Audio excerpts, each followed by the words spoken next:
Chapter 765. His Presence. It just disappeared, Vera said with a slightly shaky expression. The others in the living room stared at Vera as well, with contemplative expressions. The purplish energy surrounding Miss Amy slowly died down as she began stepping forward. "Are you sure?" she asked as she arrived in front of Vera. "Yes. Just a few moments ago, I stopped sensing his presence," she responded. "Humph, maybe you never sensed it at all and just sent us on a wild goose chase. How is it that his presence suddenly disappeared when Miss Amy arrived?" Glade voiced out from the side. "He obviously left the city again. Did you forget that he wasn't initially in the city?" Vera said with a slightly irritated tone. "Maybe he never came back in the first place. I mean, Miss Amy could easily look for him better than we, but now you say he's gone when she arrives." Glade felt Vera was bullshitting them. "It's okay. I'll still try to scan the city to see if I can find him," Miss Amy said before turning around to leave once more. "I'll have an objective for the 10 of you when I return," Miss Amy said before leaving through the door. Glade saw this as an opportunity to argue with Vera again, but Vera just sighed and left her room. Everyone had felt how discontented Miss Amy was after Vera revealed that Gustav's presence had disappeared. It was without a doubt that she was disappointed. Angie and the others still didn't believe they wasted time in searching for Gustav all through the night, but they had to wait for Miss Amy's return, so they would know the next step to take. If only Miss Amy was around during the night, Angie sighed as she voiced out loud. They all felt the situation would have been handled easily by her if she was available during that time. Knowing all their strengths combined were not even a quarter of hers. What they didn't know was during the night, Miss Amy flew to the other neighboring cities. Although the burning sands surrounding the city covered a radius of more than 2,000 miles, Miss Amy had flown all the way across them to visit the cities beyond the burning sands. Of course, her objective was to find Gustav. He was suspected of having escaped to one of these cities since it was impossible to hide on the burning sands. It took her the entire night to cover 2 cities on the east and west sides of the burning sands. She didn't take the kids with her because they had just arrived, so she wanted them to rest up till the next morning when she could give them an objective. Not knowing such a thing would happen in the middle of the night while she was away, some of them stayed in the living room while some returned to their rooms. They didn't have to cook, since they were currently at a resort center where they would be served breakfast every morning. Within Glade's room, she sat down on her bed and brought out a small baby pinky nail size tool. After placing it behind her left ear, she tapped on the device. "Dash, do you have a lead for us, Green Asset?" She heard a voice in her mind. "Yes and no," she responded. "Dash, how you mean?" "One of my teammates could sense Gustav's presence in the city earlier. I was going to point you guys in the direction, but then she said his presence just vanished. Dash, This is... How certain are you of the teammate's capability to sense his presence? I repeatedly clashed with her trying to get her to expose how she is able to pull it off, but she wouldn't reveal it. However, I am quite sure that she was being truthful due to her suspicious connection with Gustav back at camp. It's even more trustworthy when she doesn't want to reveal the secret behind how she's able to sense his presence, which was why I kept trying to get her to reveal it. Dash, interesting. This teammate of yours, you have to keep an eye on her." "Understood." Dash revealed the location of Gustav's whereabouts when his presence was sensed in the city. She couldn't accurately pinpoint the location, but she pointed us in the direction where she could sense his presence. Dash, Reveal the areas then. His presence already vanished, so. Dash, it doesn't matter. I will send a squad to covertly look around the areas. All right then. A few moments later, Glade had given whoever was on the other side of the call the areas to cover. Dash, good job, Green Asset. You'll be up for a bonus soon. Thanks, Dash. I expect to hear from you soon enough. I almost forgot. Since you're close with Gustav, do you have an idea as to why he would return to the city? Well, it's just assumptions for now, but we believe he is up to something, maybe planning to clear his name. So we believe he will still return to the city. Dash, interesting. This is a good piece of information. Looks like I will have to covertly plant officers around the scenes of the crimes around the city. There is a possibility he will have to return to one of these places. That's a great. While Glade was responding, a knock was heard on the door. I have to go now. She quickly disconnected in the next instant and stood up from her bed to go answer whoever was at the door. Angie, she voiced out and donned a light smile after opening the door. Glade, can I come in? Angie asked. Sure. Glade moved out of the way for her to come in. Why are you giving Vera a hard time? Angie asked. Because I don't trust her. Glade responded. Why? Angie asked once more. I just don't, okay? She's not originally a part of our group, Glade stated. Gustav spent more time with her than with me in camp, and he's the person with the biggest amount of trust issues I've ever met in my life. So I'm sure that counts for something. A wry smile appeared on Angie's face as she voiced out. Chapter 766. Also, just like me, Vera has feelings for Gustav. Angie's voice broke a little at the end of the sentence. Still, Glade was about to disagree again when Angie interrupted. Stop it! You wouldn't understand anyway since you've never had feelings for anyone. Angie lashed out with sudden annoyance. Everyone else, including you, is likely to betray Gustav rather than Vera. Glade felt like an invisible sledgehammer hit her chest as she heard these words from Angie. I know, because I've seen that look in her eyes when Gustav's name is mentioned. I understand, because I and her share a common feeling, Angie added. So I believe she's sincerely trying to find Gustav and wouldn't mess around like that. So just stop it. Don't pick on her anymore, Angie said before turning around to leave. Glade was left standing there speechless. She never knew Angie could talk to her this way. Thinking about it now, she realized that Angie had been changing since the incident at camp. Angie's words about betrayal stabbed deep into her heart, making her feel a variety of emotions within. She thought about everything she had done so far and tried to validate her reason for doing it. I need to watch out for myself. It's not betrayal. They might not even catch him, she said internally while trying to calm her pounding heart down. Yes, I'm only watching out for myself, like any normal person will do. Duties over emotions. She breathed in and out for some time before finally calming down. She proceeded to move towards the bed and sat on it. What's wrong with Angie? A few hours later, Miss Amy returned to the apartment and called everyone out for a meeting. He is not in the city, but we cannot dispute the probability that he came here, Miss Amy voiced out in their midst. Knowing Gustav, he's probably trying to fix the issue himself, so coming back here is a strong possibility, Miss Amy added. We believe that as well, Miss Amy, he voiced out with his right hand holding onto a towel he was rubbing on his bushy hair. I will group you kids in 3 sets and send you to the other neighboring cities that have not been covered yet, Miss Amy stated in her plan. You will make investigations there and try to find any clue of Gustav being in the city you find yourself within. The moment you find anything suspicious, report back to me through the communication device, Miss Amy added. Miss Amy, there's 10 of us, so that would mean there will be 3 teams and 1 person would be left out, Angie voiced out. I know. Vera is staying here in the city, Miss Amy responded. Oh, I see. She's like a Gustav sensor. So she'll inform us the moment she senses Gustav's presence in the city, Falco said while holding his chin. The rest of you will be distributed to other cities.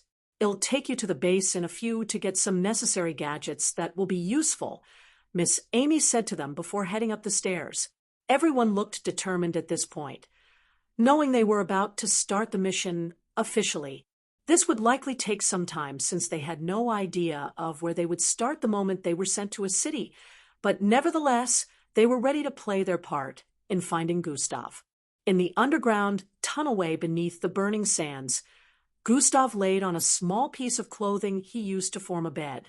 He had a convertible mini-house in his storage device, but the space in this area was just too small for it to fit, so now he had to sleep on the ground.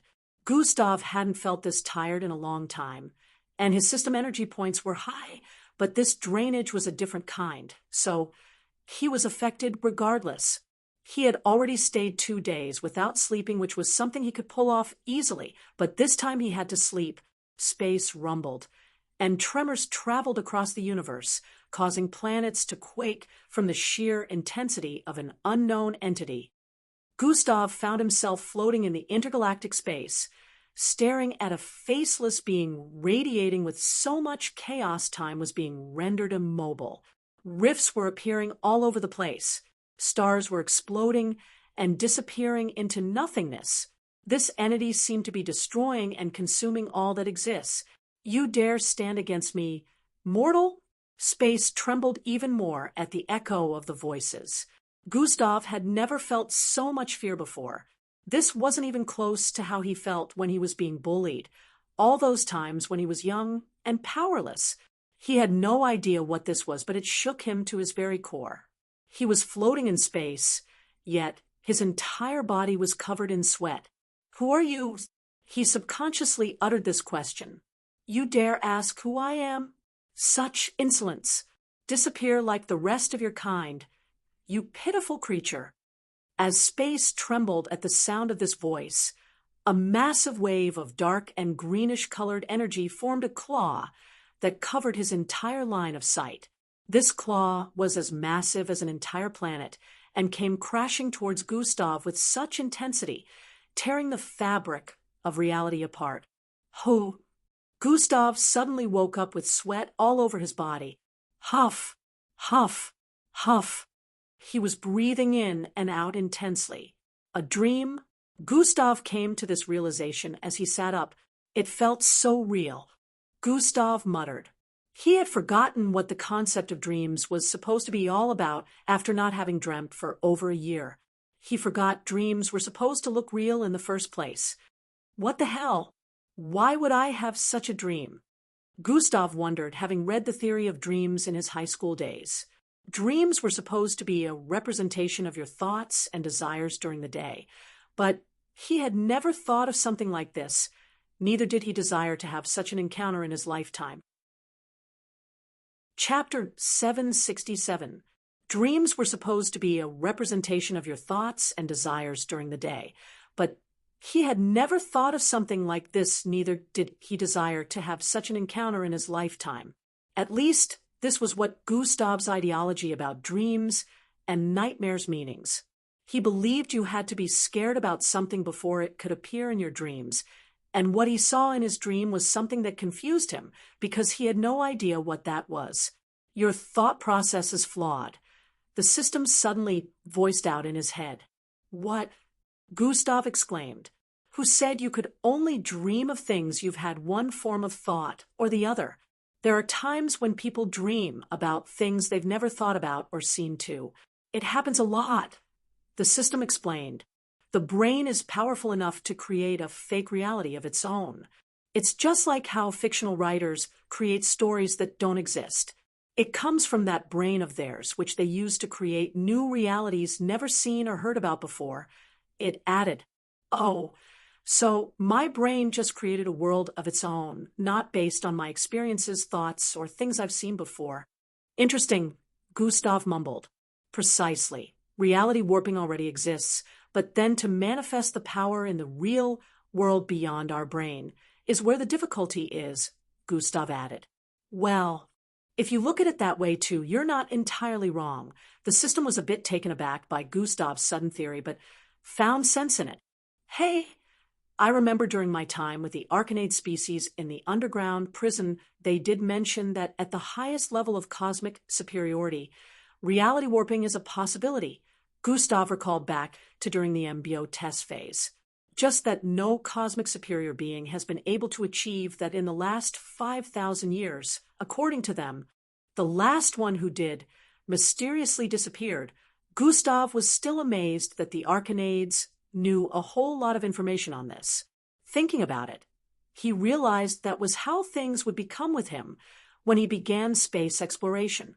The Arcanades he met had spent all their lives traveling across galaxies, so it was normal for them to have lots of information. Oh, they should only have 4 years left of their sentence. I wonder if they got it reduced a little since the last time. Gustav voiced out, recalling it had been a year since his encounter with them. Refer to chapter 235. Gustav decided that if he ever needed information about things related to space that he couldn't find anywhere, he would find a means of visiting them in the underground mixed blood prison again. I haven't even gone beyond the first stage of cosmic superiority yet, Gustav mumbled as he stood to his feet. He wondered how long it would take him to get to the fourth stage, since he has been stuck in stage 1 for a year. You better be grateful for your current improvement. You think it's an easy task to achieve cosmic superiority? The system suddenly voiced out with a tone full of distaste. Beings who have achieved cosmic superiority spend hundreds of years studying the abilities that accompany this state, as well as trying to improve it. The one who was last said to have achieved the fourth stage was alive for over 7,000 years before he did it. The system voiced out lengthily. Oh, I see, Gustav mumbled. One of his feats included saving an entire galaxy from being consumed by a star multiple times larger than the sun. The system announced, "What? That's multiple times larger than the sun?" Gustav was astonished to hear this.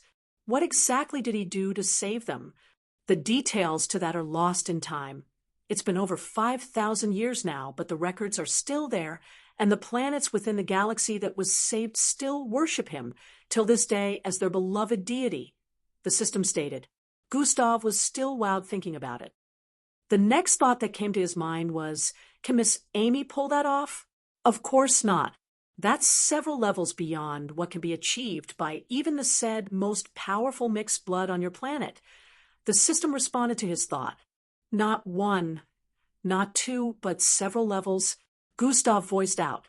Yes, he is still said to be the most powerful existing till date, and no one else has come close to achieving what he did, but no one knows why he suddenly disappeared either, the system stated. Interesting. Doesn't this make the Earth weaker, since there are beings out there who could come close to him due to the power of cosmic superiority? Gustav thought out loud. No, because none of the beings who have achieved cosmic superiority since after that time or before never came close to surpassing him in strength. Although your teacher and the other one known as the most powerful are way weaker than he was at his peak, they are still one of the most powerful forces in the universe currently. There are others as well who are only a few levels lower that would also be considered super powerful across multiple galaxies.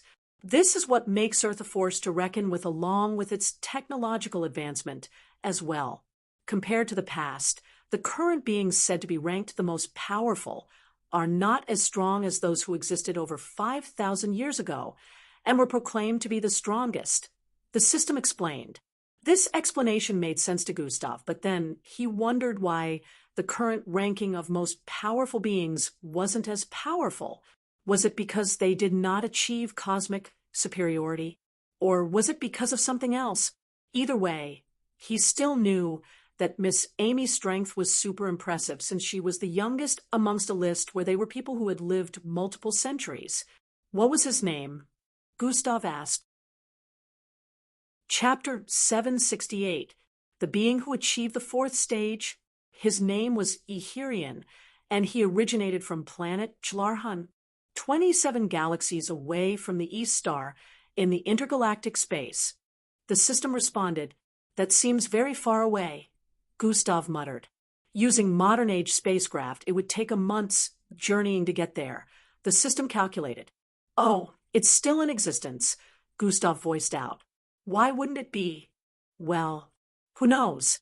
Gustav thought of the Slarkov's incident and felt maybe they were the only unfortunate planet that experienced such disaster. Anyways, it's been over 12 hours already, Gustav said, and began tapping on the dimensional bracelet strapped to his left wrist. "New quest has been issued." Huh? Gustav paused what he was doing as he spotted the notification pop up in his line of sight. Quest. Stay within the tunnelway for the next 24 hours. What? Gustav exclaimed after checking out the quest. "What are you doing, system?" Gustav asked while raising his brows. "Who says I'm doing anything?" As I said, quests are randomly generated. Sometimes.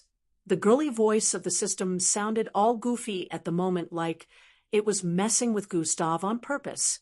Looks like we'll be failing this quest then, Gustav voiced out next, and continued tapping on the dimensional bracelet.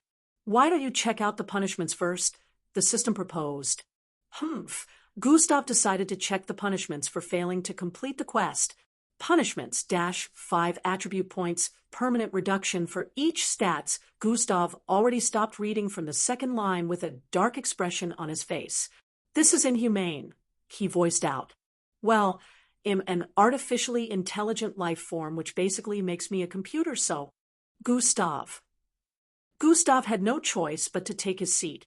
It was obvious the system didn't want him leaving here in the next 24 hours, so he just had to wait.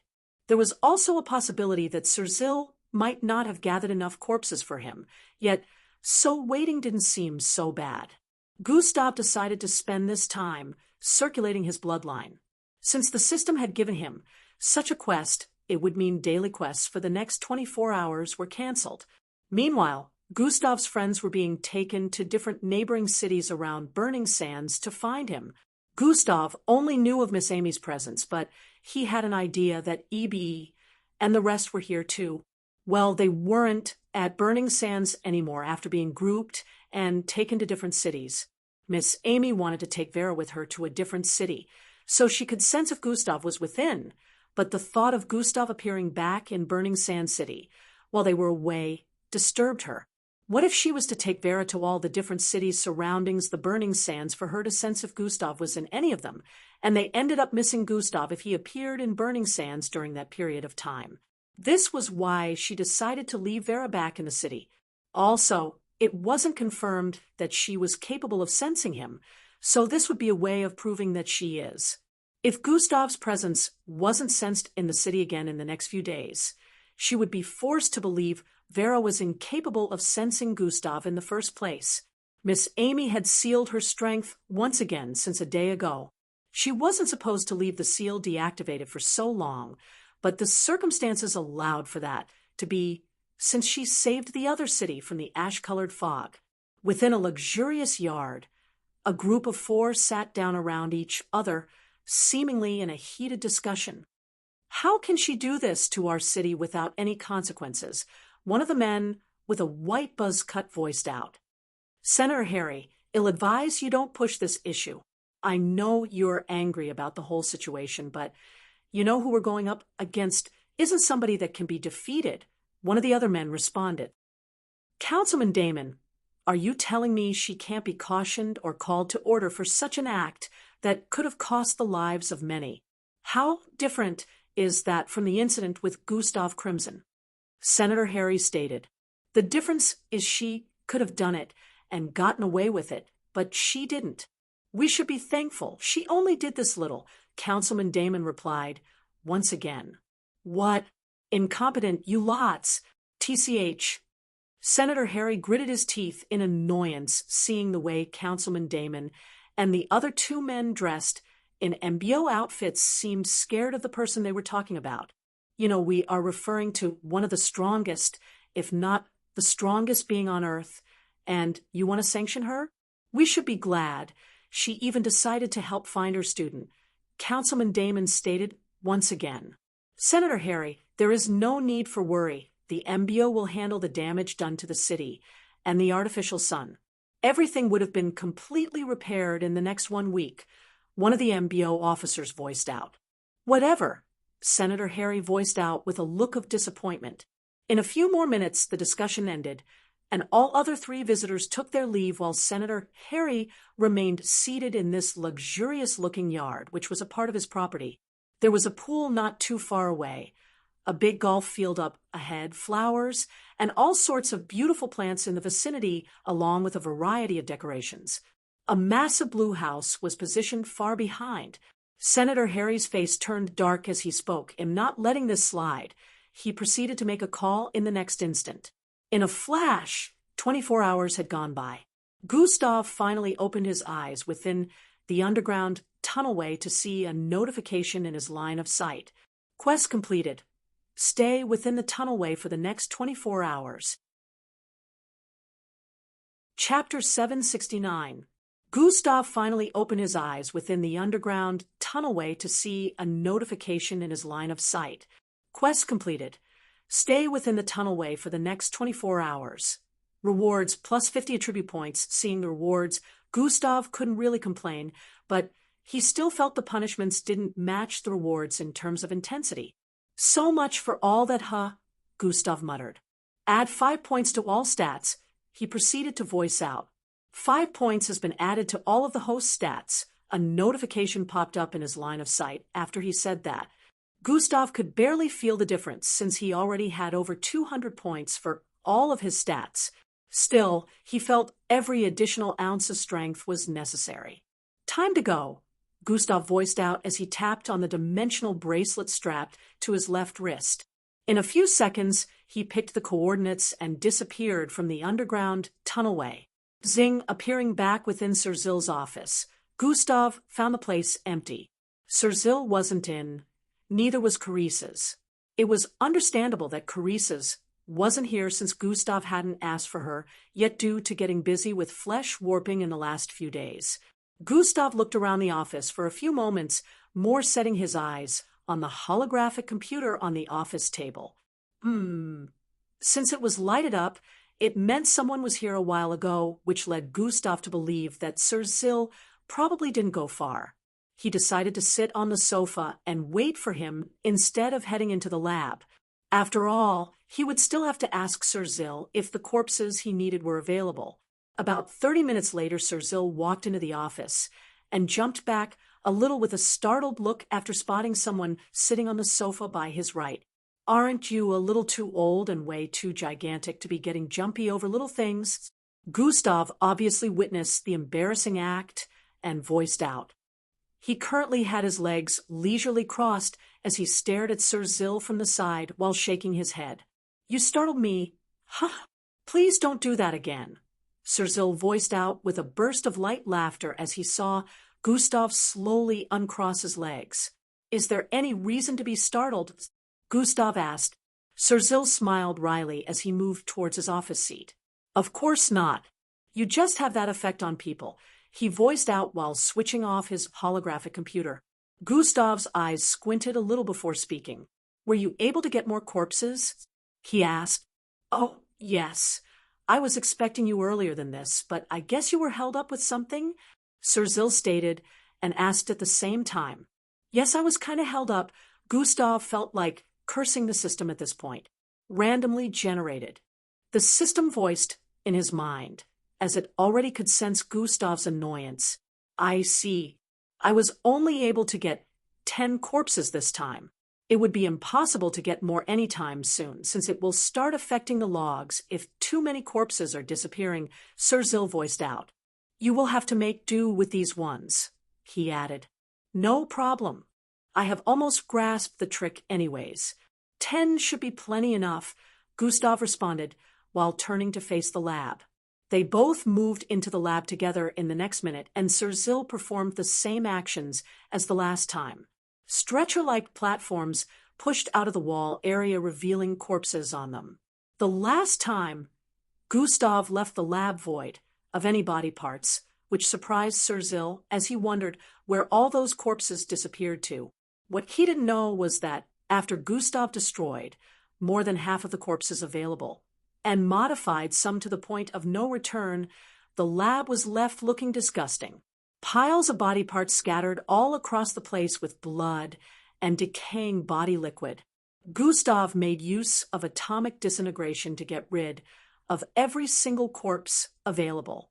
They were all disintegrated into nothingness, including the bloodstains and other liquids.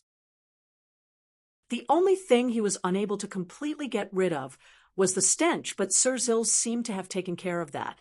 However, now that corpses were being revealed once more, this place was about to return to the state Gustav left it the last time. After a brief dialogue, Sirzil left the lab to Gustav and went back to his office. Gustav wasted no time in beginning flesh warping once more on the first corpse. The last time he did this was almost 2 days ago. That time he had come close with the last corpse before it reached a state where he couldn't modify it anymore.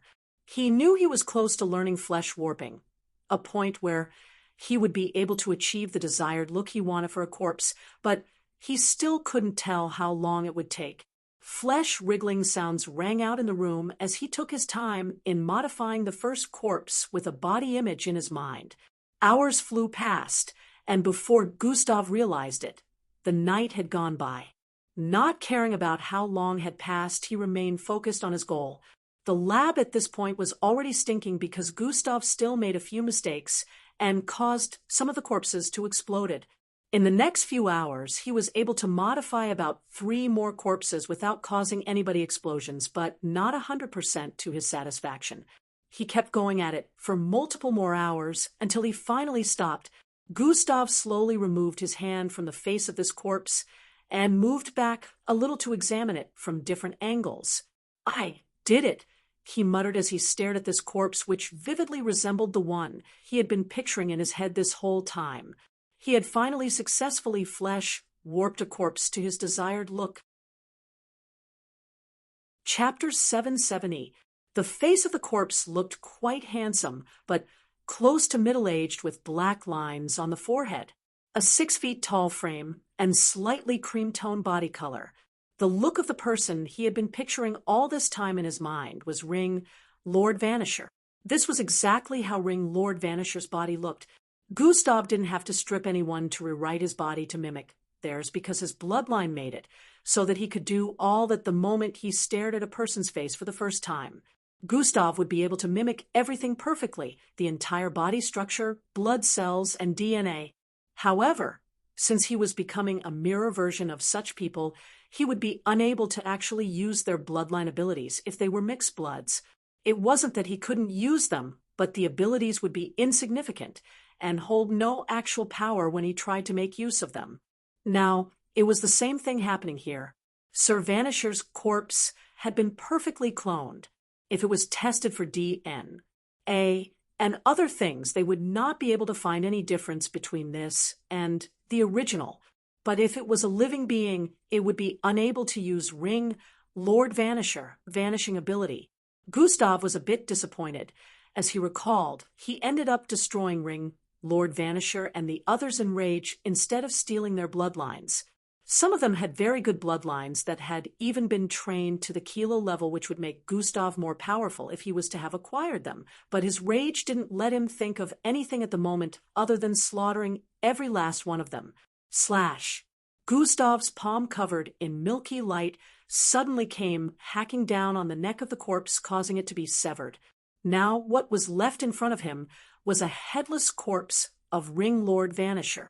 The next phase of the plan can now commence, Gustav voiced out and sighed in relief as he moved about the lab to do a few things. By the time Gustav was done, he realized it was almost nightfall once more, and he had been in the lab for 2 days already. It really didn't feel like 2 days had already gone by since he was engrossed in flesh warping.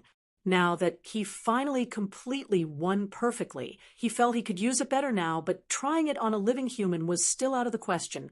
"It is time to head to the other business district," Gustav voiced out to Sir Zill as he picked up the corpse and put it in a kind of bag.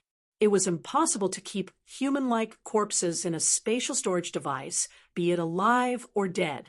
It was possible to keep corpses of mixed breed in them, but not living ones. If a human-like corpse was forced into a spatial storage device, an alarm would be sent to the nearest authorities pinpointing the owner's location. Gustav could create his own spatial storage without any of those restrictions, but he could only do so when Ultimate Combination Form was activated, so he had to use a bag. "Be careful. They probably still have the whole crime scene being monitored," Sir Zill stated with a slightly worried tone.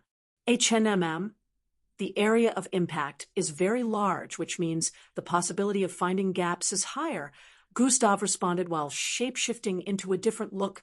"I have also installed anti-monitor devices inside the bag, so it's impossible to tell what the content is if it is scanned from anywhere with scanning devices," Sir Zill added. "After I manage to successfully plant this, the only part left to be played will be that of yours along with Carissa's And Marshall, Gustav stated. Thank you once again, Gustav added before walking towards the window by the left. Sir Zil nodded at him before he leaped through it. Gustav landed on the next street and began moving towards the nearest bus station. He was going to use public transit this time because making use of his speed might attract attention. There weren't a lot of people that could move as fast as he could. Gustav's plan was to arrive a few streets away from the premises and slowly make his way there on foot, not trying to arouse any suspicions. 6 hours earlier in the apartment Miss Amy and the others resided in on the day of their arrival, a beautiful lady with gray and blue-colored hair walked from place to place within the apartment. This was Rilia, the same lady who referred to Miss Amy as Lil Sis. The apartment happened to be empty at the moment, after she checked the place repeatedly. She's not here, she voiced out through a communication device. Did you double-check? A feminine voice was heard from the other side. Will you take me for Lil Sis? Even without checking, I could already tell this place was empty, but I still decided to do it. There's no way she could have just disappeared like that. It was already quite obvious that Miss Amy was the other person on the other side of the call. This place looks like no one has been in it for days. My guess is she has been gone for over a day, Rilia responded. Maybe she went looking for him on her own. I'm heading back to the city. Try searching around the city for her. The instant this sentence was voiced out, the communication was disconnected. Lil Sis. Rilia was about to say something when the call got disconnected. So much for not wanting me to get in your way, Humph. Rilia pouted in displeasure as she recalled Miss Amy's indirect threat the other day. She proceeded to storm towards the entrance with a look of displeasure. I have to find that Vera girl before she gets back, Rilia stated with a look of seriousness after arriving outside the house. Chapter 771. I have to find that Vera girl before she gets back, Rilia stated with a look of seriousness after arriving outside the house. She floated upwards with her bloodline energy and flew across burning Sand City. Mixed bloods who had attained alpha ranks could fly. Using their bloodline energy, regardless of whether or not they had the ability before reaching that rank. The more powerful a mixed blood became, the more their access to a general range of abilities that wasn't related to their actual bloodline abilities. Rilia was able to use teleportation, which could affect herself or a third party if she wanted, but due to being an alpha ranked, she could fly too using bloodline energy. The second year of the mixed bloods in the MBO camp would mostly be related to training them on how to use their bloodline energy for other things than just their bloodline's abilities. One of them included how Miss Amy was able to inject her bloodline energy into the students back then and figured out the state of their channeling before they achieved the Zulu rank. In another location, a girl with beautiful blue hair was strapped to a stretcher of sorts and surrounded by a group of 4 in masks. A few wires were connected to her head through some weird sticker buttons planted to her forehead. Her eyes were currently opened, but unlike regular people, it was devoid of fear and emotions. She just stared at them with a straight face. She's not saying anything, one of them voiced out with a mechanical tweaked tone. From the body structure of the person that had just spoken, it was obvious that she was the only female in a group of males. She caught on already. She won't give us any more information if we ask. Torturing her is the only other option we have, another one of them voiced out. A look of excitement appeared on the girl's face as she heard that, but then she pictured someone in mind, and her look returned to its previous state. It would be better if he did that to me himself, she thought. We can't harm her. That's the only downside to all this. We were instructed to only extract information from her using other means besides anything related to torturing. The tallest one in their midst voiced out. Tell us now, where is he? The last one voiced out while moving closer to Vera. Vera remained silent, ignoring the question. You've already told us he is here. Point us in his direction, and let's get this over with, he voiced out once more. A faint look of guilt appeared on Vera's face as she heard this. 2 days ago, she sensed Gustav's presence and was about to use her communication tool to contact Miss Amy when she suddenly got ambushed by this strange group. They encircled her pretty easily and made use of a gas toxin to cause her to pass out. She woke up and found herself here. She had no idea how long it had been, but she knew she had been here for some time. Seeing the strange wires attached to her head, that day, she thought she was being brought here to be tortured for extraction of information. The first thing said to her was, "We noticed you were about to make a call. Is Gustav Crimson in the city?" She instantly decided to respond to the question and say no, but then, yes, instead of saying that, she found herself saying the opposite. Vera tried to say no again, but instead said yes. "Turns out you just tried to lie." "So Gustav Crimson is in this city," one of them responded with a light chuckle. "Point us in his direction. Is it south?" This time, Vera ignored the question, knowing she would be unable to control her tongue. "Tell us, we will dig out your flesh and put electrocuting clips in them." They kept threatening her and telling her to give them a direction, but Vera ignored them. This had been going on since she awoke and never voiced out a thing since then. The wires on her head didn't actually compel her to tell the truth contrary to what she thought. It only made her say the opposite of whatever she voiced out. They knew the first thing she would try to say would be a lie, which was why it worked so well, as if it forced the truth from her mouth. If Gustav's direction was in the north, most people would want to lie and say south if they didn't want to be truthful, since it was the opposite direction. Now, instead of saying south, they would end up saying the true direction, which was north. Of course, if a person figured out the trick to the machinery at work, they could fool the group, but Vera had no idea that this was the case. She only knew the machine compelled her to say what she didn't want to reveal, which made her think it was like a truth device.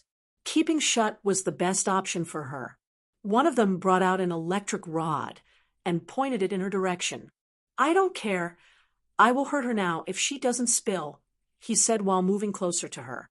Siui, the door on the back left corner, suddenly slid open and a man walked through. "What are you doing?"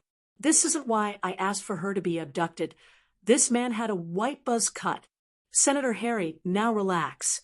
I'm sure you don't want it to be revealed that you're responsible for this, since she would come directly for you," one of them voiced out, causing the man with the white buzz cut to pause in his tracks. He didn't know what to say at this point. "I only took her for that one reason. And you lots have turned it into a different vendetta entirely." Senator Harry had a look of dissatisfaction as he voiced out. "Just relax. We'll be out of your hair soon," the lady in their midst voiced out. Chapter 772. Even if she doesn't give us any additional information, we know he's here. We have taken proper measures to find him. Multiple secret agents have been deployed all across every single scene of destruction in the city. They are all undercover and in hiding, so he wouldn't notice them. The moment he visits any of these crime scenes, he will be caught, the tallest in their midst voiced out to the senator. Vera's eyes widened a little as she heard that. She became worried because even though she could not pinpoint Gustav's exact location, due to being able to perceive the direction he was currently situated in, she could tell he was on the move. She recalled Aildra's statement during their discussions. "He's probably planning a way to get himself out of this mess right now, but I'm sure the MBO thinks he's just running away aimlessly." Vera was very surprised these unknown people already had it figured out. The MBO would most likely underestimate Gustav's way of doing things, since they didn't know him, but his friends who did were the only ones who could think like this, which was why Vera was surprised. "He's changing directions very fast. I need to find a way to get out of here and stop him," Vera thought as she began struggling to free herself. Meanwhile, Gustav was currently in a vehicle headed for the business district, which was only a few minutes away. The small hover bus just passed through another installed teleportation point, reducing the amount of time left till he arrived there. "He'll go in from the west area after walking around first. He'll need to check around properly." Gustav was making plans since he knew the vehicle was almost at his desired destination. Vera could sense the change in directions due to how the hoverbus got teleported from place to place.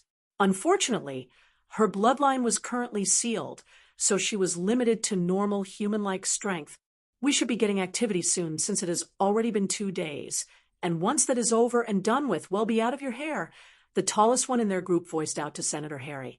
I'm sure you also want justice for your city, or don't you, Senator? The lady also voiced out.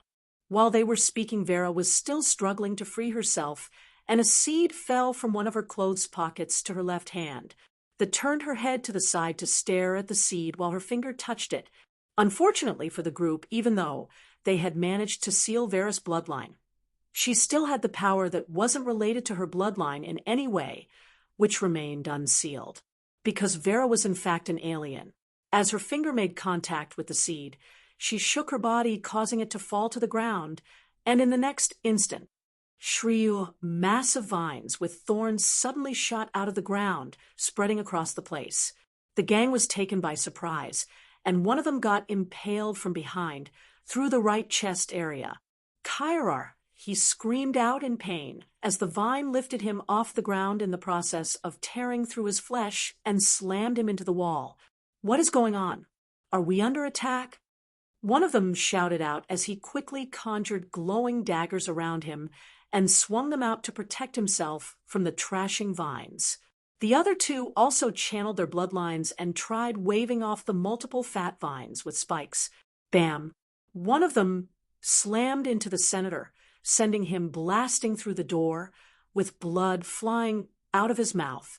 Senator Harry, the gang leader, shouted out and quickly joined all the glowing daggers around him together before slashing repeatedly across the place. Swish, swish, swish. Every single vine in the place was instantly cut into thousands of pieces, leaving only small roots left on the ground.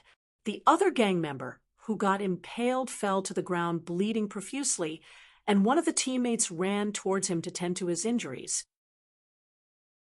Just as the leader was about to go check on the senator, he looked back and noticed the stretcher-like platform was empty. The girl is gone, he voiced out with a look of surprise. What? She did that, but we sealed her bloodline? The lady voiced out with a surprised expression. She can't have gone far. Check if the senator is okay. I'll find her, he voiced out and stormed out of the place. The glowing pieces of light floating around him formed a platform which he jumped on and flew across the corridor.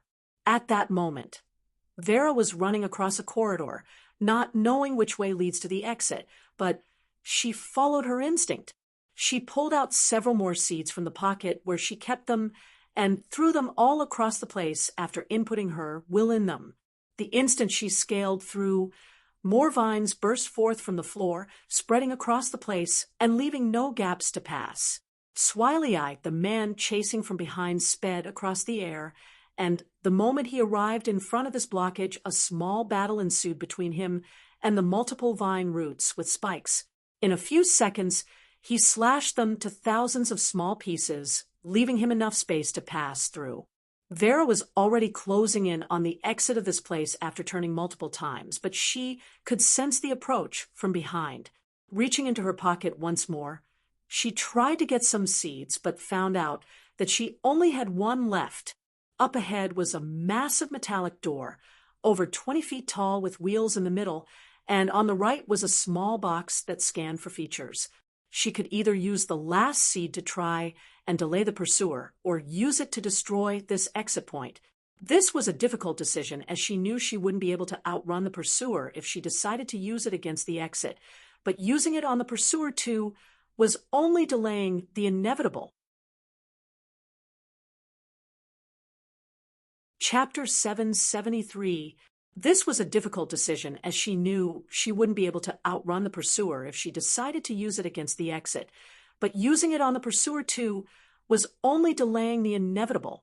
Deciding not to stress about it anymore, she threw the seed forward, and it landed right before the exit point. Thruruch, the vines shot out of the ground and slammed repeatedly against the massive metallic door.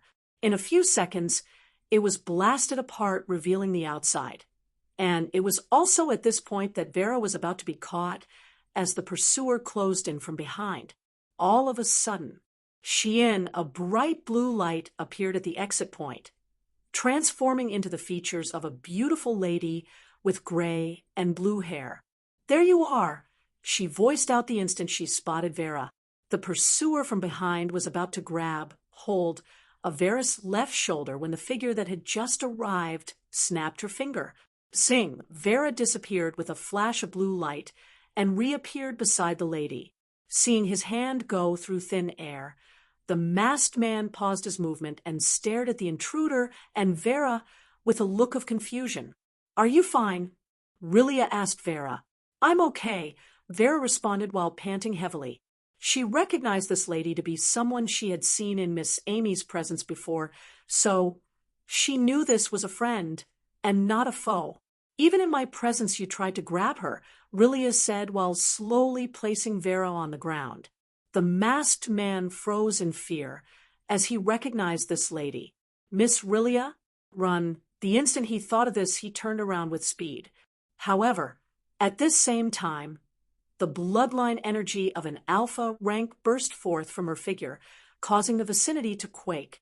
"We're doomed," he thought as he sped across the air atop one of his glowing blades. Zing! He hadn't even traveled very far when Rilia appeared in front of him with her hand outstretched. Her hand grabbed onto his neck in the next instant, putting him in an unremovable hold. "Oh, I'm sure she will enjoy taking her time in tearing you lots apart, piece by piece." Rilia didn't even need to mention who she was referring to before the masked man could understand. His eyes widened in terror as he struggled to free himself. As she held on to the masked man, she made a call. "I found her." "The 7th warehouse in street, #44C. Good, I'm on my way. Don't let the culprits out of your sight," a feminine voice replied from the other end.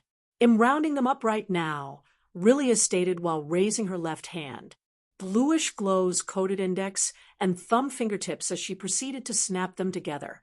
Zing, zing, zing, zing. The other people within the structure began to appear in their current position, one after the other with shocked gazes. Minutes later, everyone had been rounded up, the senator included. Miss Amy had arrived at this point, and just her presence alone made some of them wet their pants. "They made us do it," the masked leader who had now been unmasked shouted out in fear as he saw Miss Amy glancing at him. "I will deal with you lots later." Miss Amy was currently more interested in what Vera had to say. "They said agents have been planted all across the crime scenes of destruction. If Gustav decides to step a foot into any one of them or approaches the surroundings, he will be caught," Vera explained. "So, is Gustav currently in the city?" Miss Amy proceeded to ask. "Yes, he's been here for 2 days already, and I sense his direction changing some minutes ago after staying put in one location for 2 days, which was why I tried to escape. I think he's heading to one of the scenes," Vera stated with a look of worry. Miss Amy placed her hand on Vera's shoulder. As her eyes squinted, "Point me in the right direction." Vera nodded and pointed in a direction. Fwyish! In the next moment, Miss Amy had vanished from her line of sight, and what came next was an outburst of wind, causing Vera's clothes to flap immensely. "I guess he's more important to her than torturing these idiots right now," Rilia said while staring at the gang of 5 all tied up together. The senator of Burning Sand City was not given any special treatment. He was tied up like the rest of them, and the wounds inflicted on him by Vera's vines had been treated, but he seemed to have passed out from fear as well. "Well, even if she doesn't have time to deal with you guys right now, she'll have time eventually. Especially if her beloved student gets caught because of you 5. Rilia smiled with a look of excitement on her face, like she was really looking forward to that. "It's been a while since I last saw Lil Sis lose her temper. She must really like this kid," she added. Vera, who was standing behind, was a little curious about the relationship between Miss Amy and this lady who had a small resemblance to her, but right now she was more concerned about Gustav. Even if she knew there was nothing to worry about now that Miss Amy was involved, she still hoped nothing bad will happen. Minutes earlier, Gustav arrived at a location 1 mile away from the place he found Ring Lord Vanisher and the others. This was a street on the northeast part of the city, very close to the area bordering the burning sands. He slowly walked around the place, moving like a normal pedestrian. There were not a lot of vehicle movements around here, considering the fact that there was a gigantic crater that covered a radius of more than 100 miles up ahead. The scene of destruction still had a kind of barricade around it, preventing movement across that part of the city, so vehicles would barely be seen moving around this area. Chapter 774. However, people still lived around here, so it was normal to see pedestrian movements way more. Gustav kept observing the vicinity as he walked across the street. The WG district was where he destroyed the last time. It wasn't exactly like the business district he stayed in when he first arrived here, but there were a lot of factories and warehouses in that area. Underground platforms were there too, since they belonged to the 3 ring lords. This area behind it happened to be a normal neighborhood where people lived, so there weren't a lot of tall buildings to be seen around. Gustav walked till he found a fairly tall building. It had about 30 stories. He looked around the place to be sure no one was watching him and found his way to the rooftop. A few seconds after arriving at the rooftop, Gustav proceeded to activate God Eyes. His eyes turned crimson and green with a hint of gold in the middle as he peered into the distance. Gustav's eyesight phased through multiple structures up ahead and one more street before it arrived at the former WG district area. His eyes scanned across the barricade surrounding the massive crater that spanned for up to 100 miles radius. It turned out that the land hadn't been filled out yet, and new construction had not begun. Gustav guessed this was probably since it had only been about 3 weeks since the incident occurred. He could only see about 4 to 6 officials positioned around the outer perimeter of the crater. They were patrolling around it, and Gustav could see multiple gaps where he would be able to infiltrate through, since the crater covered a large area. The problem was since the entire place was bare of any structure, it would be easier for him to be spotted if the MBO officers decided to properly look at the crater area. Another issue was he could see energy readings on the wooden-looking stamps on the ground that surrounded the entire crater. These stamps, which were stationed around the perimeter, most likely would give off some form of alarm if someone was to cross or make contact with them. Gustav stared at the officials who were patrolling then deeper into the crater, where he could see another massive hole within that led to the underground structure area he pulled Ring Lord Vanisher and the others out of. This was Gustav's aim for today, but he had to make sure he wasn't spotted before he got into the underground area. And he also had to find a way to avoid the barricades to prevent alarms from going off. Gustav deactivated God Eyes and brought out some cylindrical-shaped bars, half the length of an arm from his storage device. He proceeded to get off the rooftop after doing that. He left the bag where the corpse was stored on the rooftop and moved around with these cylindrical-shaped bars. Gustav began planting them in different spots around the area. Covertly, he planted some on rooftops and others at random locations on the street. After he was done, he moved back to the rooftop he observed the crater from earlier. "I need a taller building," he voiced out while picking up the bag and leaving the area. Gustav went ahead to board another bus and arrived on the northern side of the crater. He was initially in the streets at the southern area of the crater, which was where he had planted those cylindrical-shaped devices, and now he had to take a 5-minute bus to the other side, which was also several miles away. This part of the city was a neighborhood as well, but behind it was a good-looking business area with a few skyscrapers. Since it wasn't too far from the crater, Gustav decided to use the first one closest to the neighborhood. Finding his way into the building, he instantly took an elevator to the last floor. Gustav could have leaped across the entire 200 floors of this building, but performing such a feat in public would attract attention. Right now, he wasn't trying to pull any attention to himself until he finished his objective. Gustav arrived on the last floor and covertly proceeded for the rooftop, making sure not to arouse suspicions from anyone in the vicinity.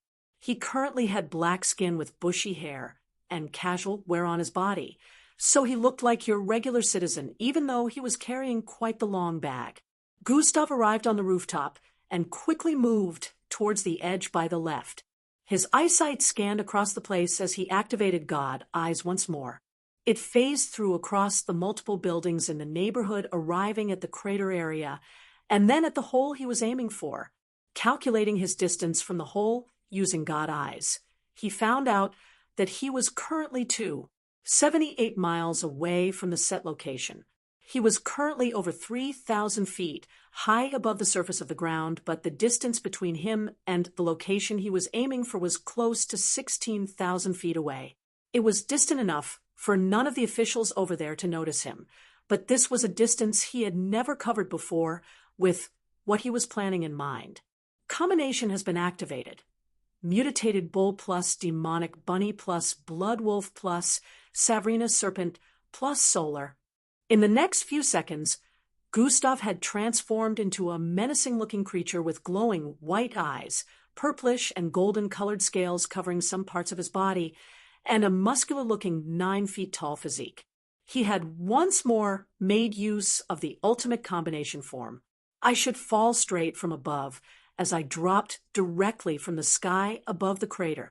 I need to attain a way higher height for this to be possible, Gustav thought out loud as he stood a few feet away from the rooftop ledge. Gustav knew this form could only be maintained for about a minute, so he had to get into the hole as soon as possible to avoid depleting his energy completely before his task was finished. Chapter 775. Gustav knew this form could only be maintained for about a minute, so he had to get into the hole as soon as possible to avoid depleting his energy completely before his task was finished. Silent advancement has been activated. Gustav activated silent advancement while in this form and proceeded to soar into the sky.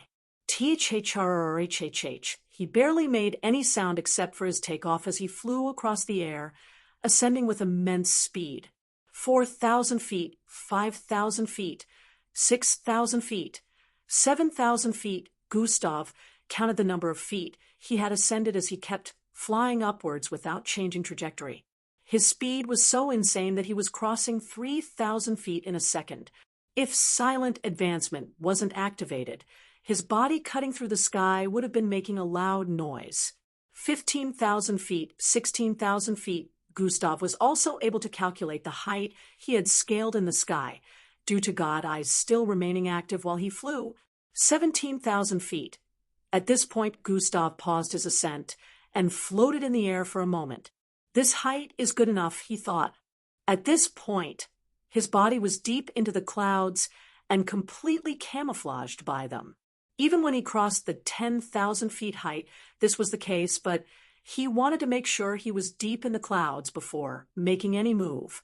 Gustav's eyes peered through the thick clouds, arriving and descended at a fast pace, arriving at the surface of the neighborhood beneath. Shifting his eyesight a bit, he arrived at the crater area and then above the hole he was aiming for. He calculated where he had to be before he began his descent and quickly flew towards the front. After flying a few feet towards the front and moving left again, Gustav looked downwards. He nodded after seeing he was in the right spot and held onto the bag in his hand in front of himself. Shui, he swooped down at a very fast speed, phasing through the thick clouds and leaving holes in them. The curvature of the earth could be seen from this point, and cold winds blew across the place as he descended. It was quite a beautiful sight from up here, and without zooming his sight in, the houses on earth were so distant, one could barely see signs of them. But all that was something Gustav wasn't focused on at the moment, as his sight remained stationed in the location where the hole was while descending. As he descended lower than 10,000 feet, Gustav suddenly brought out a small controller from his storage device while still descending with speed. He waited a bit before tapping onto the controller. On the surface, the officials moving about the perimeter of the crater suddenly turned to face the south region, as bright lights suddenly lit up across the neighborhood. The fluorescent lights were so blinding that they caught everyone's attention as some of them appeared on rooftops of the neighborhood in that area, and some of them appeared in random locations. The officials were suspicious about this, and some moved towards the neighborhood area to check it out while the others remained behind, but their eyes were still focused on the area where the blinding lights suddenly appeared. So Gustav's figure descended from the sky so fast that it looked like a line and instantly phased through the hole within the crater. No one noticed him at this point in time due to their attention being drawn by the lights that suddenly appeared in the neighborhood where Gustav had planted those cylindrical-shaped bars. Regardless of the activated silent advancement, a small whooshing sound still rang out after he blasted through the hole due to his speed. This caused the officials to look around for some time with suspicious looks, but the deed had already been done. Gustav had already infiltrated the hole. The blinding lights in the neighborhood ahead slowly began to die down at this point, and the official that moved to check could only see the cylindrical bars planted in several spots. "What the hell are these?" one of them voiced out as he picked some of the bars up. "Probably some kid messing around," the female cop voiced out while looking around with a slightly annoyed glare. Some kids were actually playing around in this area, and they all stared at the cops while shrugging like they had no idea what was going on. But of course, the cops knew kids were likely to lie after performing a naughty deed, so they only sighed and turned around to move back to their positions around the perimeter. Suddenly, a few people dressed in casual outfits surrounded the cops before they could move any further. They were so organized that the cops found themselves surrounded before even setting their eyes on every one of them. "What? Who are you, people?" the lady voiced out while reaching for a small device strapped to her waist. It changed into a blue-colored gun, 4 feet long gun. "Disarm yourself, we are not here to cause trouble," one of them voiced out while bringing out a badge and passing it to the lady. She collected it and stared at it with a confused look. "MBO? You're MBO officers?" she asked. "Yes, we're undercover," the male MBO officer replied while collecting his badge back. "What's going on?" the male cop asked with a suspicious look. "We believe Gustav Crimson has infiltrated the crime scene," the male MBO officer voiced out. "What? That's not possible. We've been keeping an eye out all through, and the alarm hasn't gone off, so there's no way he would be able to successfully infiltrate," the female cop voiced out. "We believe what had just happened was his doing to cause enough distraction for him to remain unseen," the male MBO officer stated once more. "That's impossible. Our colleagues are still there, and no alarm has gone off." The female officer was still finding it hard to believe them.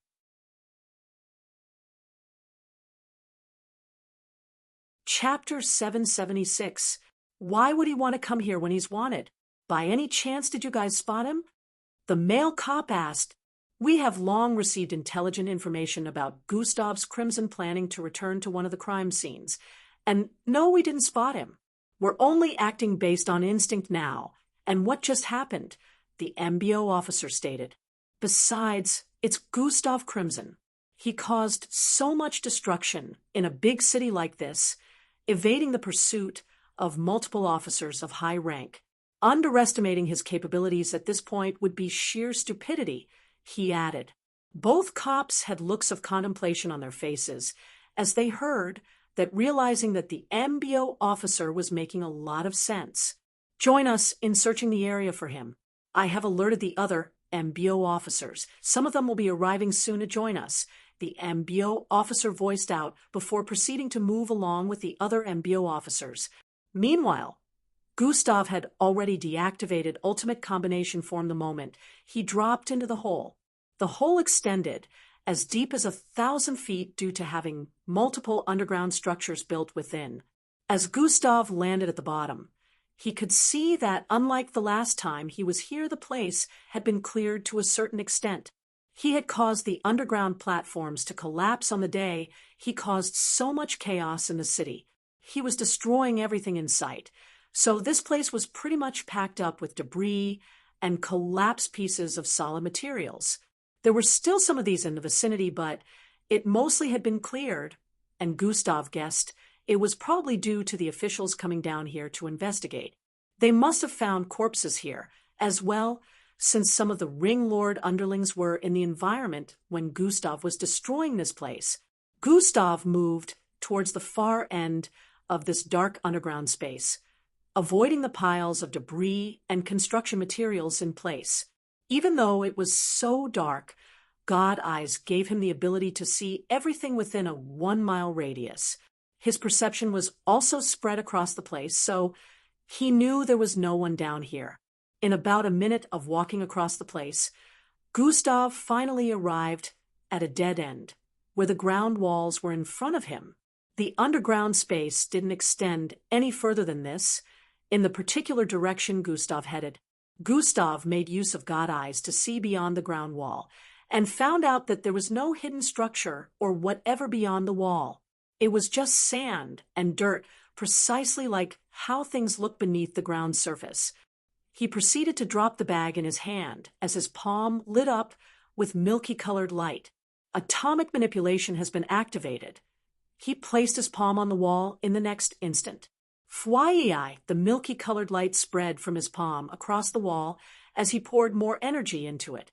Shuri Thai, a wide hole began forming on the wall that was massive enough to contain 2 people walking side by side, as Gustav walked in with his hands still placed on the wall while pushing forward. The more he moved forward, the deeper the hole became. It looked like he was pushing the wall farther with his palms placed on it, and at this point, the entire place was covered in milky-colored energy. Atomic manipulation was not just a bloodline that could disintegrate atoms, but it could also manipulate them. Gustav was currently making use of another ability related to atomic manipulation besides disintegration. He was practically changing the structure of this place from a subatomic level without having to cause any destruction. He was creating a new place underground, manipulating the atoms. On the surface 1,000 feet high up, the place was already crawling with MBO agents who moved across the massive crater. The crater was up to 100 feet lower than the normal level ground, so the moment they jumped in, seeing the surrounding parts of the crater became impossible. The cleared space on the surface of the crater covered up to 100 miles, so it was a lot of space to cover. The MBO agents spread out and covered different corners while giving reports of whether or not the area they had checked was empty. The cops joined them as well to search the area, and more MBO agents dressed in casual outfits were arriving on the scene. Gustav hadn't noticed these people when he was about to embark on this objective because they had disguised as normal citizens while making use of God Eyes. He was supposed to be able to tell when he noticed powerful mixed bloods in the vicinity, but they were well disguised that even their bloodline energy was concealed. Besides being able to tell that there were mixed bloods in the vicinity, their levels were lowered. So he just felt the ones he spotted were normal mixed blood citizens. They had come well prepared to hide from Gustav spotting them. From the looks of things they even knew about God Eyes. Squad leader, I can't find anything around here except for the hole, one of the MBO officers voiced out through the communication device. Dash the hole to the underground area? Yes. Requesting permission to check it out. Dash, hold on. I'm heading over to your position with the others. In a few, about 10 MBO agents had gathered around the hole Gustav went through earlier. Everywhere else has been checked except this place, the leader voiced out while pointing at the hole. You know what to do. Once we get down there, prepare to attack just in case, he added while taking a step forward, just as he wanted to jump in. Fwaiwai's bam! A figure suddenly descended from the sky with speed and landed behind him. Key-rare. The other MBO officers in the vicinity were blasted across the place from the force of the descent.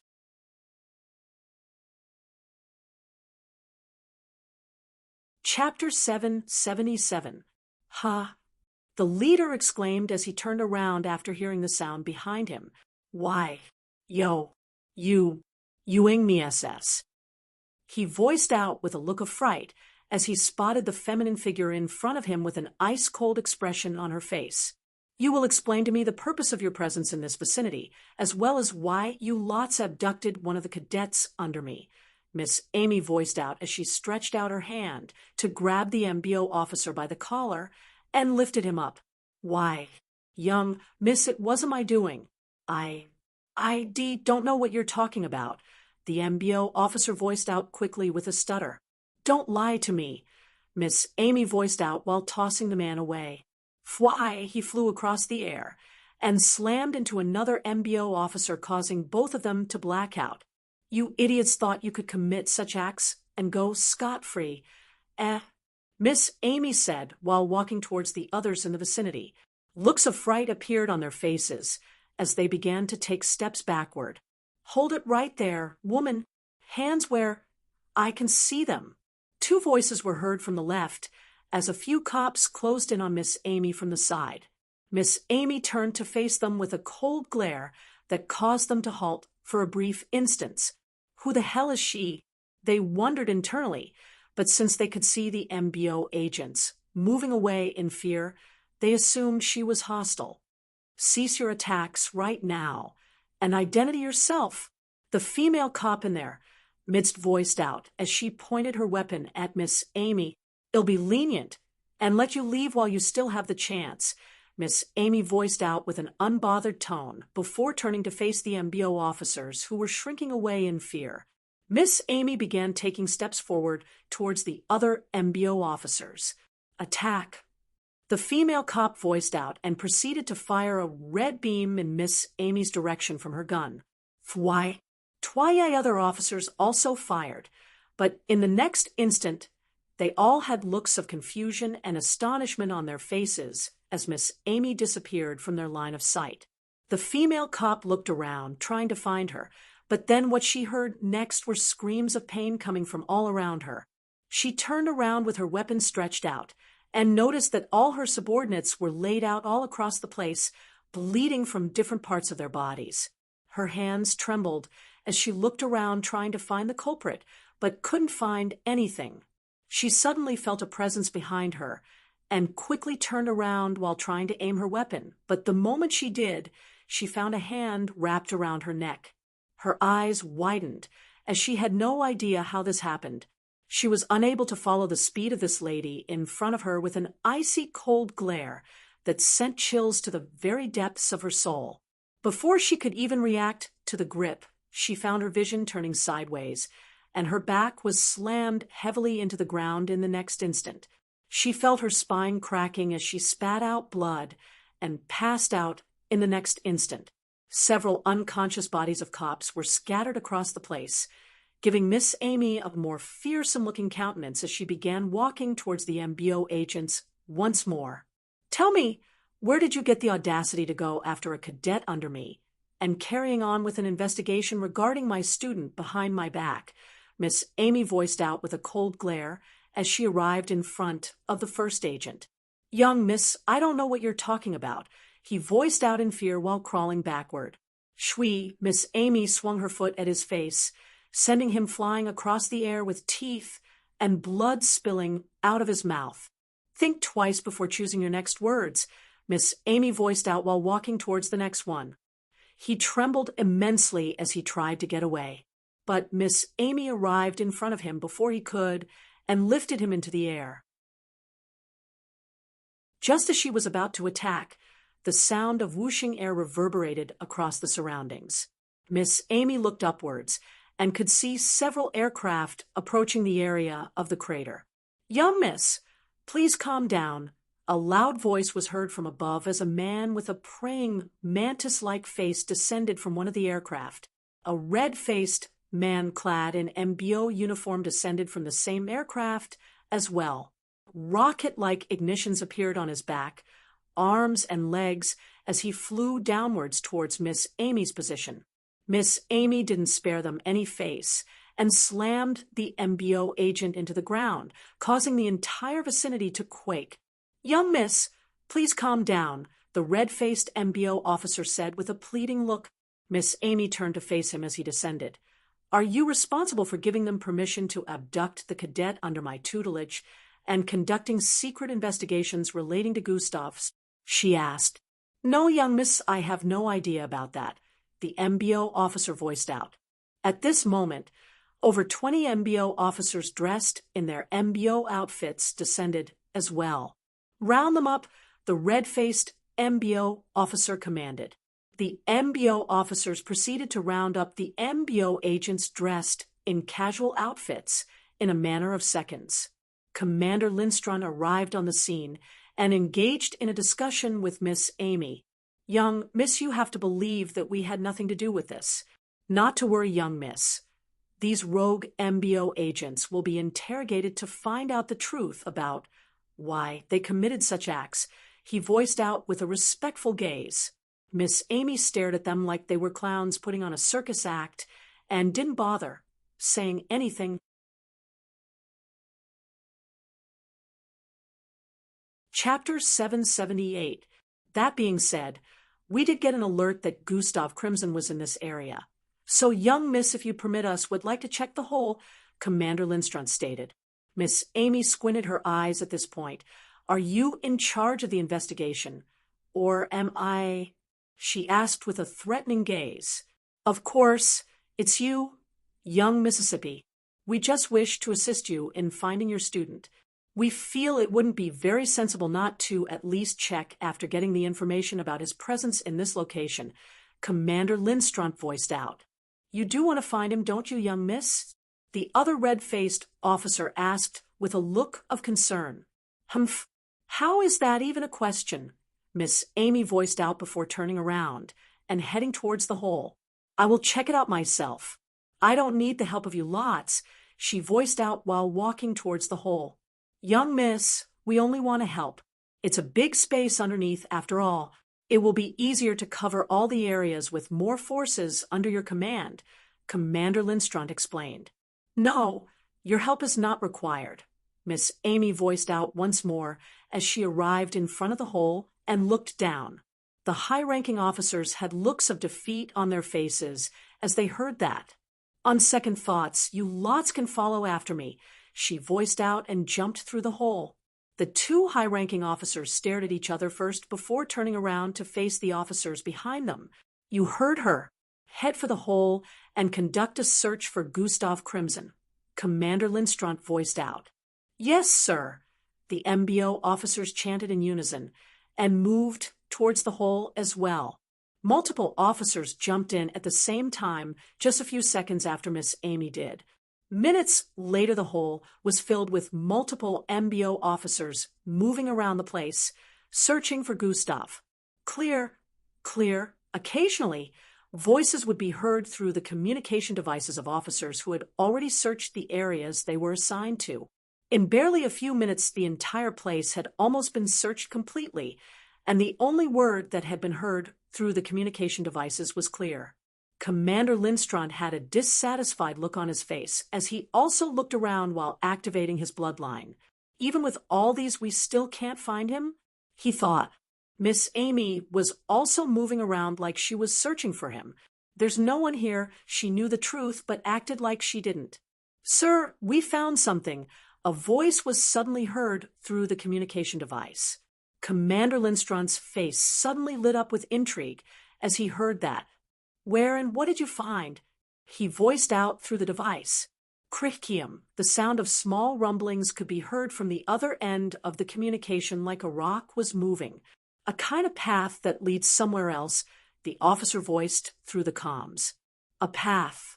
Commander Lindström was surprised and proceeded to get the direction to head in from the sound of the rumblings. A lot of MBO officers were gathered in front of a tunnelway of sorts that led down with a turning towards the left. On the ground in front of the wide hole, crumbled pieces of rocks were stacked together. There was no report of this the last time the underground structure was investigated, Commander Lindström voiced out. "Yes, the rocks covering this entrance were made from a zillipolic compound, which meant the machines used to scan the underground space were unable to see through this particular area. They must have missed it due to that," one of the MBO officers voiced out while placing his hands on the rocks scattered in front. "How then did you take notice of it?" Commander Lindström asked. "There were cracks all over this part of the ground wall. I was able to see within the spaces of some of the cracks and found out that there was a hidden space If I had to guess, the young Miss Presence and attack on the surface could have caused this, the MBO officer explained. At this point, Miss Amy was already at the location too, and walked forward. Let's see where this leads, she voiced out as they cleared the way for her to move forward. The others followed after her as well. Several minutes earlier, Gustav stood within a small space he had just finished constructing inside the ground wall. He brought the body he warped out of the bag and threw it across the place. Multiple spikes that were shooting out from the wall stabbed into the flesh of this corpse that was well dressed up to look exactly how Ring Lord Vanisher would. But then, unlike Ring Lord Vanisher, the clothes were tattered and reeked with disgust along with the decaying corpse. The body hung above due to the spikes from the wall that had protruded into it. Gustav looked at the small space he had created and still wasn't satisfied with the look.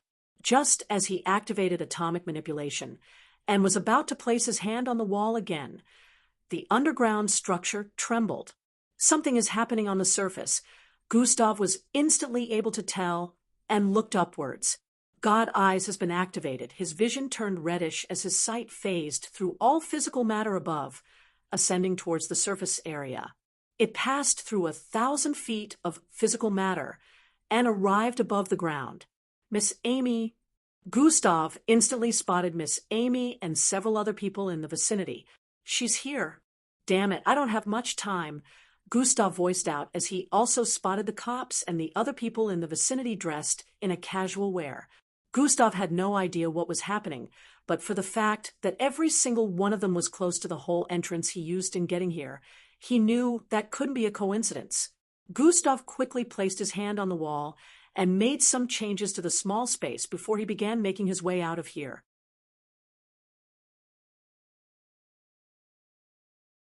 Chapter 779.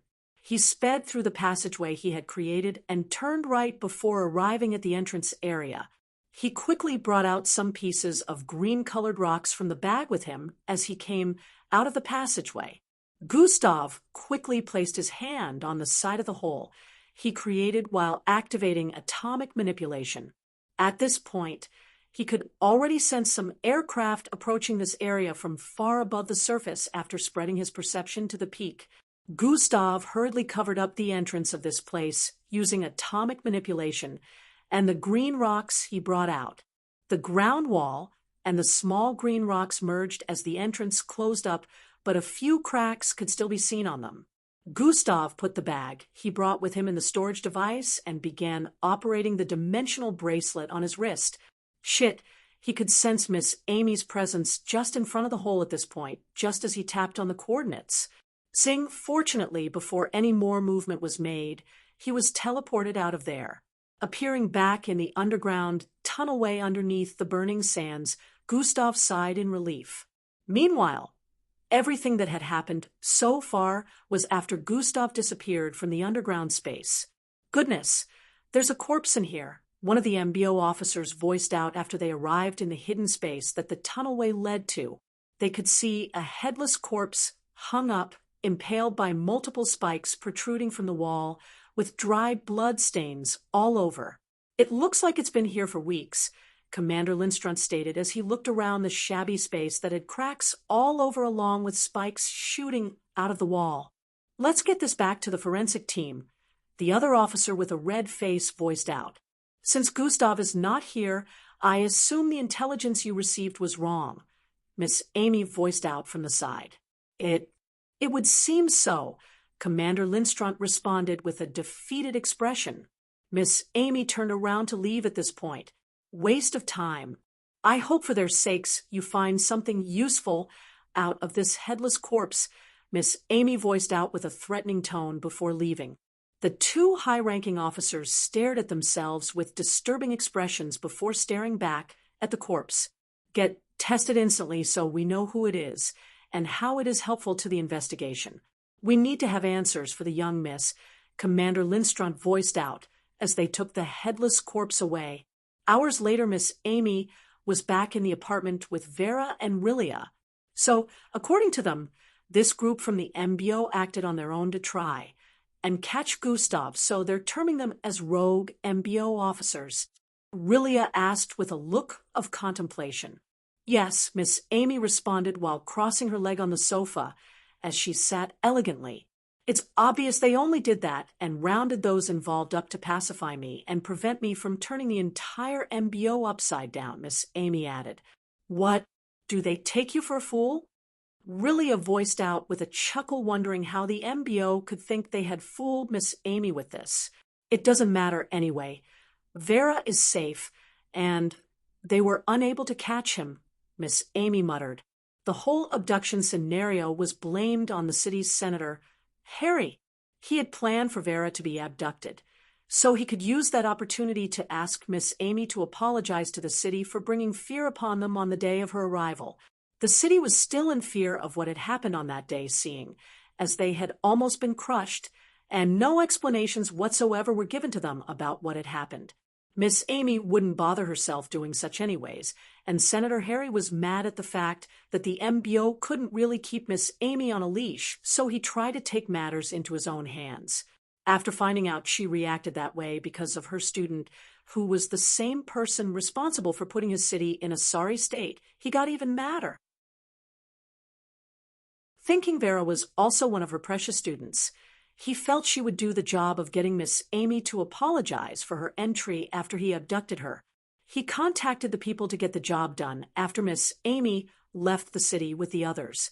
Unfortunately for him, the MBO intercepted his plans and decided to use this situation to their advantage. They sent some agents who pretended to be the hired abductors and brought Vera to the said location before revealing to Senator Harry that they were MBO agents. They made a deal with him that he would be allowed to do whatever he wanted to do initially without getting in trouble with them after they had finished extracting information from Vera. Of course, they had to keep their identity hidden since Vera was also a part of the MBO and would most likely be able to fish them out afterward. They had her abducted for 2 days where they were trying to get more information out of her other than the fact that Gustav was currently in the city. Despite Vera's abilities not being completely sealed, it was close to impossible to escape, considering they were more powerful, and she needed a catalyst of sorts because she would be able to do anything. The resolve to escape became fiercer after finding out their plan to get Gustav, which eventually led to everything that happened in the location where she was restrained. Senator Harry would have taken all the blame for abduction if the undercover agents managed to extract information and left, but they hadn't expected Miss Amy to have another person on the lookout for Vera while she was away. Why does it sound like you managed to prevent them from getting him? Rilia asked with a suspicious look. Because I did. Miss Amy's response caused both Vera and Rilia to stare at her with intrigued looks.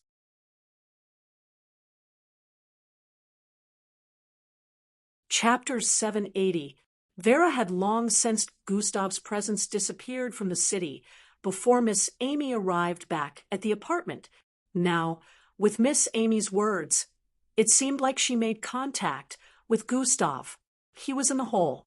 I stalled them long enough for him to finish up what he was doing and leave, Miss Amy added. Both of them had looks of astonishment after hearing that. So it turned out Miss Amy could sense Gustav's presence down there. She was only making a scene to prevent anyone from going down there before he was finished with whatever he was doing down there.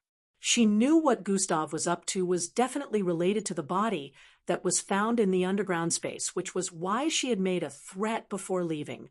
The threat she made would make them give her updates about whatever they found out after examining the corpse, and she could keep an eye out to know what Gustav was truly up to. So, you didn't meet him then? Rilia inquired. If I had, they also would. The best decision was making sure they had no suspicions whatsoever on Gustav's presence within the hole. After all, none of them witnessed him go in. Neither is there any proof that he did, Miss Amy stated. She knew Gustav could tell that she was there because she sensed a gaze on her from below. She felt a little disappointed within that she didn't get to meet him, since she wanted to give the stubborn idiot a piece of her mind, but she was sure she'd be seeing him soon after today's incident died out, and the results from the lab were released for the corpse. So, it turns out you weren't lying about being able to sense him, Vera, Miss Amy said to Vera. I'm just glad he's okay. Maybe he'll come back to the city soon again, Vera voiced out with a smile. Oh, he will come back for sure. It'll smack that hard head of his. Miss Amy muttered. Something is disturbing about this whole thing, Rilia voiced out. Miss Amy's eyes squinted, as she felt Rilia was about to mention something that was bothering her as well. How is it known to them that Vera can sense Gustav's presence? Looks like they already knew about it, since their aim was to get her in particular, Rilia stated. Yeah, I have the same worry, Miss Amy responded with a look of suspiciousness. Ooh. And they also knew to check the crime scenes, like they knew that was going to be Gustav's next move. This was something that was only discussed by our group, since we know Gustav well enough to understand what he would try to do, Vera voiced out, as well, recalling everything the abductors had said to her. This can only mean there's someone revealing information about Gustav within the circle, Miss Amy voiced out while standing to her feet. Interesting. I wonder how he would feel after figuring out he was making the wrong choice in picking friends. His trust issues would definitely get worse. Miss Amy didn't have to say his name before the two could understand that she was referring to Gustav. Vera knew how bad Gustav was at trusting others, so she understood Miss Amy's words even better. Now would they keep this secret from him after he was back, or would they reveal it? Vera couldn't place her thumb on which one was a better option, since both would have some form of consequence. Keep our discussion here private, and don't tell anyone about your abduction either, Miss Amy said to Vera. Vera nodded in response.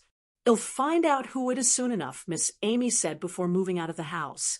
Now that Miss Amy had pointed it out, Vera couldn't help but wonder who it could be, seeing as none of them here had given any impression of being against Gustav. Alevra, Eldris, Ria, Timi, and herself were the only people who Miss Amy had mentioned she couldn't trust earlier due to never setting her eyes on them earlier. This led Vera to believe that they were amongst the friends that had come to later know Gustav. She was out of the suspicion list for obvious reasons. Only her was abducted, and they really tried to extract information from her, but were still unable to do so. She was more of a victim. Even the others who Miss Amy claimed not to trust on the day of arrival didn't seem like they'd ever try such a thing. It was crazy how she couldn't put her suspicion on anyone in particular, since none of them seemed like it with the relationship they shared with Gustav, but it remained a fact that one of them was a traitor. This made Vera shiver a little. Having friends is truly scary. This made Vera feel the need to shut people out of her life even more. It's nice to see Lil show emotions other than disgust once in a while, Rilia stated while relaxing on the sofa. She's showing emotions this way, Vera asked with a little bit of confusion on her face.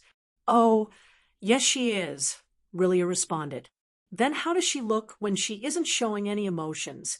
Vera wondered within herself. That Gustav kid must have really penetrated her cold heart. She's even tolerating my presence, Rilia voiced out with a slight look of jealousy. You keep calling her Lil Sis. Are you two truly sisters? Vera questioned. We are from the same main family, so she is in fact my cousin, and we are related by blood. I choose to call her Lil Sis because I'm older, Rilia replied. If so, why wouldn't she tolerate your presence then? Vera was a bit confused by the initial statement. Oh, she really hates our family and every single person related to her by blood. It's complicated. Rilia had a slightly crestfallen look on her face as she voiced out.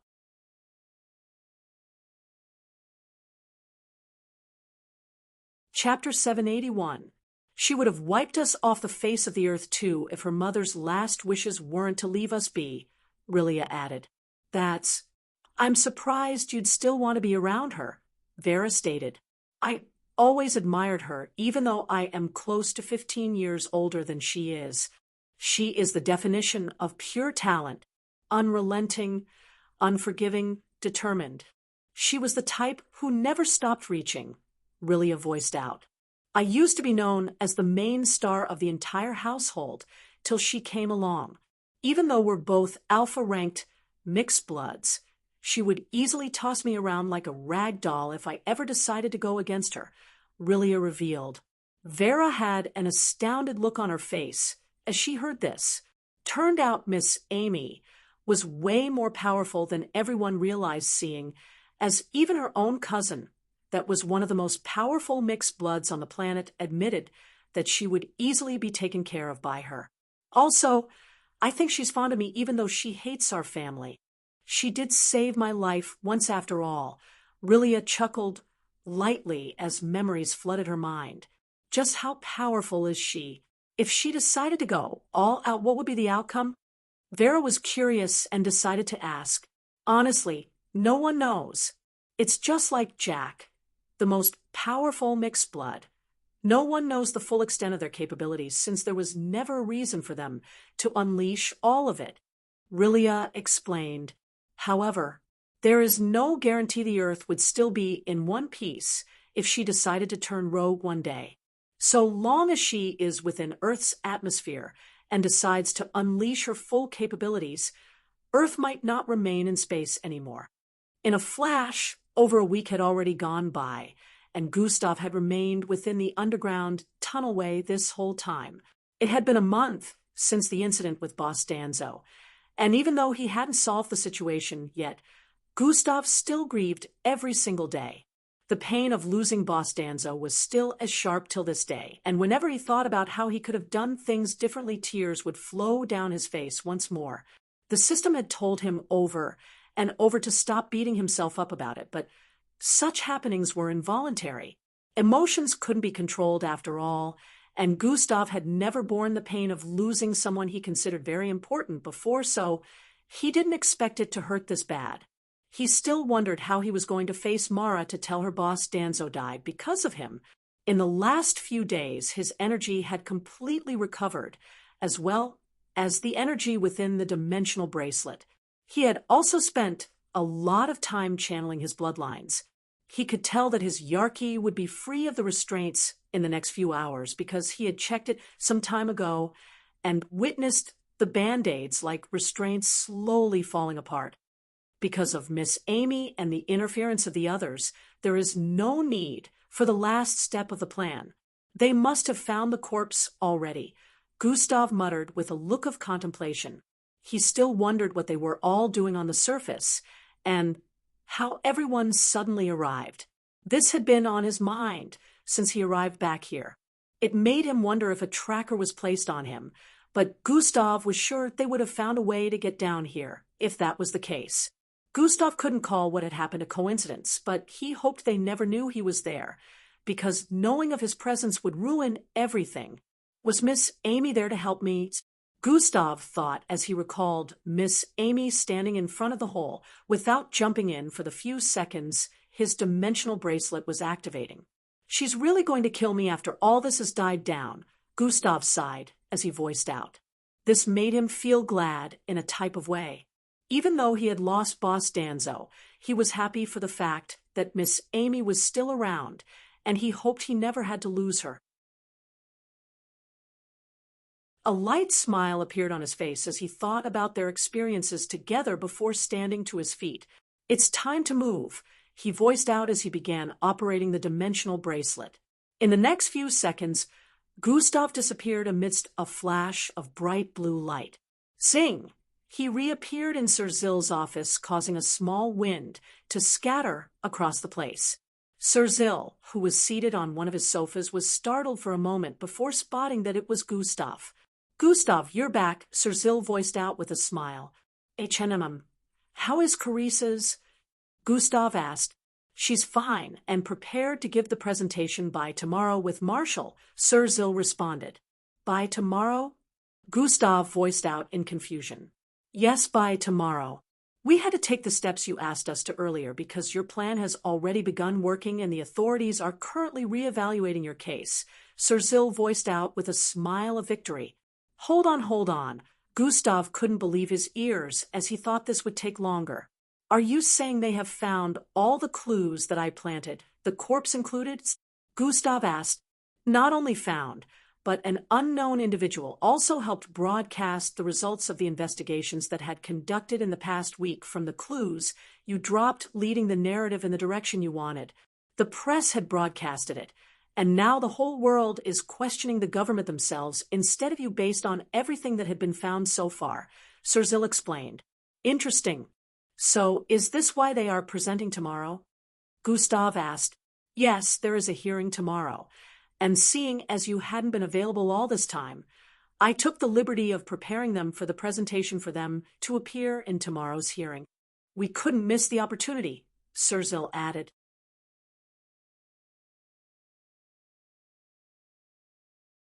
Chapter 782. Good job, Scientist Sil. I really owe you. Gustav voiced out with a look of gratitude, but something still bothered him. How is a hearing going to be held in my absence? He questioned. It has been requested all over the news for you to show up at Court Vladlini tomorrow for the last few days. But the hearing would still have taken place regardless of your absence, as the witnesses in several crime scenes have severally voiced their opinions on wanting to speak to the public on what they saw on that day, Serzil explained. Every one of them, who is fully recovered now, will be attending the hearing, and a defender has been put in place for you, courtesy of your teacher, Serzil added. Miss Amy is involved as well? Gustav voiced out. She appeared on the news recently. I'm sure she's doing all that she can from within to assist with the upcoming hearing, Serzil responded. I guess I'll be seeing her soon then, Gustav stated. Will you be attending the hearing? Serzil asked. No, unless I'm sure of this whole thing working out. I actually haven't decided if I will attend or not, Gustav said with an indecisive tone. I'll make my choice before tomorrow arrives, Gustav added. All right, Serzil nodded. I need footage on the news. I want to watch everything that has happened so far, Gustav requested. Serzil nodded and voiced out some commands. In a few seconds, several holographic screens appeared in midair, showing different media outlets. The screens began playing different news footage, which, according to the date, some were as early as 2 days after Gustav left the headless corpse in the hole, and some were just a few days ago. We have received vital information relating to the WG District incident and the case regarding Gustav Crimson. The headless corpse of Mr. Vanisher, who was among the deceased on that day, has been recovered. Autopsy was carried out on the corpse, and it was revealed to be that of Mr. Vanisher, the #1 business mogul in the city. The corpse seemed to have been discovered hidden deeper within the underground space of the WG District. The news reaching US now has revealed that investigation is being carried out on the spatial storage ring found on the deceased body. IT has been revealed that these three, Mr. Vanisher, Mr. Hallow, and Miss Banshia, are the well-known underground crime lords called the Ring Lords. Countless of their crimes and exploits, which were documented by Mr. Vanisher himself, found within the storage ring includes human trafficking, mixed blood, organ trafficking, illegal creation of underground battle facilities, and many others. The authorities carrying out the investigation has revealed that everything documented within the ring were, in fact, accurate, as some of these illegal businesses has been connected to the three ring lords. Breaking news. The three ring lords' devious plan against the city has been revealed. Breaking news. The three ring lords' devious plan against the city has been revealed along with a short footage of the planned operation to end Gustav Crimson's existence. According to investigations, it can be seen that Gustav Crimson acted in accordance to protect the city from imminent destruction. Gustav Crimson, protector or mass murderer. Gustav was able to keep up with every screen showing different media outlets and their similar but also different broadcast of news articles. So far, what he could see was his plan coming to fruition even faster than he expected. He didn't think someone would reveal the investigations that would be ongoing after he had planted every piece of evidence he created in the different spots. It turned out someone within the MBO gave the press full revelation of everything that the MBO had uncovered. Right now, Gustav wasn't even being seen as a bad guy anymore, except by some of those who lost loved ones in the destruction. Gustav had gotten Ring Lord Vanisher's storage ring, because the day he obliterated his entire body besides his head, the ring was the only thing left. Of course, since Gustav was in a rage that day, he didn't even think twice about the ring, neither did he even try to pick it up since he passed out a few seconds after destroying them all. Fortunately, he recalled the existence of the ring long after he had regained consciousness and went back to the area where he snuffed them out of existence to find it. He eventually did, and getting the storage ring to open up wasn't an issue since he could take the form of Ring Lord Vanisher. There were already compromising documents within the personal storage ring that listed out illegal operations the Ring Lords had carried out. Gustav only needed to add more that would suit the narrative and make the Ring Lords look like the culprits of the destruction that had happened within the city on the day of Boss Danzo's death. Since storage devices could not be opened up except by the owner they were linked to, the MBO and other authorities investigating did not doubt that everything they had found within was planted. Of course, since they were the most powerful force in the world, they would have special means of prying open the storage device. And now the things that have been found within, as well as a fake footage Gustav created with the help of the system, the blame for the incident that happened was falling on the heads of the Ring Lords. Gustav could not completely change things to look like he wasn't involved due to the eyewitnesses who already witnessed his involvement. So instead, he made it look more like the actions he had performed were for the safety of the entire city. According to some of the records documented within the storage device of Ring Lord Vanisher, a man-made virus to which only them had the cure was to be released in the city. They would then capitalize on the fact that only they could make the cure.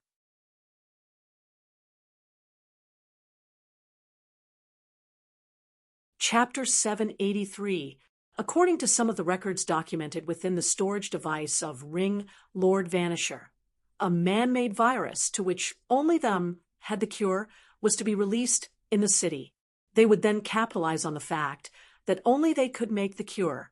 The locations that had been destroyed were simply places the virus was being replicated, and some other locations had also been rigged with them according to the records.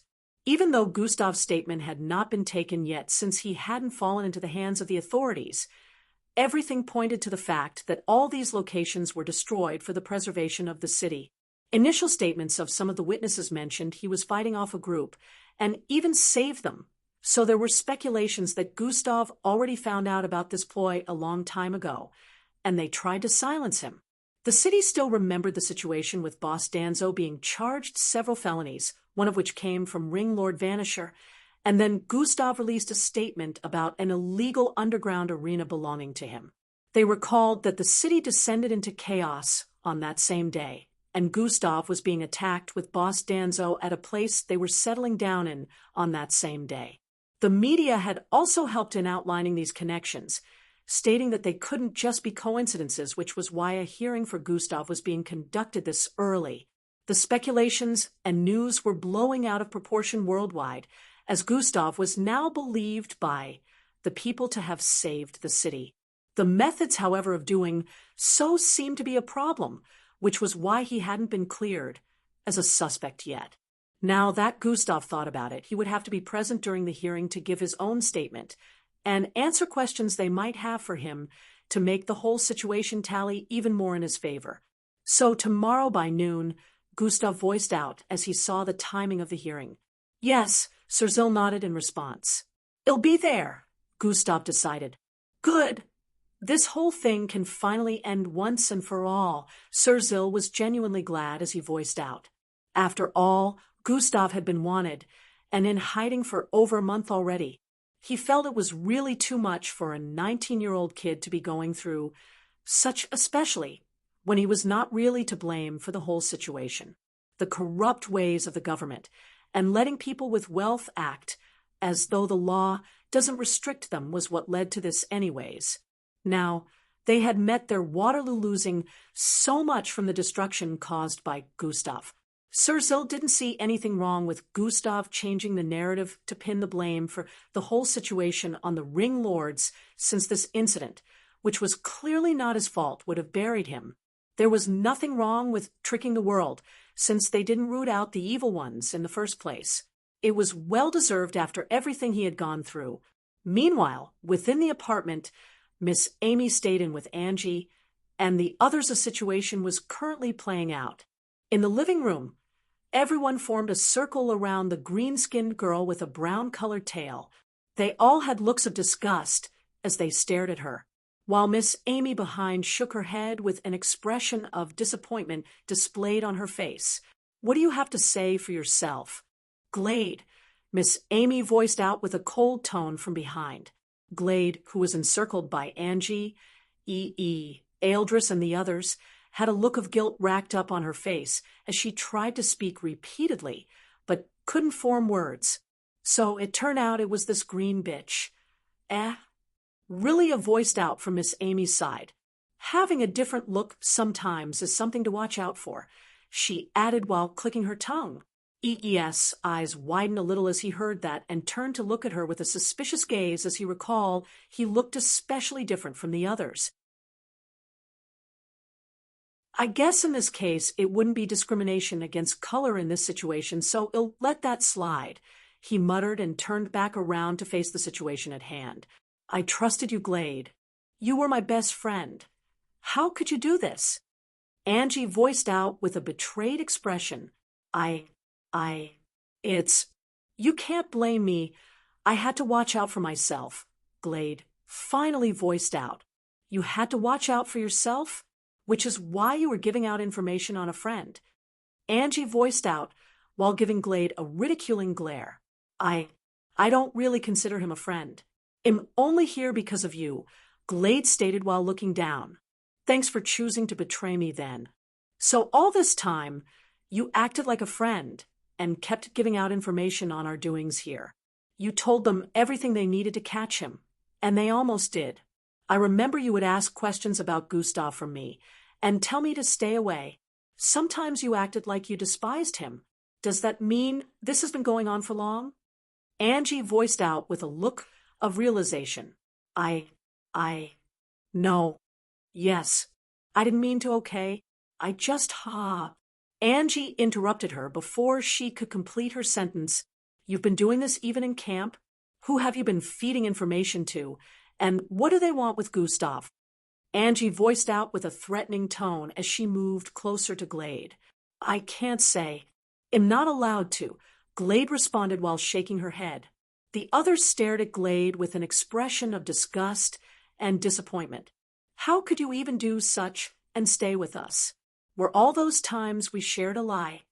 He voiced out. "No, I was only looking out for myself. You can't blame me. You all would do the same too if you were in my posit."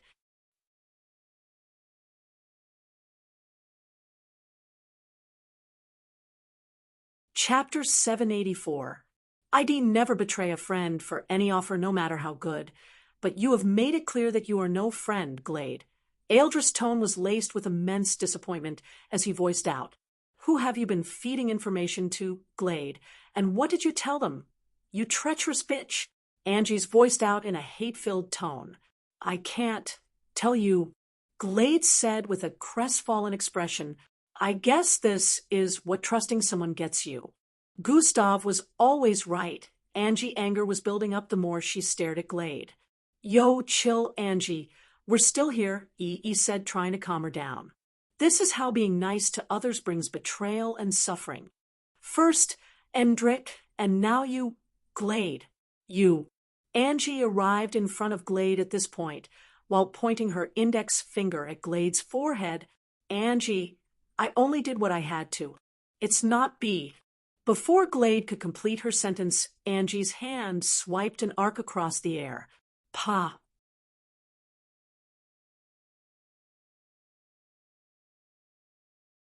Chapter 785. 1 minute left, Miss Amy said while slowly strolling towards the hole in the kitchen wall. Minutes earlier, Miss Amy had gathered everyone to the living room, saying she had an announcement. Before this, Miss Amy had brought everyone besides Vera, who remained in the city, back to Burning Sands City. After the stunt Gustav pulled before he disappeared, once more she figured there was no reason to leave the cadets watching other cities. As things began to unfold after Gustav planted the headless corpse and the narrative began to change for him, Miss Amy was even more convinced to bring the cadets back to the city. She had a feeling she'd be seeing Gustav real soon now, so there was no need to try and fish him out. Her prior discussion with Vera in the presence of Rilia as well led her to plant a technologically advanced and very impossible item to acquire called a transmission tapper. Only a handful of these technology devices were created worldwide, and with her special privileges, Miss Amy was able to acquire one.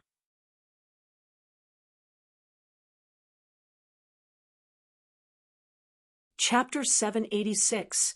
Bang! Her feet crashed into Glade's chest with intensity as both of them blasted through a business building. Bang! Bang! Bang! Bang! Bang!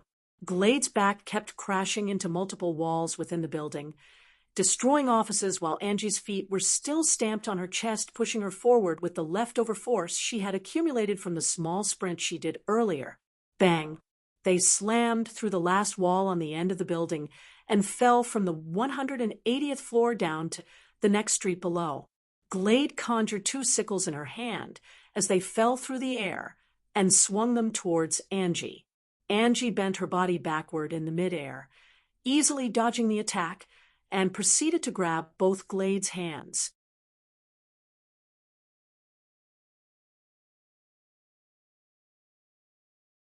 Chapter 787. Before she could reply, 3 aircraft suddenly arrived on the scene. Cease every form of movement and get on your knees. A loud announcement was heard from the aircraft in the middle as MBO officers began descending from them. Everyone turned around to look upwards at the agents descending except for Gustav, who remained in the same position with the hoodie covering half of his face. Miss Amy finally decided to intervene at this point. Swoosh, she suddenly appeared in front of Angie and behind Gustav as the MBO officers that had just descended marched towards them with the intent of wanting to detain them. The MBO officers paused their movements as they spotted Miss Amy. "Young miss," one of them in front voiced out with a surprised expression.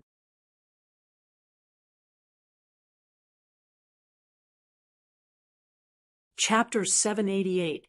"Oh, come on now," Gustav grumbled in dissatisfaction as Miss Amy flew towards the apartment while still holding him. Rilia snapped her finger from above, and everyone else on the ground level disappeared from the spot. She disappeared as well an instant later, arriving back in the apartment the same time Miss Amy arrived. "You really wanted to leave, after that dramatic entrance? Man, you wanted to waste all that?"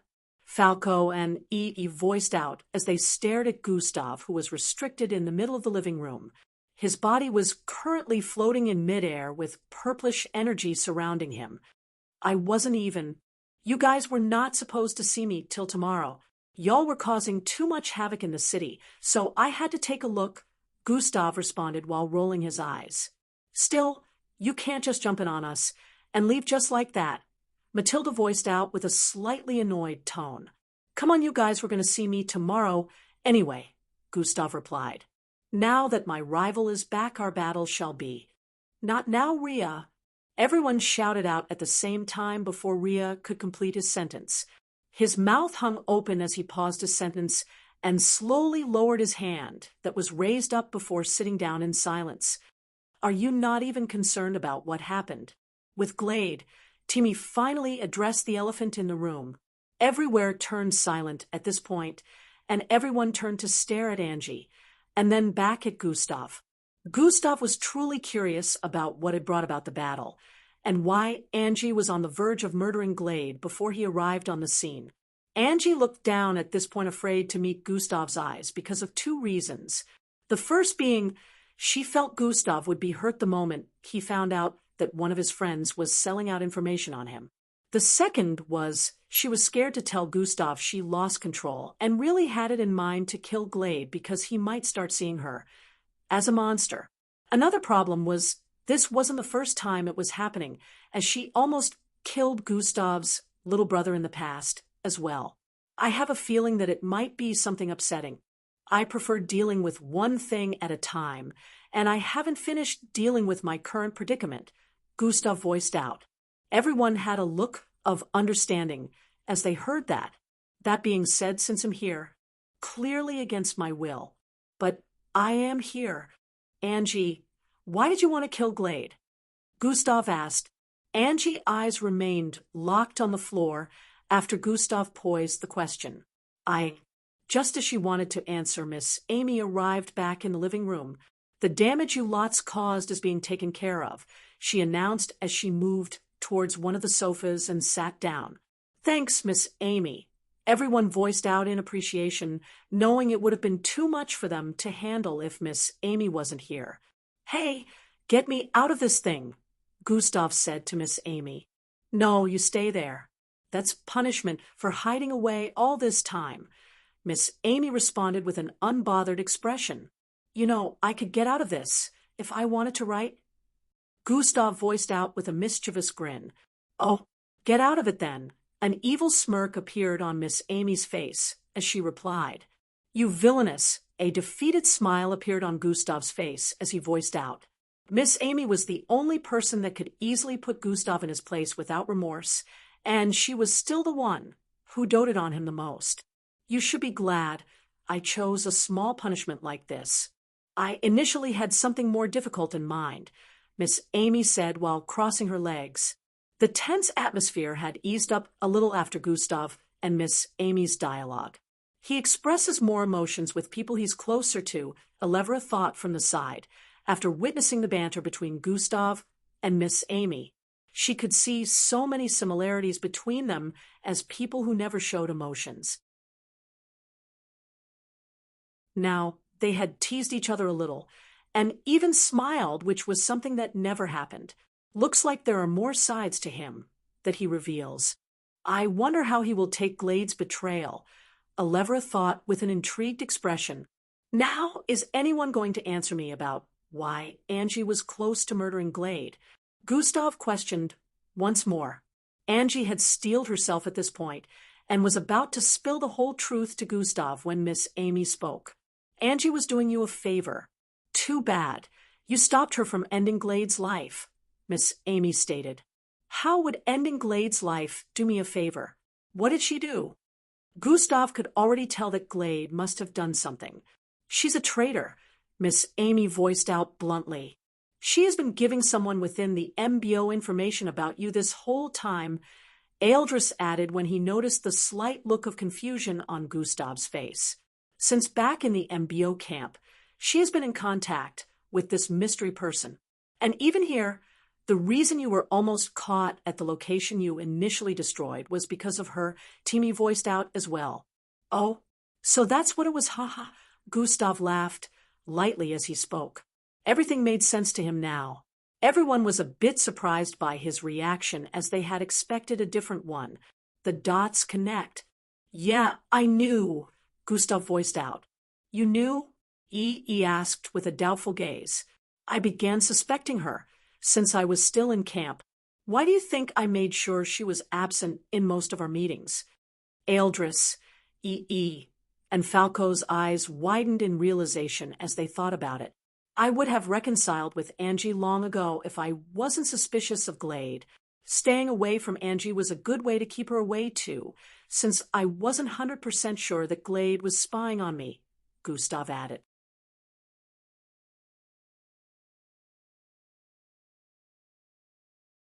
Chapter 789. I would have reconciled with Angie long ago if I wasn't suspicious of Glade.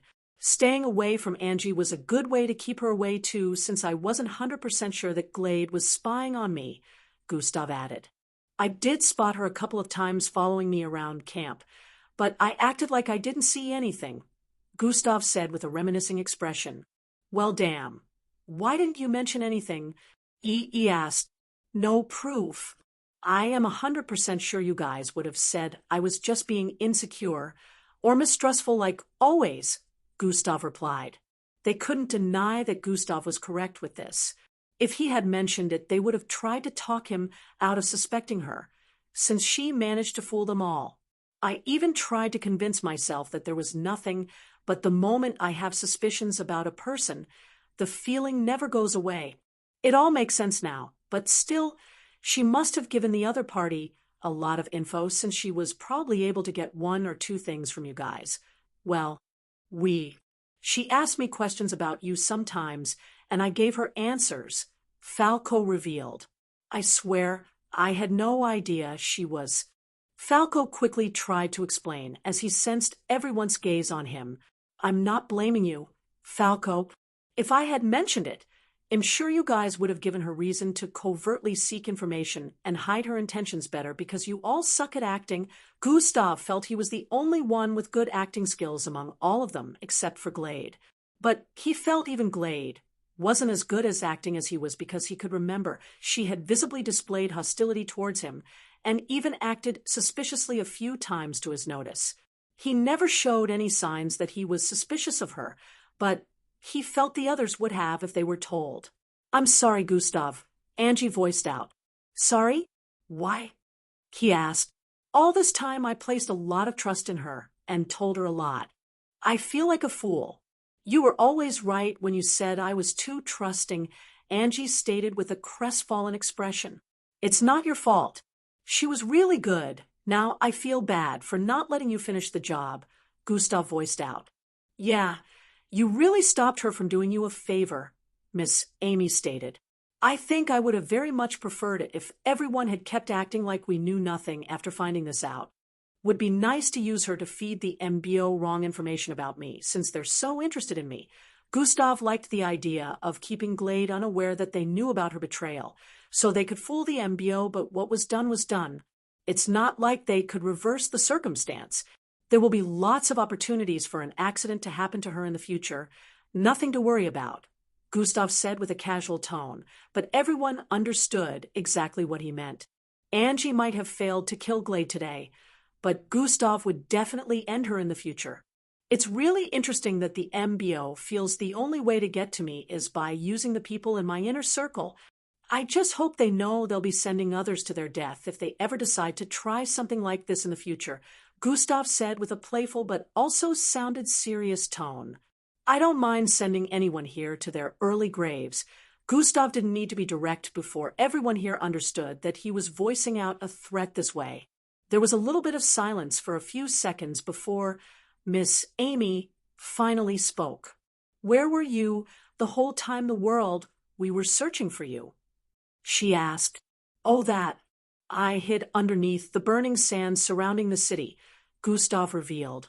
Miss Amy's eyes squinted as she heard that while the others reacted by furrowing their eyebrows in contemplation or slightly opening their mouths.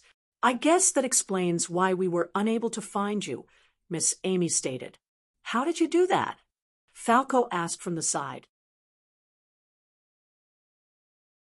Gustav proceeded to narrate his experience with the MBO in the past 1 month after Boss Danzo's death. Everyone knew by now about Boss Danzo, and they sympathized with Gustav, but they hadn't mentioned it yet since they were just reuniting with Gustav. Gustav also hadn't mentioned it to them. He was just explaining how he had been moving within the last 1 month, and the plans he put in place to turn the whole narrative around. Everyone was amazed, hearing the things Gustav came up with and how he evaded the MBO quite a number of times. They still had a hard time believing Gustav outran multiple squads of MBO officers that included even kilo-ranked mixed bloods. But it was Gustav. Every feat he performed despite still being a first-year cadet was nothing short of fascinating. His improvement within the last 6 months that he was away from camp really shocked the others, and had Alevra wondering if she could still spar with him and manage to win. So that is why your presence kept appearing and vanishing, E voiced out. Everyone had connected the dots from Gustav's narration and understood that Vera had truly been able to sense Gustav just as she said. Miss Amy already confirmed it, but Gustav's narration painted a clearer picture to them. Now that I remember, how did you manage to find me, Miss Amy? Gustav asked. He knew that them almost meeting at the location where he planted the headless corpse was no coincidence. Vera could sense your presence any time you appeared in the city, Miss Amy answered. Vera is able to sense my presence within a specified proximity. Gustav voiced out with a slightly confused tone as he turned his face towards Vera's direction. Yes, I am. she said with a slightly shy expression, glad internally that Gustav finally gave her some attention.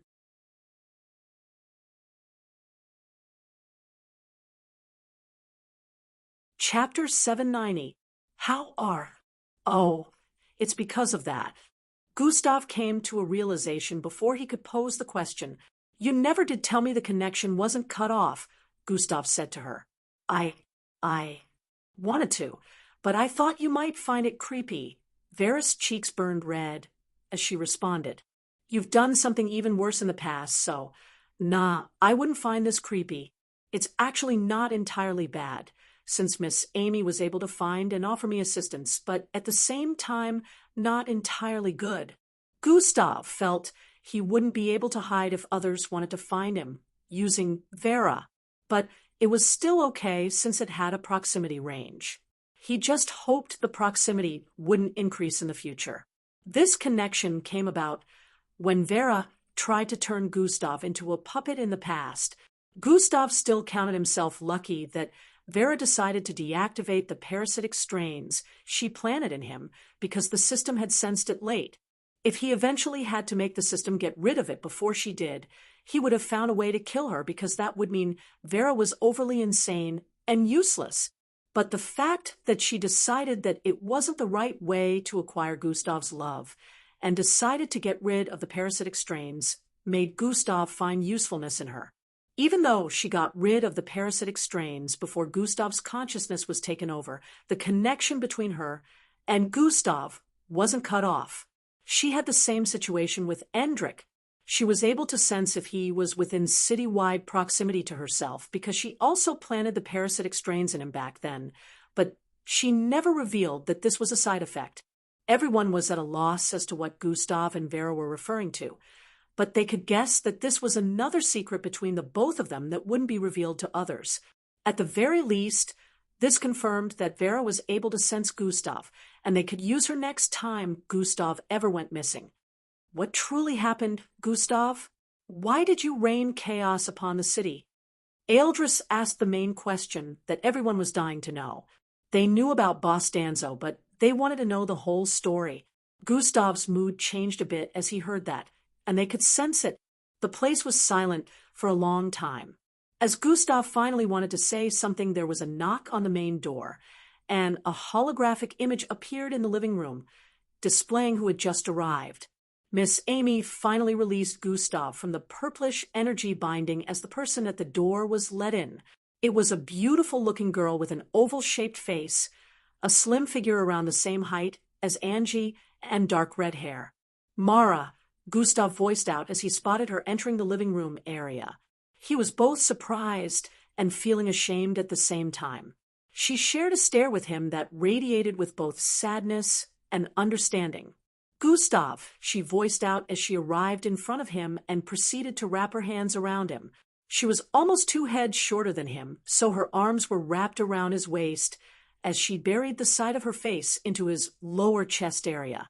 Gustav stood in place for a while, at loss at whether to embrace her back or not. He slowly raised his right hand and placed it on her head before stroking her hair backward repeatedly. "I'm sorry I couldn't protect him." His eyes narrowed as whispered with a guilt-filled tone. Mara pulled back from his embrace after hearing this. "It's not your fault.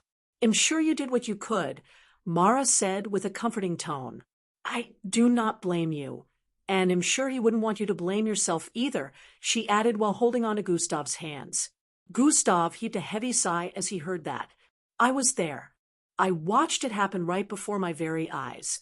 I should have saved him, but instead he saved me," Gustav mumbled as tears threatened to spill from his eyes.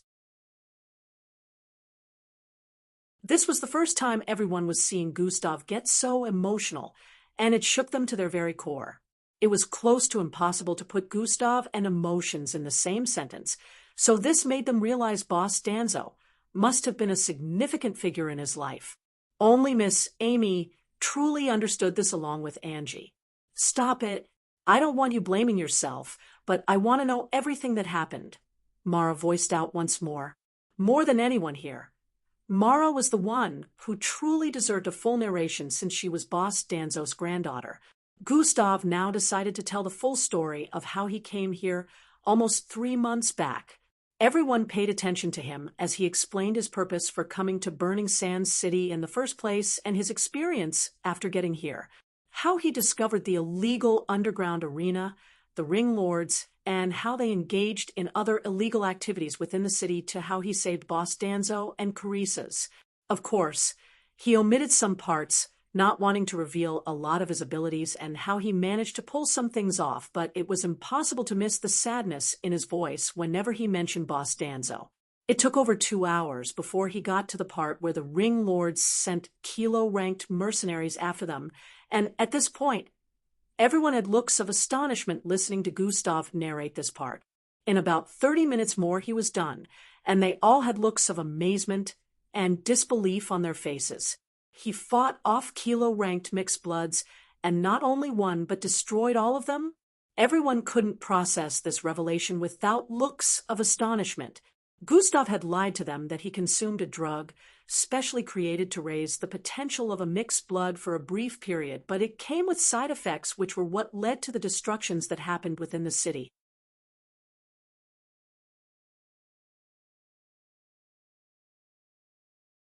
Chapter 791. Gustav had lied to them that he consumed a drug specially created to raise the potential of a mixed blood for a brief period, but it came with side effects which were what led to the destructions that happened within the city. He told them he lost control to rage and murdered every single person involved in Boss Danzo's death, and destroyed the homes and business facilities owned by the 3 ring lords as well. They now understood what happened, but they had no idea that Gustav lied to them that it was borrowed power. Decimation wasn't a skill he could activate on a whim anyway, so it was more like a borrowed power. Mara hugged Gustav once more on the seat in a comforting manner. It turned out that she had arrived with the others almost 2 weeks back when they were sent here. She came to recover Boss Danzo's body and give him a proper burial. Of course, they asked her several questions about Gustav, and even said he might be responsible for Boss Danzo's death, but she told the authorities that Gustav would never harm Boss Danzo. She could have taken his body back to Plankton City earlier, but she was waiting for Gustav to be found before she left. The instant she was informed of his return by Rilia, she came over. Everyone was aware that the next day was Gustav's hearing, so they were prepared to visit the main courthouse in the city. Gustav told Mara he would leave the city after his name had been cleared, so they could go back to Plankton City together to give Boss Danzo a proper farewell. She agreed to wait till all this was done before leaving. The apartment given to Miss Amy here was large enough with over 10 bedrooms, so Gustav was forced to stay here, and Mara was also given a room. Originally, since Mara was in the Science and Technology Division of the MBO camp, they would not be allowed to leave till after the 2nd year. But this was an emergency, since a close family member had passed away, so she was given the opportunity. Hours later it was night time, and everyone had settled in. Gustav was in his room alone, drafting different kinds of plans and ideas in his head when he thought of something. Oh, this might be a much better way to control the situation. Why didn't I think of this earlier? He sat up with a look of contemplation. This will work. A devious smirk appeared on his face as he stood to his feet and approached his door. Currently, it was late, around 10 p.m. in the night, so the apartment was silent with everyone staying in their rooms. The gang was all here, which meant the silence would have been weird, but everyone was giving Gustav space at the moment, knowing he was dealing with grief. They had already tried consoling him as much as they could earlier on, so right now they were just making sure he had enough time to himself. Gustav came out of his room and walked across the passageway. His eyes darted from side to side as he moved forward till he got to the 4th door on the left. Calm. Vera, are you awake? He whispered after knocking twice, gently.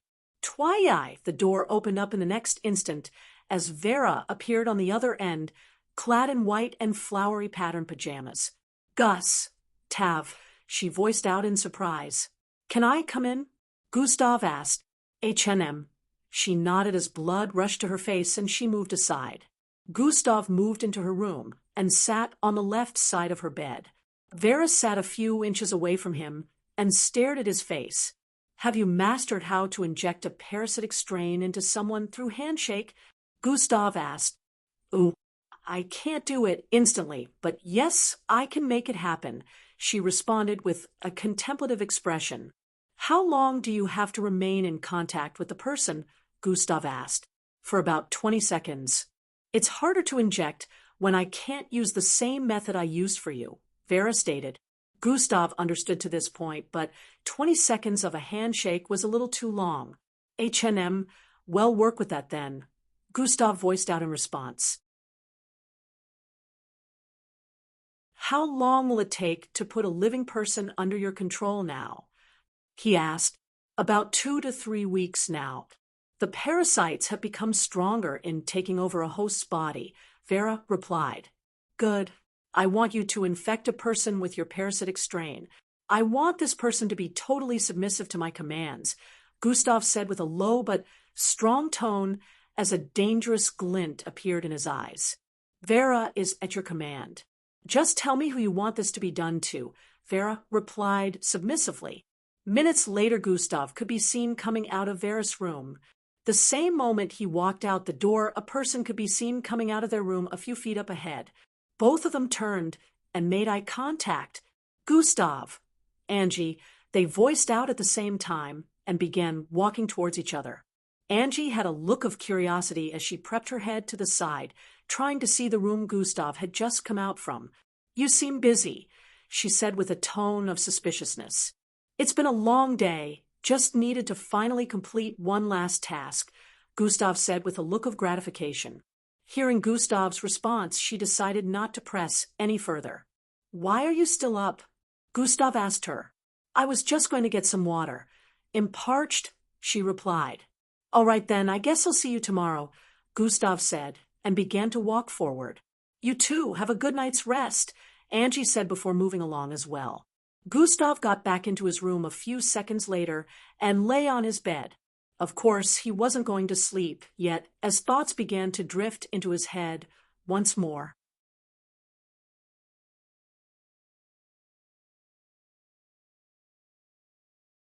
Chapter 792 are 18 scenes from the middle of the chapter to the end. Idiot, you missed your chance. The system suddenly voiced out in his head. Miss my chance how? Gustav asked. I know you're mopping around right now feeling sorry for yourself, but Angie really wanted to use that opportunity to spend time with you. The system responded with a disappointed tone. Oh, she did? Gustav sounded like he had no idea. It's so sad that you can only read facial expressions and body language when it's related to crime. Damned virgin. The system insulted him without restraint. Hey, that doesn't mean... Before Gustav could complete his sentence, the system interrupted. Looks like you still have a chance. Use it wisely. It suddenly voiced out. Still have a chance to do what? Calm. A knock was heard at the door the moment Gustav poised this question in his mind. He hadn't been concentrating since he started talking with the system internally, which was why he didn't sense the figure approaching his room door. Even before he stood up to open the door, he already knew who was there. He walked over and proceeded to slide open his room door. Angie, he voiced out as he spotted her standing in front with a tray in her grasp and a glass of juice with some biscuits on them. I figured you were probably not going to sleep yet, so I brought some snacks. A beautiful smile appeared on her face as she voiced out. Thank you, Gustav voiced as he moved to the side for her to come in. Angie walked in and placed the tray on a small table position beside the bed.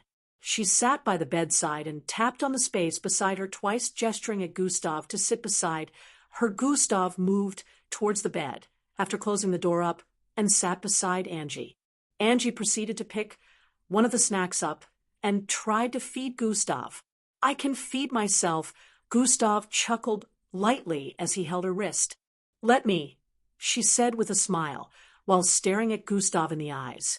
Gustav subconsciously let go of her wrist and slightly opened his mouth. Angie began feeding the snack to Gustav and passed him the glass of juice after some time. Her smile radiated so much cuteness and gentleness. charming him as she continued to feed him. After some time, he told her he was satisfied, and she put the snacks aside before pulling his head to lay on her lap. Gustav was a bit surprised, as he didn't expect her to suddenly pull him to lay his head on her lap. "Are you okay?" she asked while gently rubbing Gustav's hair backward. "I'm fine. You don't have to treat me like this because of what happened," Gustav responded. I'm glad you say you're fine, but still, let me," Angie said while still maintaining the smile on her face with her hand on Gustav's head. Gustav wanted to say something again, but his jaw just hung loose for some time before he decided to swallow the words down. As his head rested on Angie's soft laps, her scent drifted into his nostrils, making him feel an inexplicable emotion. Currently, Angie was clad in a blue tank top and black shorts, leaving a lot of her glistening smooth skin exposed, which made her look mesmerizing. "There's some here," she voiced out while using her fingers to clean the side of Gustav's lips. She brought her fingers to her lips and licked the crumbs of biscuits she cleared off the side of Gustav's lips. What did you just do?" Gustav voiced out as his face turned a shade of red. "Hee, it tasted good," Angie said playfully. Gustav wanted to speak again, but she placed her hands on his lips once more. "Let me clean the rest off." Gustav grabbed her wrist at this point and sat up. "I can do it myself," he voiced out and tried to clean the sides of his lips, but noticed that there was nothing there anymore. "You little hee," Angie chuckled lightly as Gustav realized she was just teasing him the second time around. He pushed her down onto the bed and held both her hands by the sides, locking her in place. Angie was still laughing at this point, but then they suddenly made eye contact, and then the atmosphere became a bit serious as Gustav's face descended closer to hers. Sparks of desire were ignited as Angie stared dreamily into his eyes while his face stopped a few centimeters from hers. Seeing as Gustav wasn't moving any further, she raised her face a little, and that was it. Their lips met. They slowly sucked on each other's lips as kissing sounds echoed across the room. Enjoying the taste of each other's lips for several seconds, Gustav didn't know when he found his body completely above Angie's. Their bodies merged as Gustav grabbed onto her waist while she wrapped her legs around his waist. Their kisses turned even more passionate as seconds went by, without them separating from each other. "Gus, Tav," Angie moaned with a tone of breathlessness as Gustav separated his lips from hers and began leaving a trail of kisses down her neck. She tightened her eyes and her face radiated with an expression of ecstasy as she felt Gustav's lips on her neck. She opened her eyes after some time and began pulling Gustav's top off. Gustav let her and proceeded to grab onto the hem of her tank top before pulling it off as well. What appeared in his line of sight was a black-laced bra with smooth, perky-looking cleavages. Angie wasted no time in pulling her bra off as well, revealing a smooth pair of tits. Gustav stared at them with a look of fascination for a while, as this was his first time seeing fully revealed tits in close proximity. They were fairly large, bigger than his palm at the very least, and quite perky as well. With an expression of immense desire, Gustav pushed her to the bed once more and began smooching her lips intensely. She could feel Gustav's throbbing erection pressing against her belly through his shorts as he lay atop her while they kissed. Gustav moved down and grabbed her titties before sucking on her left nipple passionately, causing Angie loud moans to fill the room. Gus, Tav, Her melodic moans echoed across the room while she held onto Gustav's head as he switched from one tit to the other, firmly grabbing onto them with his palms.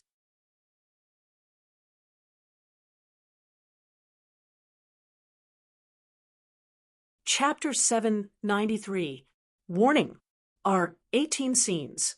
You can choose to skip to the Gus, Tav, Her sensual moans echoed across the room while she held onto Gustav's head as he switched from one tit to the other, firmly grabbing onto them with his palms. In a few more moments, they were both stark naked with Gustav above Angie's body. Are you sure you want us to do this? Gustav asked her as she panted heavily while staring at his thick rod, which was currently pointing at her nether regions. H&M. I want my first time to be you, Gustav, she voiced out with a low tone. Gustav's eyes widened slightly as he heard that. First time? He thought internally as his heart began beating even more rapidly than before. Angie reached out and grabbed hold of his erect and thick-looking rod before guiding it towards her entrance. Ugh! Gustav grunted as he felt his rod rubbing against Angie's entrance, which was dripping with wetness at this point. It felt so stimulating, which had him wondering if this was how it was supposed to feel. Angie's moans sounded like a mixture of both pleasure and pain as Gustav pushed his hips forward a little. Half a centimeter of the tip of his rod penetrated her entrance, but Gustav paused to make sure he wasn't hurting her. Angie was still breathing in and out heavily at this point, while her face was turned towards the left as her eyes remained closed. Gustav pushed his hips forward, even more, causing his rod to slowly slide and causing Angie to hiss in pain as she felt her tight cave stretching to accommodate Gustav's length. Gustav could see the pain on her face and wanted to stop, but she wrapped her legs around his waist tightly and pulled him forward to kiss him. Flesh-merging sounds rang out as Gustav's full length slid into Angie completely, causing her to moan in his mouth. Sweat dribbled down Gustav's forehead as he tried to control the amount of stimulation he felt in that particular part of his body, being wrapped by Angie's wet and tight cave walls. It was so pleasurable. He could feel his brain going numb as his rod throbbed repeatedly within her. So this is how it feels. It's amazing. Gustav began to thrust back and forth as he had seen in some videos. He also recalled the times he had witnessed some of these acts in reality with God eyes. Ugh. M-H-N-M. Gus. Tav. Angie began to feel the pain subside as Gustav began thrusting back and forth repeatedly. Pleasure began to hit her like waves as she moaned even more loudly, pulling Gustav into her embrace. Pa, pa, pa, pa. Slow flesh-slapping sounds reverberated across the place along with Angie's moans of ecstasy and Gustav's low grunts. Gustav could feel something trying to spill out, and he knew he wouldn't be able to hold it in for too long, but he was enjoying this too much to stop now. Ooh, I love you, Gus. Tav. Angie moaned in his left ear as he kept moving his waist. Hearing this, Gustav couldn't hold on any longer and ejaculated inside of Angie. Angie could feel the warm liquid filling her up within and held Gustav's waist even tighter with her legs. They both panted heavily with their bodies still merged together even after Gustav had released semen into her. Ooh, I love you too. Angie, Gustav whispered in her ear, causing Angie's body to quiver as her eyes widened slightly. Gustav felt warm water on his shoulder area and pushed himself up to stare at Angie's face. Ooh, why are you crying? He asked. Ooh, they are tears of joy. A radiant smile appeared on Angie's face as she responded while tears slid down her cheeks. I've been waiting for so long to hear those words, she added. LL. Don't expect to hear them often. Gustav's face had turned a little red again after hearing that. Angie pulled him down, and they began kissing again. Angie whispered something in Gustav's ears after their lips separated, and he proceeded to lift her up. He carried Angie in his arms with her legs around his spin area while they moved towards the bathroom. A small bloodstain could be seen on the mattress where both of them had just moved from. That night, Gustav and Angie engaged in 3 more rounds of passionate lovemaking sessions and ended up sleeping around 3 in the morning.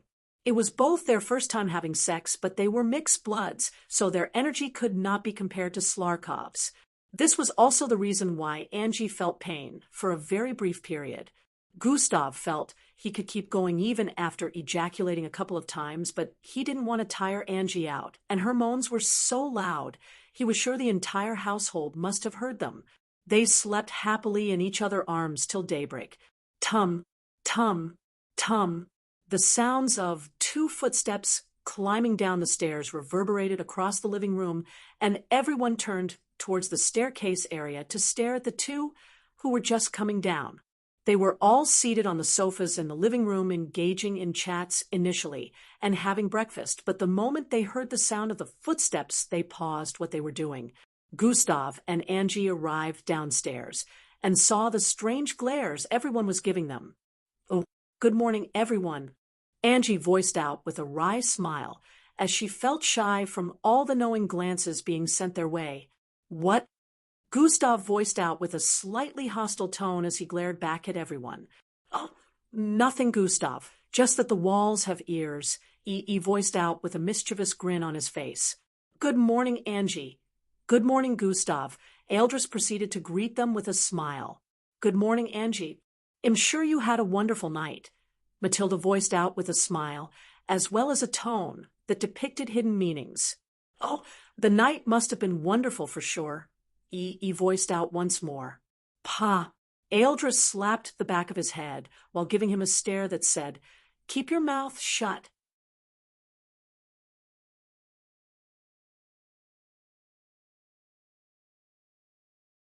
Chapter 794. "Hey, come on," E yelled out with a tone of injustice. "They know." Angie screamed internally as she saw the looks on everyone's faces. The others, like Elevra and Vera, chose to pretend like they knew nothing about what was going on, but Falco, and Matilda were giving subtle hints that they were aware of everything that had transpired during the night. Hints weren't so subtle compared to the others. Angie's face was already a shade of red at this point, as she felt embarrassed while walking towards one of the sofas to sit. "Everybody knows we had sex," she was screaming in her head as the stairs felt like they were poking through her. "Angie! Kyrar!" she screamed out with a spooked tone. Matilda tapped on her shoulder from the side. "Thumbs up." Matilda raised her right thumb with a smile on her face. Angie felt like the ground should open and swallow her up right now. "Humph." Gustav made a low humph as he walked towards the kitchen area. "There's food over there," Mara said while pointing at the dining area. "You call this food? How do y'all manage to put this in your mouth?" Gustav said with a tone of ridicule. "Boss Danzo wouldn't approve," he said with a low tone, and then a smile before going through the kitchen door. Mara smiled after hearing that. "Looks like he's slowly beginning to let go of the guilt he feels." She was glad about this because she saw Gustav as a big brother that she never had and would never want him to feel guilty about something he didn't have control over. Sure, they were both sad over the loss, but she knew even her grandfather would not be able to rest in peace if Gustav went on every day blaming himself for what happened. "All of a sudden, I feel like I shouldn't have eaten," Falco voiced out. Me too," Timmy and he voiced out as well. "My rival is about to cook some good meal. I think I'll wait for that," Rhea stated with a delighted tone. "None of you are getting any." Gustav's loud voice drifted out from the kitchen. They all had wry looks on their faces after hearing this. Everyone knew how good Gustav's cooking was. Even though the meal they were being served was good, they knew it was nothing compared to Gustav's meals. This made them wonder just how good Boss Danzo's meals were. They knew about the story of him being responsible for teaching Gustav all he knew about cooking. Hours later, Miss Amy, who was dealing with making some reports to the MBO at the earlier hours of the day, returned back to the apartment. At this point, everyone was prepared to leave for the hearing. Gustav had called Sir Zil, who was initially worried when Gustav didn't return yesterday. Everything was ready on his ends as well, and he mentioned he'd be bringing Carissa's over to the courthouse with him in a few, while Marshall would be attending the hearing with his parents. Initially, Marshall's parents didn't want to have anything to do with this, but Gustav threatened them that he would reveal their shady business deals with the ring lords to the public if they prevented Marshall from attending. Gustav needed as many eyewitness testimonies as he could get, and it was already proven that Marshall and Carissa's were present at the first scene of destruction, so they would be a big help in today's hearing. "Are you ready to go clear your name?" Miss Amy asked. "I am," Gustav answered with a decisive look. It was finally time to bring this whole thing to an end. Even though his desired result of wanting to come here and save Boss Danzo wasn't actualized, he was glad he put a lot of rotten people in the dirt. There would not be underlying crimes or secret illegal acts being committed around these parts for a long time. Gustav had already struck fear in everyone's hearts about the possibility of them being uncovered, so those with power trod softly.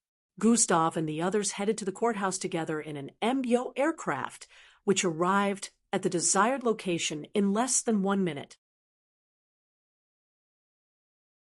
According to Miss Amy, for the cadets to have completed their first mission, Gustav had to arrive at the courthouse with them. This would prove that they actually managed to get Gustav in the end, completing their 5-star mission. It was quite crazy that they were also sent on a 5-star mission on their first mission just like Gustav, and they would be completing it as well. The only difference was their mission was literally Gustav. The press and media people with flying cameras could be seen stationed around the massive white courthouse the instant they landed. The courthouse had a pentagon shape from above with the statue of a sword attached to the top. Lots of people had come to witness this. Gustav was the only one dressed in a casual outfit, while the rest of his friends, and the likes were clad in their cadet uniform. They looked like they were Gustav's escorts as they surrounded him while heading into the courthouse. Gustav, what do you have to say about the hearing? Do you think you will be proven innocent today? What would happen to you if the court decides to proclaim you guilty? Did you truly murder all those people? Why did you place their heads in different parts of the city? Was that supposed to be a warning? Why didn't you turn yourself in earlier? The press asked all sorts of questions trying to get past the 10 surrounding Gustav, but they acted like they were Gustav's bodyguards and truly made sure to keep the press and other people gathered in the vicinity from touching him. Gustav maintained his nonchalant looks as he walked in their midst towards the courthouse entrance. Miss Amy followed from behind, using the pressure spreading from her to make them shrink back in fear.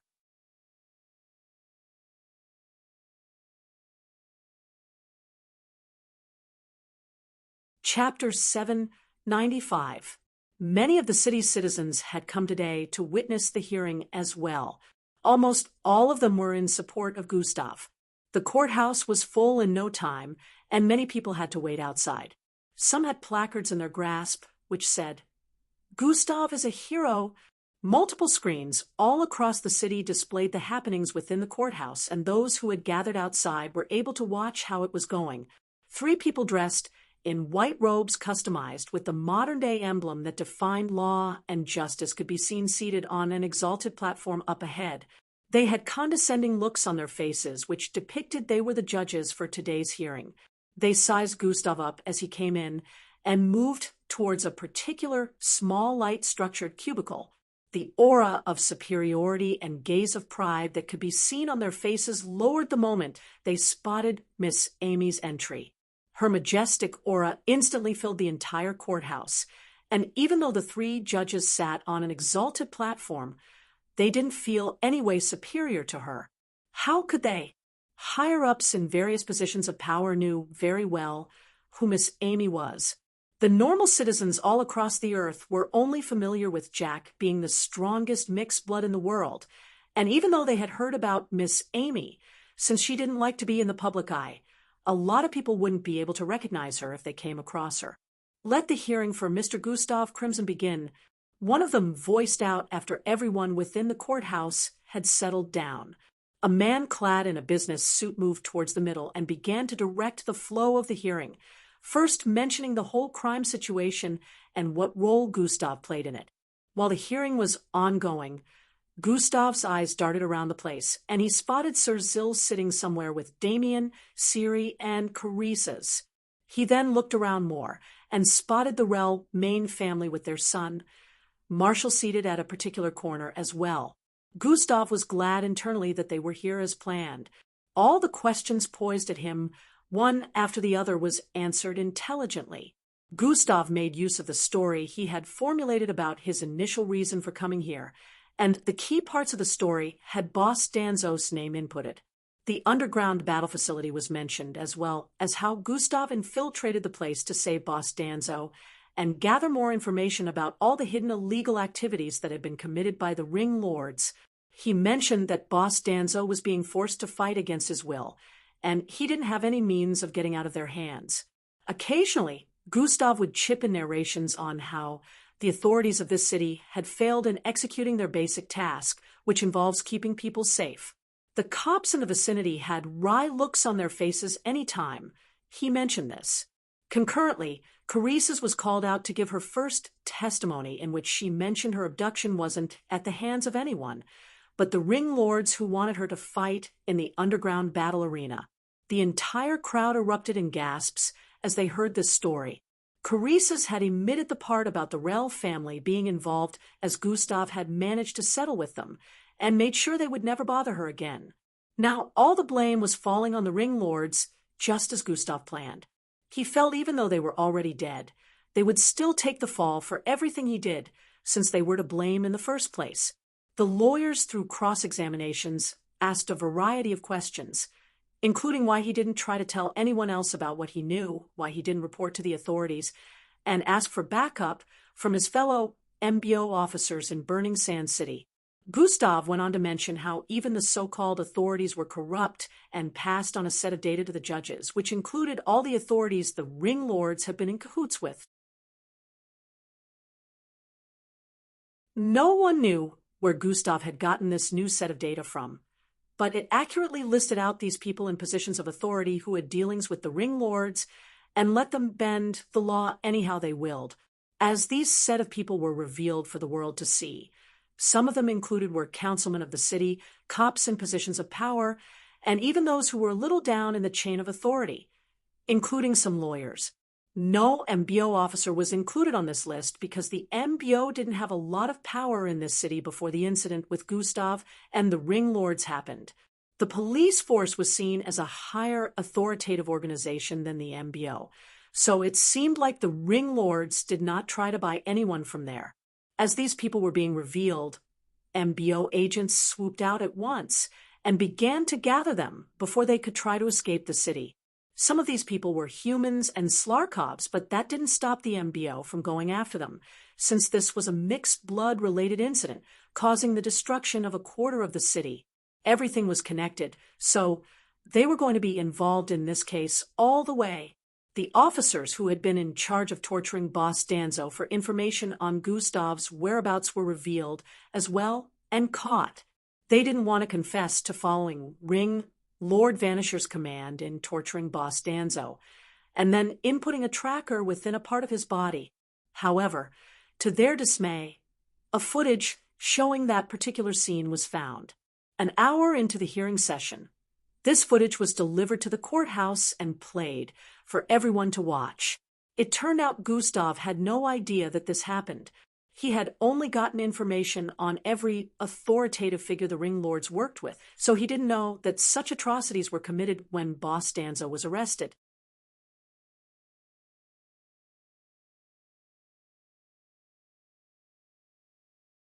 Chapter 796. Gustav's eyes radiated with bloodlust as he watched the three beating Boss Danzo up occasionally and tearing his flesh in different parts. Then a part where Boss Danzo responded sassily when they asked who he was made him nearly tear up as he chuckled. "It was just a good Samaritan. I don't know who he is," Boss Danzo responded. "Cut the crap. A good Samaritan, my arse. Reveal who he is now before you lose more blood." The slanted-eyes man with the ponytail voiced out with a threatening glare. "He must be Santa. He came bearing Christmas gifts early," Boss Danzo chuckled in response. The whole city watched the part where Boss Danzo was later tortured till he passed out, but still didn't reveal Gustav. It turned out that the tracker they placed in Boss Danzo's body mimicked his internal organs, so even when Gustav scanned Boss Danzo for injuries after he was released, he didn't find anything out of the ordinary. He was even glad that Boss Danzo was unharmed, not knowing that he had been given high-grade recovery pills to make sure no traces of injuries remained on his body. Boss Danzo also acted like nothing happened and didn't tell Gustav a thing because he knew Gustav would seek blood. if what had happened was revealed to him. "This is death deserving," Gustav said internally as he noted the looks of the three who had done the deed. The hearing continued afterward, and other footage was displayed. Gustav revealed that when they found out he knew about their plans and how he was trying to stop them, they sent mercenaries after him and Boss Danzo after he was granted bail. He narrated from his point of view how he tried to stop the mercenaries from destroying not just him, but also evidence of themselves ever being there, which included killing everyone within a 200-story tall building. As it claimed that they were stronger than he was, he failed to protect a lot of people. This was where the witnesses who had been in the building at the time came out to give their testimonies. Around 30 of them had survived, and over 20 of them were present in the courthouse today. There was no doubt that all these people were present at the first scene of destruction on that day, as news outlets had covered them and displayed every one of them in that location on the news. All of them kept mentioning how Gustav was the hero who had saved them on that day. Marshall and Carices came out to give a testimony of how Gustav had protected them as well since they were on scene at the time. The short footage gotten from Boss Danzo's brain was the only one that could be found of when the incident was going down. Everyone was able to watch how much destruction was being wreaked upon the place by the three mercenaries who had attacked, and how much Gustav tried his best to hold them off and was failing. It got to the point where he was flung forward and managed to hit Gustav out of the way before the golden beam of light penetrated him. Carices and Marshall had explained that they had in it, since this was requested by Boss Danzo himself. It was also well proven through the footage that this was so, and Boss Danzo had managed to save Gustav by giving his own life. Everyone saw Boss Danzo as a hero at this point, and every bad thought they had of him in the past vanished. Gustav narrated the rest of the story on how he had taken care of the culprits by using an enhancement drug that caused side effects on his bloodline, causing him to fall asleep for a long time, which was why he didn't turn himself in all this time. He also admitted to causing the destruction in all the locations where the supposed viruses had been distributed to keep the rest of the city and the world as a whole safe. There were different footage of him being in the reddish-black form that flew above the city. So it was confirmed that it was Gustav using an enhancement drug to boost his power. The witnesses in the first scene of destruction who got saved mentioned that if Gustav had been trying to cause a senseless massacre, he would have killed them afterward instead of killing the three mercenaries and leaving a location to destroy the locations where the virus was being distributed. After everyone that had one thing or the other to say had said their piece and Gustav had answered every question that needed to be answered, it was now time for the judges to pass down their verdict. Gustav Crimson has committed manslaughter and destruction of both public and private properties worth hundreds of millions. The judge in the middle paused as he got to this part. He could sense someone giving him a death glare from the corner of his eye, but he tried to remain calm as he continued. On the premise of preserving the lives of many others within this city, and the world as well. He paused once more upon getting to this point. Originally, such an offense would result in getting sentenced to a maximum mixed blood prison, but, as we have seen today, Mr. Gustav Crimson had displayed a heroic deed by causing a little destruction to preserve what would have caused an outbreak that could potentially wipe out 1 million more people than the ones deceased. The middle judge, once more, made a brief pause. At this point, tension was being spread across the city, and everyone watching was intrigued, waiting for the sentence to be passed. And so, this court drops all charges placed on Mr. Gustav Crimson and declares him innocent. He is granted the title Hero of Burning Sand City. Cheers! Cheers! Cheers! All across the city, cheers could be heard as the people clapped their hands in joy after hearing the verdict. The courthouse, too, was loud at this moment as the people in support of Gustav cheered and began to chant his name.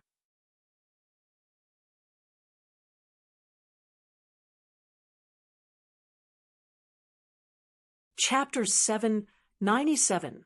All across the city, cheers could be heard as people clapped their hands in joy after hearing the verdict.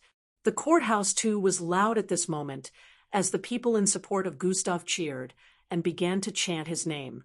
There were still a few unsatisfied people after hearing the verdict, but a majority of the people in the city and those watching the broadcast across the world were glad Gustav was now free.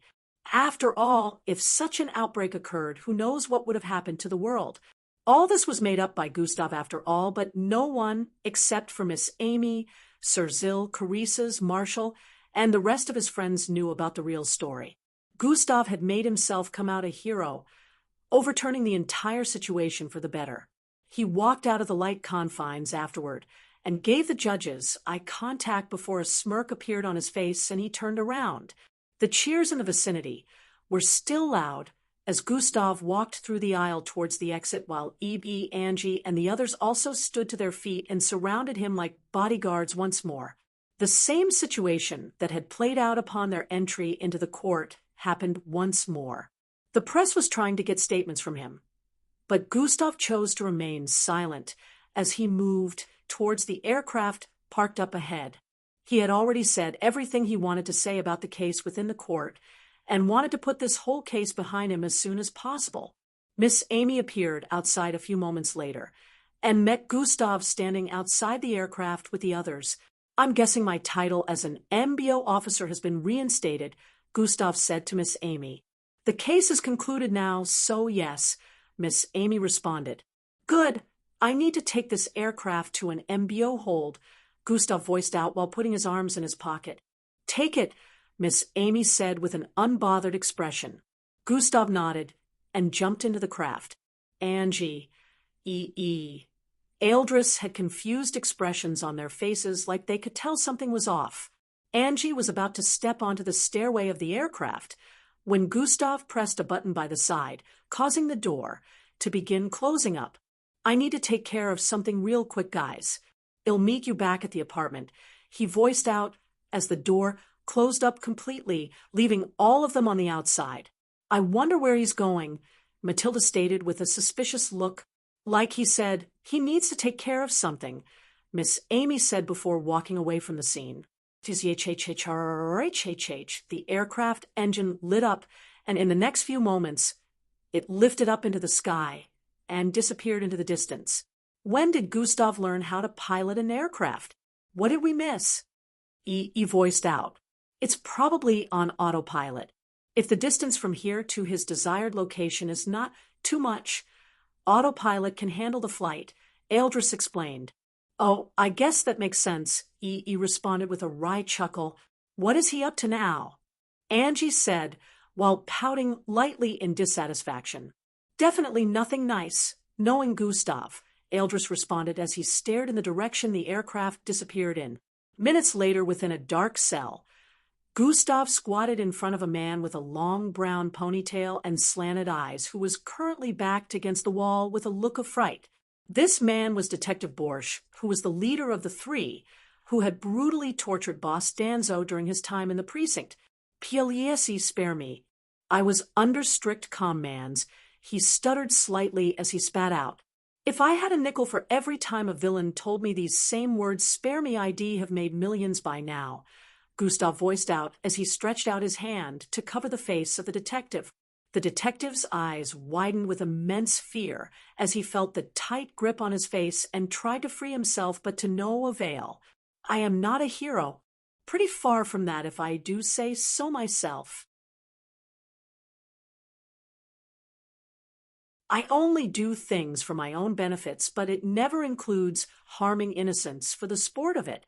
Y'all are not just villains, you are scums," Gustav voiced out. "Scums that don't deserve to be in existence." "Ha, I'm a scum too, but—" Gustav's face suddenly turned extremely serious and cold at this instant. "You harmed my father." Boom. His right palm suddenly lit up with blue flames after voicing this out. "Kaiir!" A loud scream was heard from the cell as Detective Borsch's head was set ablaze.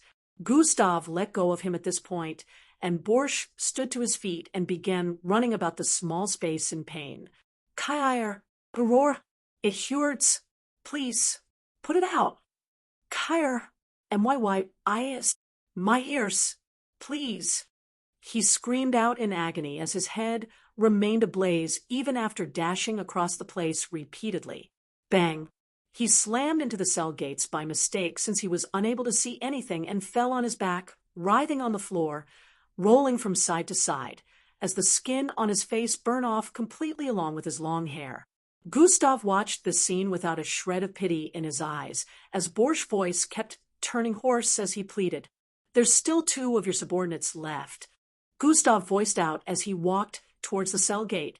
"Maybe in your next life you'll choose the better option of not harming innocents," Gustav said as he walked out of the cell, still ignoring the screams. Hours later, Gustav was back in the apartment with Angie and the others. "I literally can't go anywhere without people trying to take pictures. I need to leave this city soon," Gustav voiced out with a tired expression. "You're a celebrity hero now.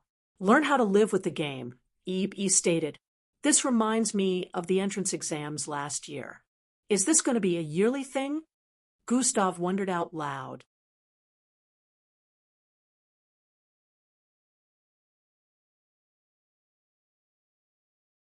Chapter 798. His popularity peaked across the world around a year ago, too. He had to face issues like this, but when he got out of camp for his mission, he wasn't as recognized as back then. The whole popularity saga was coming to an end, and he was returning to being unnoticed by the world. But this happened again, a year later, and now it would definitely take time for the world to start forgetting about him once more. On the bright side, he would be returning to camp soon enough. So all this would die down while he was in camp. He just hoped that a year later he wouldn't be put in the spotlight by another event. Little did he know. "Where did you go earlier?" Angie asked. "Just had to deal with 1 or 2 things, nothing major," Gustav responded while recalling the image of burning skulls in his mind. A look of gratification appeared on his face. "I guess it pays to have the most powerful female mixed blood as your teacher," he thought internally. "Where did Miss Amy go?" Gustav asked after noticing that she hadn't been in sight since he arrived back. "She told us to inform you that she had reports to take care of," Eldris responded. This made Gustav recall that Miss Amy was indeed on a particular mission before she came here, the whole Jabal situation from his first MBO mission. He figured she probably hadn't finished handling it before she came over to find him after discovering what happened. A warm, fuzzy feeling arose in him as he smiled. What Gustav didn't know was Miss Amy had already finished dealing with the situation and even managed to save an entire city larger than twice the size of Burning Sands. Unlike his current turn of events, which was a sham, Miss Amy actually saved a whole city from an outbreak that could potentially harm the world. Even as she had done this, only the MBO and a few world powers were aware of this feat that had been added to her collection of feats. Miss Amy was able to hide from the spotlight. She successfully completed a 10-star mission, which could have graduated to a higher star if Miss Amy hadn't dealt with it instantly. Regardless of her efforts, she wasn't getting praised by the world because she instantly disappeared from the scene the moment she completed the mission. This was Miss Amy's way of doing things, and Gustav would have to learn how to be similar in the future if he wanted to stay out of the spotlight. Within an underwater facility, over 10,000 feet underneath the ocean, a masked man in a red jacket could be seen standing in front of a glass wall, where a few people with weird-looking skin colors were kept. Some citizens were affected by it. Red Shadow voiced out through a communication device with a sigh. Have they all been rounded up? A solemn feminine voice could be heard from the other end of the communication.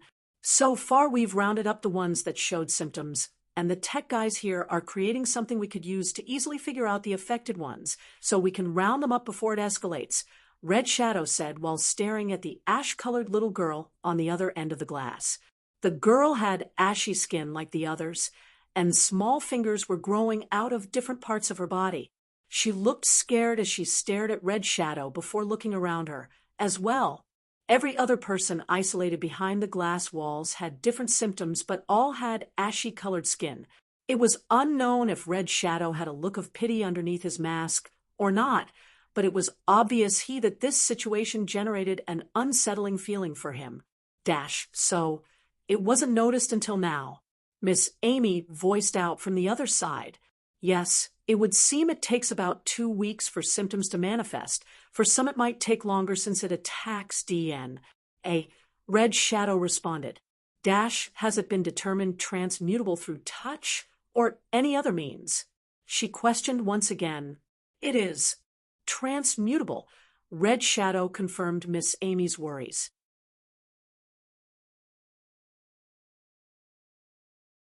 Then we have to get to work on finding the affected ones immediately, Miss Amy voiced out, but before she could end the communication, Red Shadow spoke. Miss, I'd advise you to come for a checkup too, since you were the closest to the fog storm. He proposed. I'm fine. Miss Amy answered with an uninterested tone. Miss, with what I've seen here, this thing is not an ordinary infection. Even with your strength and waiting it back, it still managed to infect some people after we all thought it had been completely dealt it. At least that was how it looked like after you were done. Red Shadow paused at this point before continuing. Go for a checkup to make sure you're okay first, Red Shadow insisted. Oh, fine, Miss Amy responded before ending the call. Red Shadow observed the people on the other end of the glass before walking away. In a flash, a few days had gone by, and it was now time for Gustav to say goodbye to Burning Sand City. He hoped he'd never have to return here again, even though it held a lot of memories for him, especially with this being the last place he was able to see and talk to Boss Danzo before his death. He was heading to Plankton City with Mara to give Boss Danzo a proper burial right before heading back to MBO camp.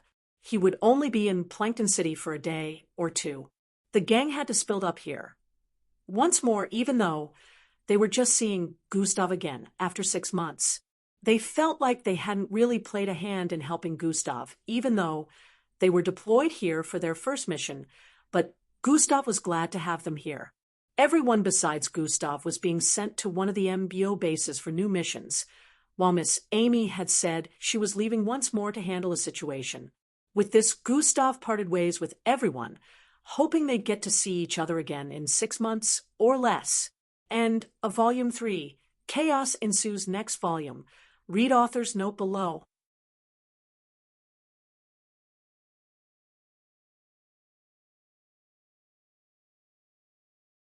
Chapter 799. 5 months later. Bang, bang, bang. Mountains on the sides of a canyon exploded into smithereens as a figure sped across the surface of the stream in the middle of this insanely long canyon. The mountains crumbled down, falling towards the silhouette dashing across the water. Fwye, fwye, the figure leaped multiple times and flipped across the air, dodging some of the mountain pieces which had been turned into projectiles. Truin, 2 flying mechanical humanoid bots appeared on both sides of mountains along the canyon. Circular head-sized flying machines appeared on both sides as well and began shooting out blue pencil-sized beams towards the figure running across the stream. The figure performed lots of moves, dodging the multiple beams being shot across the place skillfully while still charging across the surface of the stream. At this point, the figure was closing in on the end of the canyon, even though the entire vicinity was clouded by beams flying around with immense speed. The 2 massive mechs flying shot out 2 circular beams towards the front, which slammed into each other, connected together, and started increasing in size. Traha, krrhh, it crackled with electricity immensely as it expanded, making contact with the water as a dangerous electromagnetic field was created. Fwye, the figure kept charging towards the field of electricity, like they couldn't see it. Suddenly, boom, a jet of water was blasted across the air from behind as the figure suddenly accelerated with a speed that caused them to become almost invisible. Fwye, the figure appeared over 1,000 feet away in an instant, arriving at the end of the canyon. Zerzri, the whole vicinity suddenly began to glitch and dematerialize after he arrived at the end of the canyon. The mountains began to disappear along with the streams and the sky with the sun. The environment shrunk down, and in a few more seconds, the place had transformed into a dark space, lit up with several floating gems. Level 47 cleared. An automated AI voice rang out across the vicinity as the ground below the figure began to move. It moved him forward, allowing him to arrive at the entrance of this dark space. Up ahead, a glass wall could be seen, and 3 people in MBO outfits were standing on the other side. Good job clearing level 47.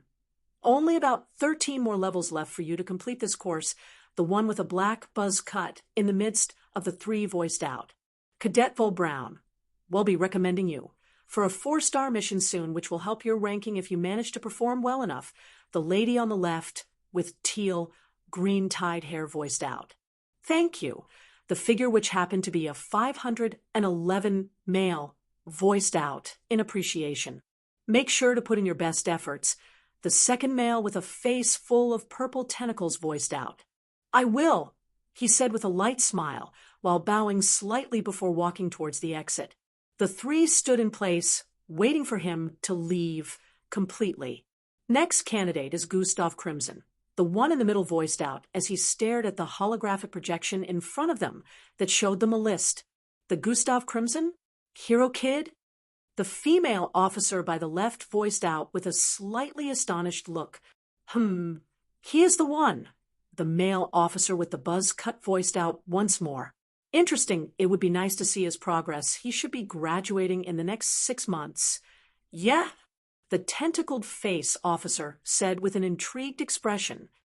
He should, but that would only be determined by how he performs in his upcoming missions, which would most likely be issued in the coming months. The male officer with a buzz cut answered. He should be classified a year 3 now, since he has spent 1.5 years being a cadet. The male officer with a buzz cut added. Then where is he? Why hasn't he come in yet? The female officer voiced out with a look of confusion. That is odd. He should be in by now. The tentacled face man voiced out. The holographic screen in front of them suddenly moved the highlight to the next name on the list. Why was his name skipped? Did he decide to miss this evaluation when knowing we inspectors will be here today? The female officer voiced out with a tone of annoyance as she stared at the screen. As the door behind them slid open, and an MBO training officer walked in. Where is Cadet Gustav? The female officer with the teal-green hair voiced out. Officer Crimson already completed this course some time ago. The AI was just following the program. Since a completed course cannot be redone, the MBO training officer voiced out. It would seem every other person that had arrived here to scale one level or the other were only trying out the levels they had stopped initially and were unable to go beyond. If a cadet had already passed all the levels, they would be unable to participate in this course anymore. What did you say? He completed all the levels already? Aren't there 60 levels in this course? The inspectors voiced out in disbelief. Yes, there are 60 levels, and he cleared the last one a few days prior to your arrival, the training officer responded. The last cadet that had just cleared level 47. The inspector with a tentacle-like face stated, Cadet Vol Brown, the training officer voiced out. Yes. Isn't he in his final year? The inspector inquired. The training officer understood their looks of disbelief and smiled as he responded, Yes, he is. Officer Crimson is quite spectacular, being amongst the first 30 cadets to complete all 60 levels of this course and being the first and only cadet to complete this course amongst his fellow second years. The inspectors stared at each other in shock. Unbelievable. This was the thought circulating through their minds.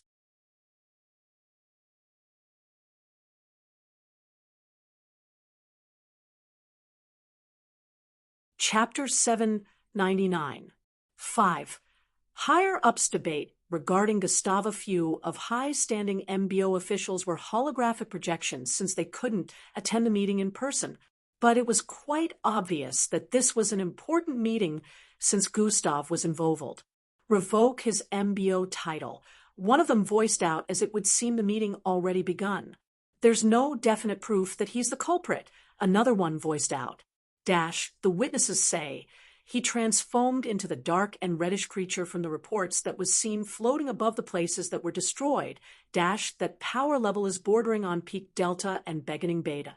According to the stats, he's supposed to be a Falcon ranked. It simply doesn't make sense that a first-year cadet would be able to perform a feat that even veteran officers would be unable to. He still needs to be brought in for questioning. The world government demand answers. He has been declared missing even though he's supposed to be in the city. That's proof enough that he is deeply involved in this incident. An innocent person wouldn't hide.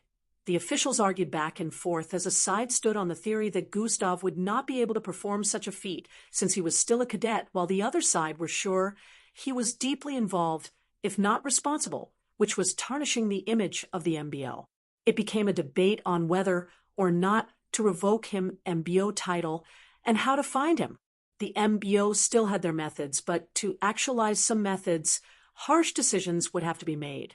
A middle-aged looking man with a double-tipped green arrow tattoo on his chin area along with a long green braided hair in the middle of his head was at the front of the table. This happened to be the most important position around the table. However, he still hadn't said a word yet and kept listening to the others argue.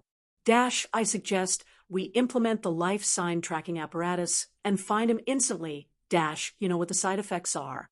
Is anyone willing to negate it for him, or are we just going to let him suffer it when we are not sure if he is truly responsible for the incident? Tough situations require tough measures. The whole place quietened the instant the middle-aged man with the one strand of green braid made a loud hum. Everyone turned to face him, since they could tell he was about to say something. Has his mentor been informed yet? The man questioned. Young Miss Amy is currently on a mission, so I don't think she has been informed, one of them answered. It has only been 4 days since the incident. No drastic steps shall be taken yet, the man voiced out. Yes, great Commander Merbies, every official in the vicinity answered in unison.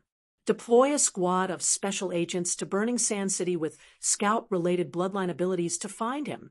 1 more week of searching and sending out warnings for him to turn himself in should be enough leniency. After that, drastic actions can be taken if he still chooses to remain hidden, Grand Commander Merbies stated with a strong tone. Also, inform his mentor, he added while standing to his feet and turning around to leave. I'll like to see how the young miss will react to this, he said internally while leaving the room. Vehicle City in a city surrounded by a wall of blue clouds. The streets were peaceful and bustling with activity, just as a city would. Vehicle City was known for their interspace travel stations. If one wanted to travel out of Earth and wasn't rich enough to afford going through MBO, means Vehicle City was the place to visit. Lots of people who wished to migrate out of the planet or just wanted to visit other planets on expeditions made use of Vehicle City a lot. Although the organizations that owned space stations in Vehicle City were licensed, making it legal, some people still wouldn't travel with them, even though it was cheaper.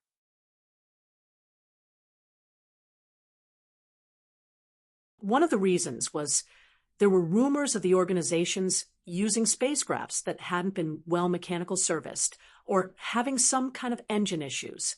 This made some people skeptical about coming here to travel out of the planet since they didn't want to go and end up stuck in space due to spacecraft engine failure. Nevertheless, people who had no choice would still come here. Presently, Miss Amy was in a part of this city, within a space station takeoff ground.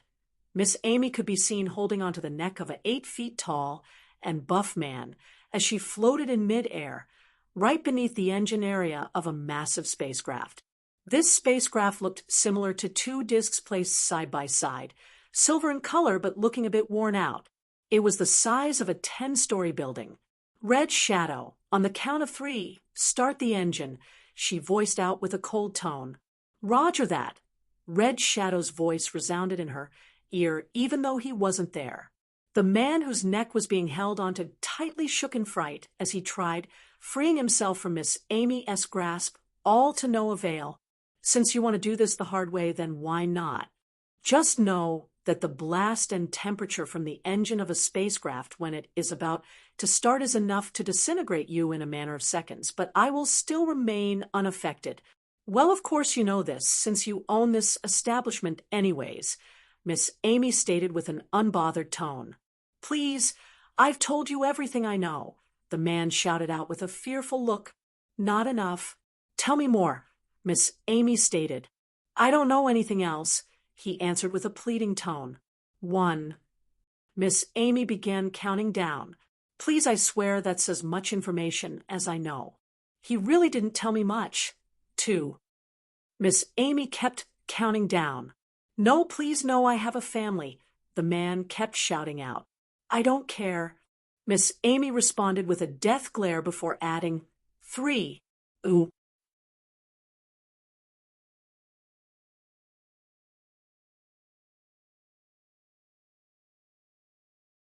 Chapter 800. Although 29 other cadets had also cleared this course, it was spectacular, not just because cadets in their final years were numbered in the thousands, but this meant that every other cadet that had completed it was a final year cadet. A final year cadet was 2 classes above the second years, and yet a second year had managed to finish a course that many other seniors hadn't completed. Are you sure? One of them had to ask again. That's why his name was skipped on the list. I could show you footage of his time here, if you want to see, the training officer voiced out before moving to make some settings. In a few moments, different footage were being displayed on the holographic screen, and all 3 inspectors watched with awe-stricken faces. How is he improving at such a quick pace? The female inspector could not hide her astonishment. This is in no way normal. He seems to be displaying strength beyond the Echo rank. Frightening progress has been noted. This needs to be brought to the attention of the higher-ups. The other 2 inspectors voiced out, as well as they took note.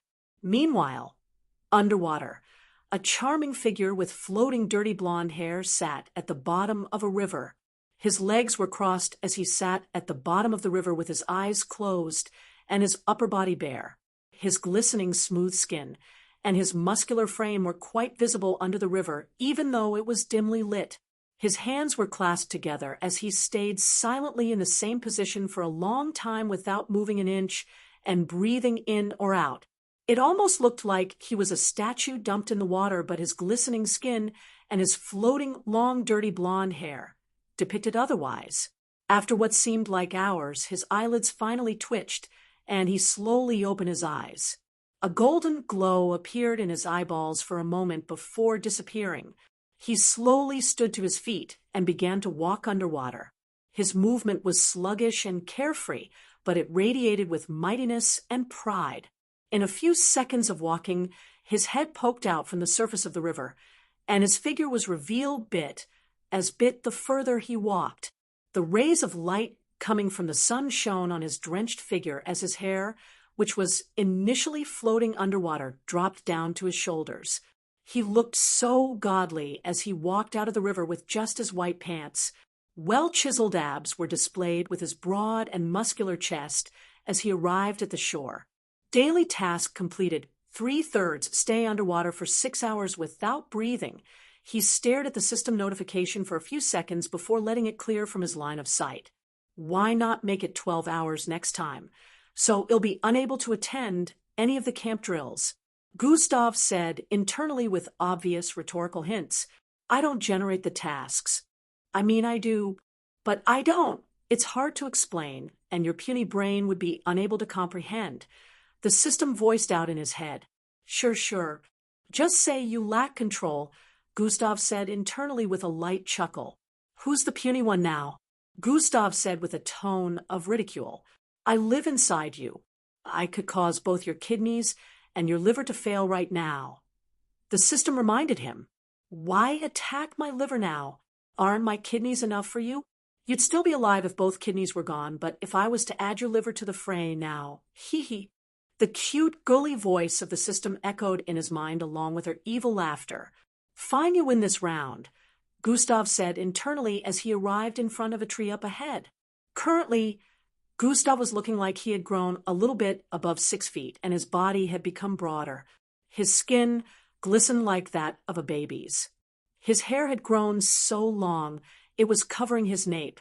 It looked like the 5 months that went by were spent doing a lot of training as Gustav's presence radiated pressure, subconsciously.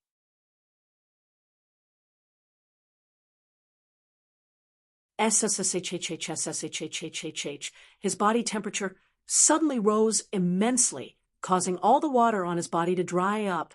Zing! His upper MBO outfit appeared in his hand as he prepared to put it on. How long do you intend to watch? Gustav suddenly voiced out as he wore the top of his uniform. Damn. You notice me? A feminine voice was heard from up ahead, but no one could be seen in the vicinity. Just because you became very tiny doesn't mean you'll be able to escape my range of perception, Gustav said while staring at a part of the tree. Within the cracks on the barks, a small dot that was barely visible suddenly flew out, passing Gustav's left shoulder area.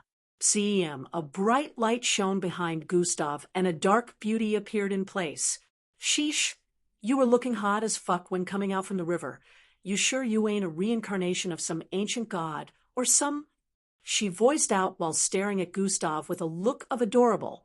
Gustav turned around with a nonchalant look and stared at her. Gods do not exist.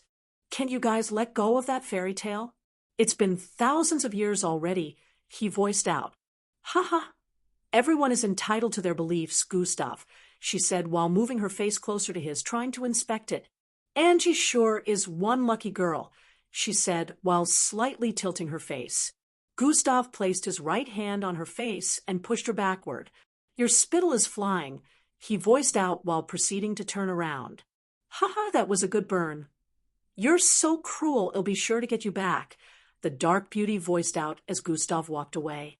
Gustav couldn't be bothered to answer as he kept walking away. This dark beauty began walking forward at a quick pace as she tried catching up with Gustav.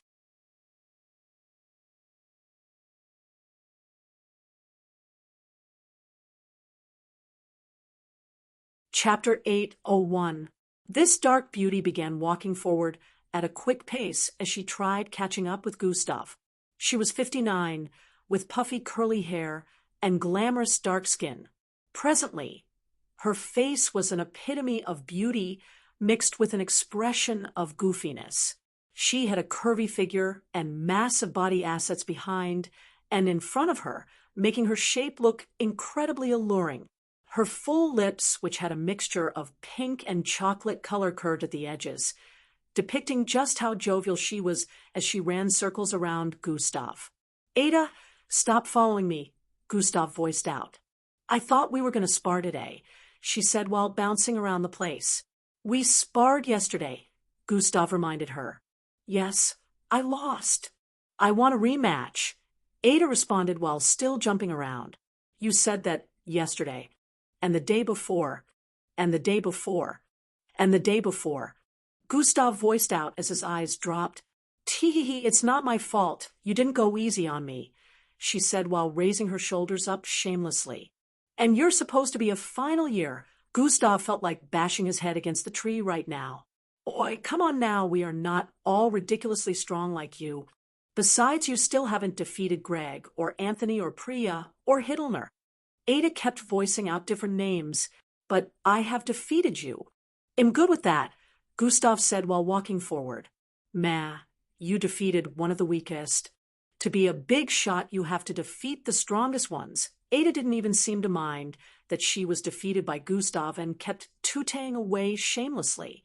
Gustav sighed, internally knowing he'd never be able to get rid of this chatterbox unless he headed back to his room. See you later, Ada, Gustav voiced out as he arrived at the intersection on which the left led back to his room area. Wait, Gustav, you didn't show up at the simulation training center today. Did you forget that the inspectors were around? She asked before Gustav could run off. Oh, that? Nah, I didn't forget. Since I already completed all the levels of the simulation training course, there was no point in being there, Gustav voiced out with an unbothered expression. You already did? Ada's eyes widened slightly as she heard that. It would be a waste of time for me. What would I do? Spectate the others? Gustav added before resuming moving forward. Ooh, but The others that have also completed it were in attendance. A gust of wind was the response Ada got after saying this, because Gustav had already disappeared from the spot. Minutes later, Gustav was in his room sitting on his bed with a look of contemplation. Host attributes: name: Gustav, Crimson level, 70 class. Metamorphic sub-parallel being EXP 9235000/278000 HP 52000/52000 energy 27500/27500 attributes: strength 305, perception 302, mental fortitude 306, agility 311, speed 307, bravery 310, intelligence 305, charm 107, defense 302, vitality 304, endurance 309, attributes points 121. Underscore, underscore, underscore, underscore, underscore, underscore, underscore, underscore, underscore, underscore, underscore, underscore, underscore, underscore, underscore, underscore, underscore, underscore, underscore, underscore. He was staring at the data of his current attributes. During these last 5 months, he had focused on training a lot and completed every single side quest he had received from the system, giving him a lot of boosts. The system had been providing him with different kinds of tasks daily, and even regular side quests and emergency quests, which he had to complete within the camp.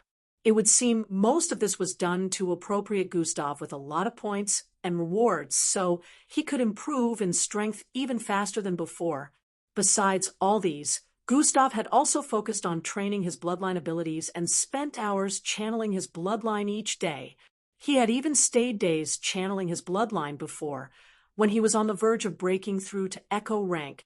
Even though he missed the camp drills for those few days of absence, he wasn't disturbed, because in year 2 everyone was licensed with a few days' absence to training each month.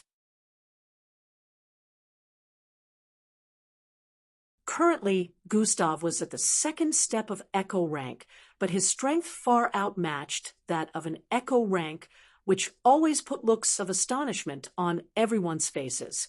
Gustav proceeded to check his skills and abilities panel. Skills and abilities dash, level max, sprint, level max, chop, level 14, slash, level 16, God eyes, level 11, hover, level 7, combination, level 5, super jump, level 13, strength boost, level 2, bloodline acquisition, level max, bloodline hold, level 2, bloodline transfer, level 2. Gustav's skills and abilities had about 7 panels, and he had managed to unlock the abilities in 4 panels already. There were still 3 panels left. All of the abilities and skills here were system-related, so they had to be raised level by level. The only way to do that was by consistently making use of the specific abilities or getting rewards from the system that leveled up every ability. He had never made use of some of them, but they had moved up a level because of this. Gustav was currently conflicted because he had maxed out dash and sprint levels a long time ago. His speed was still increasing due to the points he added to his speed attribute points daily, and his continuous growth in bloodline rank, which would get boosted even further whenever he activated sprint and dash. However, he didn't want this to be the limit for them, even though there was still a combination available to surpass that limit. But even with his thoughts and desires, there still had been no change in any of them, even after repeated usage over the last 5 months. He even used his credits to get some information about breaking limits from the system shop, yet the information was unable to help him with this. It cost him a lot of credits, even though the information did not serve its desired purpose. Gustav had made use of it to train his other abilities, which aided in his speedy growth over the past few months.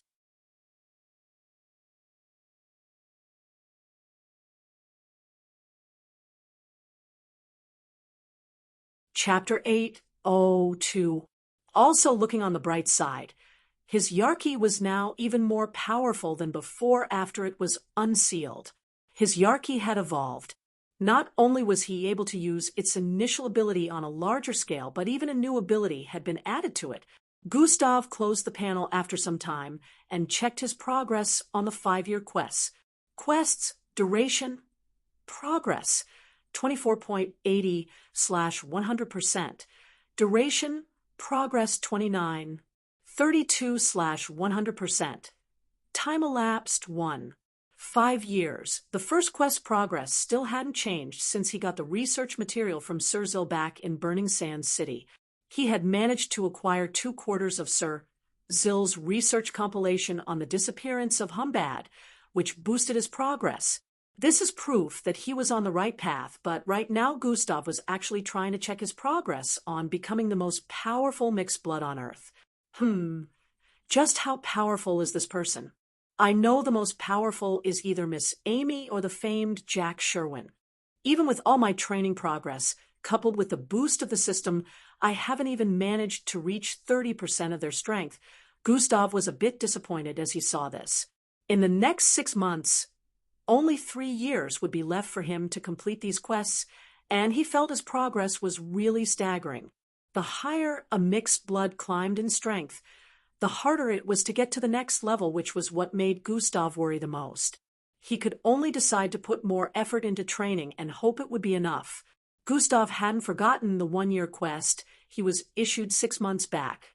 Duration, time elapsed. This was a quest he would need to plan intelligently before he could complete it. There was not nearly enough time to do so after his situation in Burning Sands City months back. He had to return to Plankton City to give Boss Danzo proper burial rites. He stayed there for about a day more, spending time in the neighborhood, which had turned peaceful. He also has Angie's family. After spending some time in Plankton City, he traveled to Brehuman City to get the 2nd quarter of Sir Zil's research, which he then brought back to camp. There was no time to try and complete the 1-year quest, so he already decided he would handle it when next he was given the chance to come out of the MBO camp. He also had to make plans because he would literally be committing a criminal act in one of the most secure locations in the world. He didn't have any intention of messing things up or letting something similar to what had happened in Burning Sands City repeat itself. My next mission should be issued a month from now, Gustav thought out loud. This was his current focus as of now. The instant he was issued a mission and managed to complete it, he would embark on this research mission before the 1-year duration was up. He would only need 1 day to complete the mission after all, since it would be infiltration and extraction, but he had to plan longer than that so the quest could be completed without a hitch. Gustav was also itching to leave camp and test out all the new abilities he had acquired and those he had upgraded in the real world. It had been over 5 months since he engaged in any serious combat, but he had a feeling that would be changing soon enough. Calm. He heard a knock on the door, which brought him out of his reverie. Closing the system interface, Gustav moved towards the door to open it. He saw 2 boxes in front of his door, one white and the other blue. Gustav already knew whoever knocked earlier only came to deliver this, so he picked them up and moved back in. The white box was a familiar one he was already used to, but Gustav's eyebrows were furrowed as he stared at it. Even though he didn't open it, he already knew that the box was empty. Looks like no one issued a challenge this time, Gustav voiced out as he kept the box by the side. The white box was usually delivered by every month's end, and this was also where cadets of the same years would issue challenges to special class cadets for a chance to take their spot. A lot of second years had returned months back from their first mission and resumed training normally with Gustav. Most of them were normal cadets, and only a few were special class. Gustav would still occasionally get challenges from 1 or 2 persons, but now it would seem everyone from his set had accepted the fact that he was unbeatable, so nobody bothered issuing a challenge this time. Angie, Eldris, Falco, Alevra, Matilda, and the others still hadn't returned to camp yet. Gustav suspected that they were either issued a very difficult and time-consuming mission, or they were given another mission after completing their second. Either way, he was sure all of them would most likely be returning soon before he left camp once again on his next mission. Gustav proceeded to check the blue box, which was where personalized challenges not relating to the monthly challenge were placed. 5 small round devices could be seen inside, which meant Gustav was issued personal challenges by 5 different people. He proceeded to check them one after the other, causing rays of light to shoot into the air, forming holographic projections which passed across the challenge as well as the challenger's information. After checking through all 5 issued challenges, Gustav had a slight look of excitement on his face. Interesting. All 5 of them are final year cadets, and they seem pretty high up on the rankings, Gustav voiced out with a look of intrigue. Looks like I might be able to use more strength compared to my spars with Ada.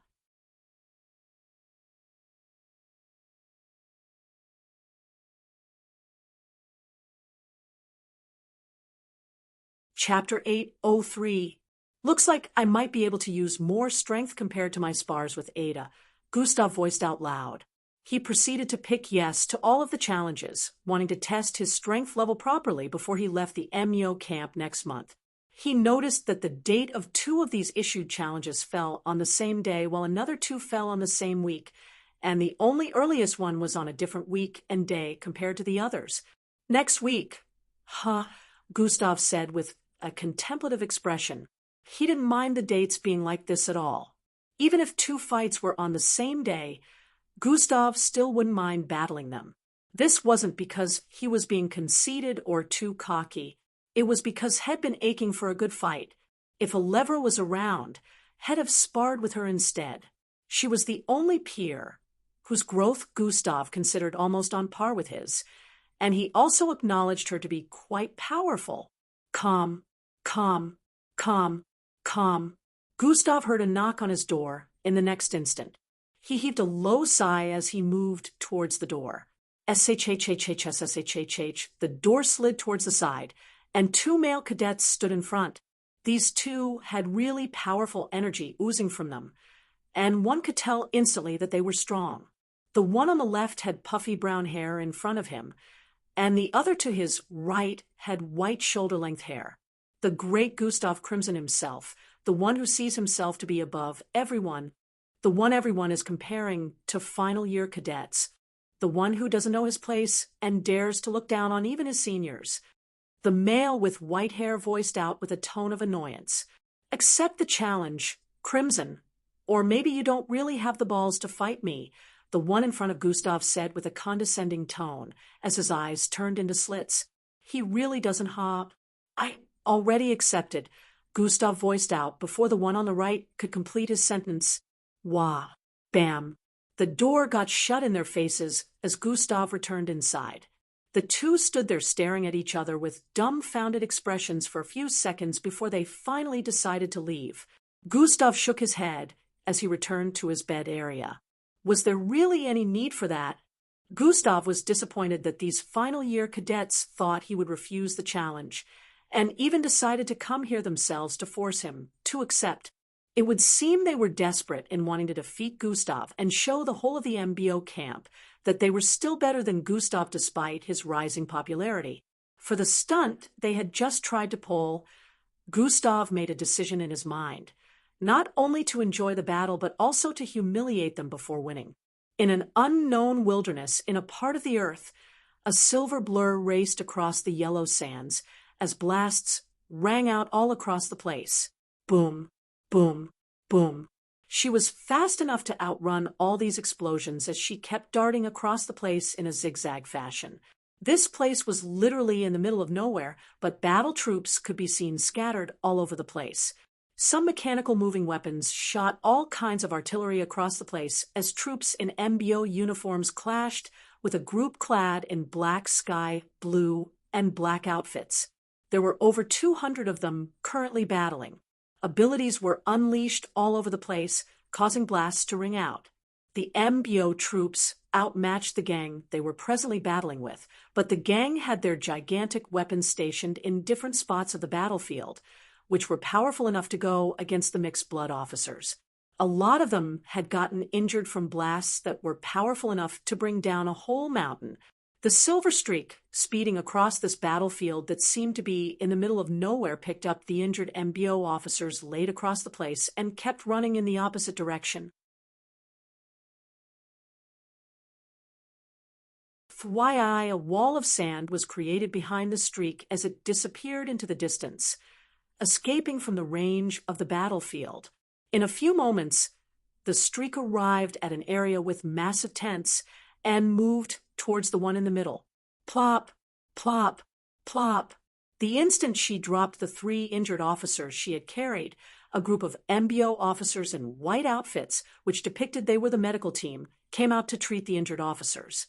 "Good job, Officer Angie," one of them voiced out with a nod. "H&M, am going back to help some more," Angie voiced out before speeding off once more. "Be careful," one of them voiced out, but she was already gone. Wind blasted across the place a few moments after she disappeared into the distance. On a fortress situated above a high hill surrounded by snow and ice, 2 figures covered in hairy sweater outfits could be seen standing atop the roof of this fortress. They had black helmets covering their faces as well. One of them squatted on this rooftop with both hands placed on it while the second one stood behind, seemingly waiting. "It's done. We have to leave now," the one squatting voiced out to the one behind. "Let's go," he voiced out while stretching his hand forward. SKRRRWVVV, a purplish vortex opened up, and they proceeded to jump in. Within another location were a facility in the midst of an unknown forest. A squad of MBO officers gathered around this threshold.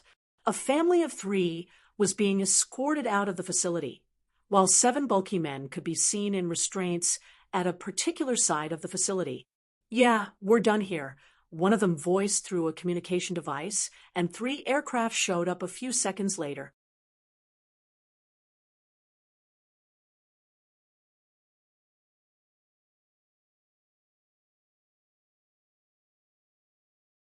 Chapter 804. The family was escorted toward one of the aircraft, and the other officers in the vicinity also moved toward one of the aircraft. Some of them had rumpled looks, and one of them especially stood out with the back of her outfit being torn. She had 3 purple pigtails and a purple head tie wrapped around her forehead. There were small injuries on her beautiful face, but she seemed fine. Her expression didn't display any form of pain as she walked toward the aircraft as well. "Good job." Officer Alevra, the man who had called on the aircraft to show up, voiced out to her as she arrived at the entrance of one of the aircraft. "I was just doing my job." Officer Ahmed, she responded with a respectful but serious look before moving in. In another unknown city, a massive sky train with up to 20 carriages could be seen moving extremely fast as it rode on the rails floating in the sky. It was moving rather too quickly and headed towards an intersection point in the sky. Gihirable, before it could make any turn, the speed caused it to fly off the railings and it began to fall towards one of the skyscrapers in the city.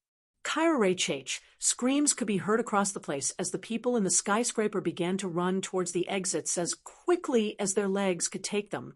With the size of the train and the speed at which it was falling, it would most likely blast through the skyscraper, causing it to collapse. Fwihai, a figure suddenly blasted across the air from the ground, ascending several thousand feet. In the blink of an eye, the entire train suddenly lost color, turning black and white. The figure with beautiful glowing eyes filled with a myriad of colors landed on the train in the next moment, and the train paused in midair. "I just stopped it. You can continue with the chase. I'll handle things on this end," he voiced out through a communication device as he stood on the top of the first carriage. All across different parts of the world, Angie, Eldris, EE, and the others were finishing the missions they were sent on. They had also made considerable progress with their bloodlines and would be returning to camp much sooner than Gustav thought. Right now, Gustav was on his own, and it had been this way for over 5 months now. This was also how he came to know Ada, a final-year cadet, who forcefully befriended him upon his return to camp. Ada's bloodline abilities were related to size manipulation, but unlike Gustav's size manipulation ability, she could manipulate the size of anything, herself and people included. It was a very powerful bloodline, but even with that, Gustav had defeated her multiple times. Right now, if Gustav willed it, he could take out almost everyone in camp, the training officers included, but he'd have to use his Yarky for that to be possible. The exceptions were people like Officer Mag, who was on the same level or close to being on the same level of strength as Miss Amy, while she was sealed. Gustav also suspected Ada had a crush on him, since she would randomly appear in places where he was. He was trying to wave her off most of the time because of this, and for the fact that she couldn't stop talking. She reminded him of Rhea. On this day, both of them were sparring again in a training ground area. Boom! A loud sound of collision rang out as a gigantic palm descended from the sky and landed on Gustav's figure. Hee, I got you now. A feminine laughter could be heard from above, as Ada's small frame could be seen hundreds of feet above with her massive arm extending from her body. Grrrhhhh. The ground trembled immensely as the massive palm was forcefully raised. Her eyes widened as Gustav pushed her palm up with a single hand and casually flung her towards the left. Fwyi bang! She slammed onto the ground on the other side and ricocheted across the place. Bang, bang, bang. She slammed severally onto the ground, bouncing from place to place. Meanwhile, Gustav's figure had already moved. Whoosh! He sped towards her direction, arriving in front of her in nearly an instant as her body bounced from the ground towards the air again. He raised his right palm as he arrived in front of her, causing her eyes to widen slightly. Gustav, you wouldn't slap a girl, Ree. She hadn't even managed to complete her sentence when Gustav's palm came crashing onto her left cheek. Pah! A thunderous slap reverberated across the place, as Ada was sent flying towards the side with her figure reducing back to its original size. Bang! She landed on the ground and slid several feet away before stopping. Hey, what was that for? She voiced out while standing to her feet. It's a spar, and I decided not to go easy on you like the last times, Gustav said while walking toward her. Come on, let's continue. There are still other abilities I wish to test out, he added. You were going easy on me those other times. Ada had a look of disbelief as she voiced out. All right, I forfeit, she added before Gustav could get any closer. Hey, come on, it was just starting to get fun. You put in more effort the other times, Gustav voiced out with a look of dissatisfaction. I do not wish to be tossed about like a rag doll today, she voiced with a chuckle. Tisich, you were asking to spar since, and now you're running, Gustav said before turning around to leave. He looks like little Gustav is looking for who to pound, she voiced out as she ran after him. Gustav Summa, I wish to be pounded, but in a different way, she said with a sneaky smile as she arrived beside him. What are you talking about?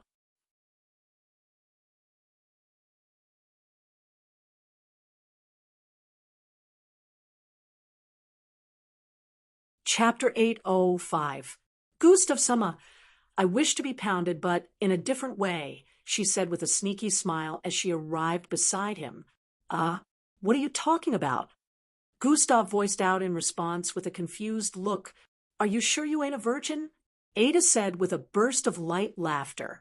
Am not, Gustav responded, but with this he knew Ada was talking about something sexually related based on her question, so she scoffed and stormed off. Hey, where are you? Before Ada could completely say anything, Gustav had disappeared from the scene.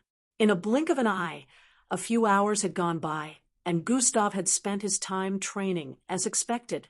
He drifted through space within an intergalactic space simulation with a kind of metallic cord attached to his back, connected to a spacecraft.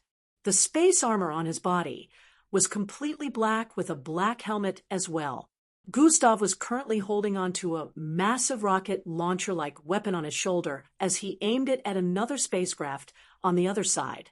Bloodline energy, Interestingly, it can be used like this too, Gustav thought as he channeled bloodline energy into the weapon on his shoulder. Thryria, the weapon glowed a blinding red light across this dark space, causing the cadets on the other spacecraft to feel a sense of impending doom as they felt the energy building up. Gustav fired the weapon after a few more seconds, causing a massive red pillar-like blast to shoot toward the spacecraft. Boom! A side of the spacecraft blasted open due to the immense energy of destruction the blast carried. After that action was completed, Gustav moved towards the hole he had created and flew in before disconnecting the metallic cord attached to the back of his armor. Then a battle ensued between him and the cadets on this spacecraft. Minutes later, the simulation ended, and everywhere returned to a normal dark space with all the cadets scattered across the place. Some had injuries that were being taken care of at the moment. Gustav had taken his black helmet off at this moment, but was still clad in his spacecraft armor like the others. As usual, he had a lot of attention on him, as the others gave him stares of astonishment. Just what kind of monster is he that he can channel so much bloodline energy without getting weak? Thoughts similar to this were running through their minds. No other cadet could channel so much bloodline energy into biological weapons that needed bloodline energy to work. They didn't know Gustav had so many bloodlines, so doing this came easy to him. He wasn't just making use of one bloodline energy, but multiple others. They had been taught a lot about how to channel their bloodline energy in the past few months and use them for several purposes, one of which included this. Gustav liked the concept of using bloodline energy for different functions due to one interesting thing he found out. Whenever he sparred with other cadets, or anyone who specifically tried to use one of the functions of bloodline energy, the moment their bloodline energy managed to make contact with him, a notification about how he had met the requirements for bloodline acquisition would appear in his line of sight. This made it easier for Gustav to steal a person's bloodline without having to touch them. But the downside was that if the mixed blood was to stop making use of their bloodline energy during extraction, the extraction would fail. Officer Mag began to give the cadets tips and point out where they had made mistakes one after the other. "Gustav, you really need to take it easy on your peers," she suddenly voiced out as well.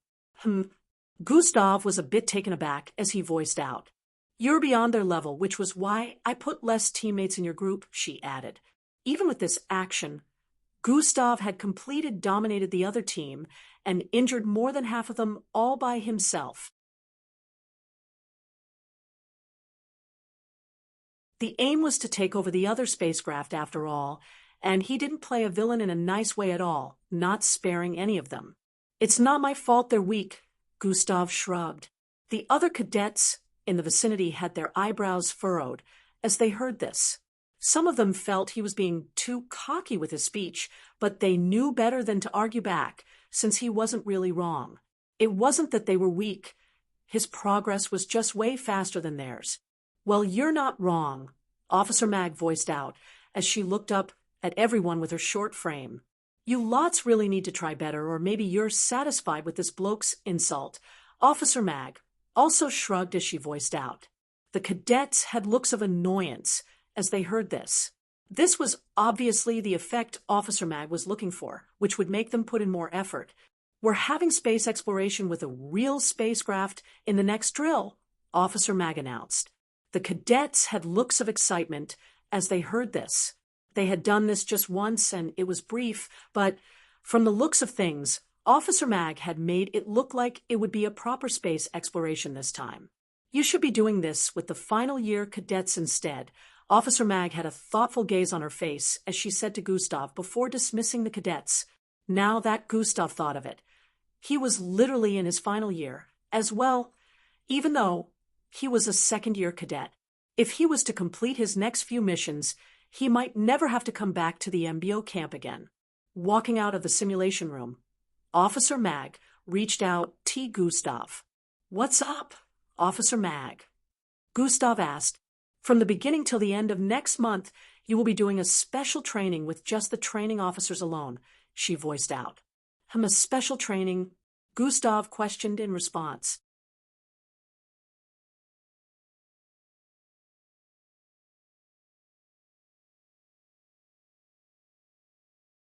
Chapter 806. Yes, we got an instruction from the higher-ups recently to give you some vigorous personal training exercises in preparation for your next mission, Officer Mag stated. "Oh, I see," Gustav said with a look of understanding. "It will also include tests in which we'd pass information of your performance to the higher-ups later on, Officer Mag explained to him. The Isher Mountains area is the location we have picked. It may still be changed depending on the types of training you'll get, Officer Mag stated. Later in the evening, Gustav was seated in his room, reminiscing about all the training he had undergone today.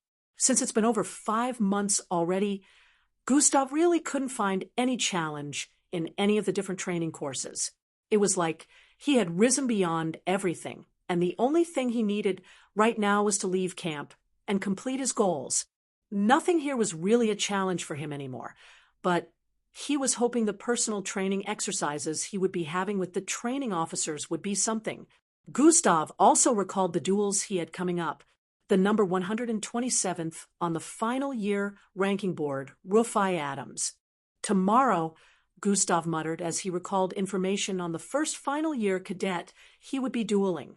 He also recalled that this particular cadet's bloodline was related to light. Gustav didn't really source for information on the final year cadets he would be battling, but he had heard a thing or two about the cadets at the top 200 on the rankings. Gustav's memory was so good that he would never forget anything, even though he had heard that only once.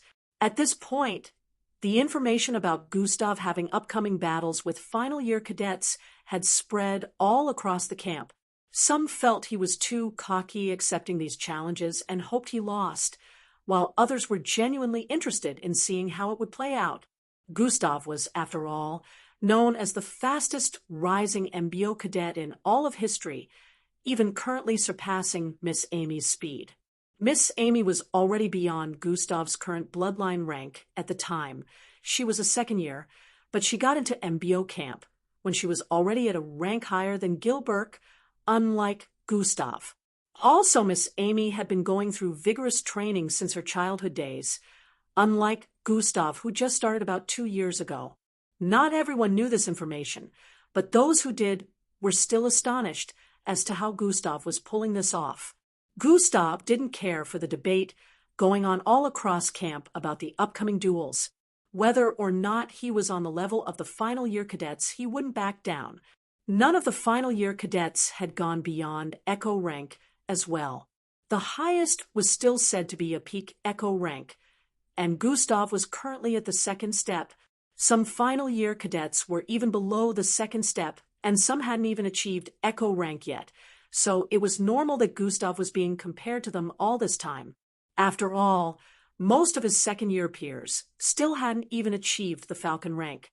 This was one of the reasons it was too much for them when he was grouped against some of them in training sessions. Gustav decided to channel his bloodline in the meantime, since his first battle would occur the next day. He was a little excited and hoping he'd be able to use more strength. Hours into channeling his bloodline, Gustav suddenly opened his eyes as he sensed something. Fwaihayi, his perception spread across the building, towards the surrounding buildings, and then across the entire residential area. He could sense a strange outburst of bloodline energies. A smirk appeared on his face as he moved towards his room door and opened it. At the exact same time he did so, a vortex opened up right in front of his door with 2 people walking out of it. "You guys," Gustav voiced out as he stared at the 2 who had just arrived. One was a dark-skinned, handsome-looking male with afro-styled hair and a 6-foot-tall frame. The other was a beautiful-looking male with a height of at least 72, with silver-colored long hair that reached his lower back, and his eyes just happened to be closed. "We're back," Eldris and E.B. voiced out at the same time. "Took you guys long enough," Gustav voiced out while exchanging fist bumps and secret handshakes with E.B. and Eldris. They moved into Gustav's room together while laughing. "You guys look a bit different. Must have been one hell of a mission," Gustav voiced out while scrutinizing the both of them. Eldris had gotten taller, and his presence even stronger, while EE's hair had become even bushier than before. His presence was calm and refined, which depicted a kind of progress. "Oh, my missions were nothing grand, but they were quite interesting.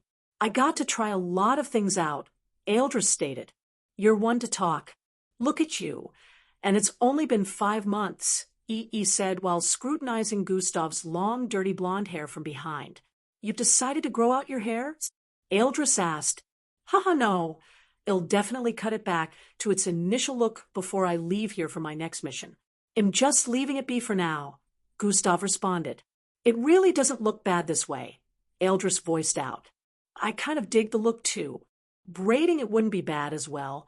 Hee and adding a bit of makeup, I'm sure the guys would love you, E stated from the side with a burst of sketchy laughter. Hey, what the hell? Haha, Gustav elbowed E from the side as he burst into laughter. Gustav proceeded to ask about the others as well, and when they'd be returning. E and Eldris said they made contact with everyone before returning, and they'd probably all be arriving back in camp this week. Gustav was glad to hear this. Everyone seemed to have completed their missions just fine without accidents.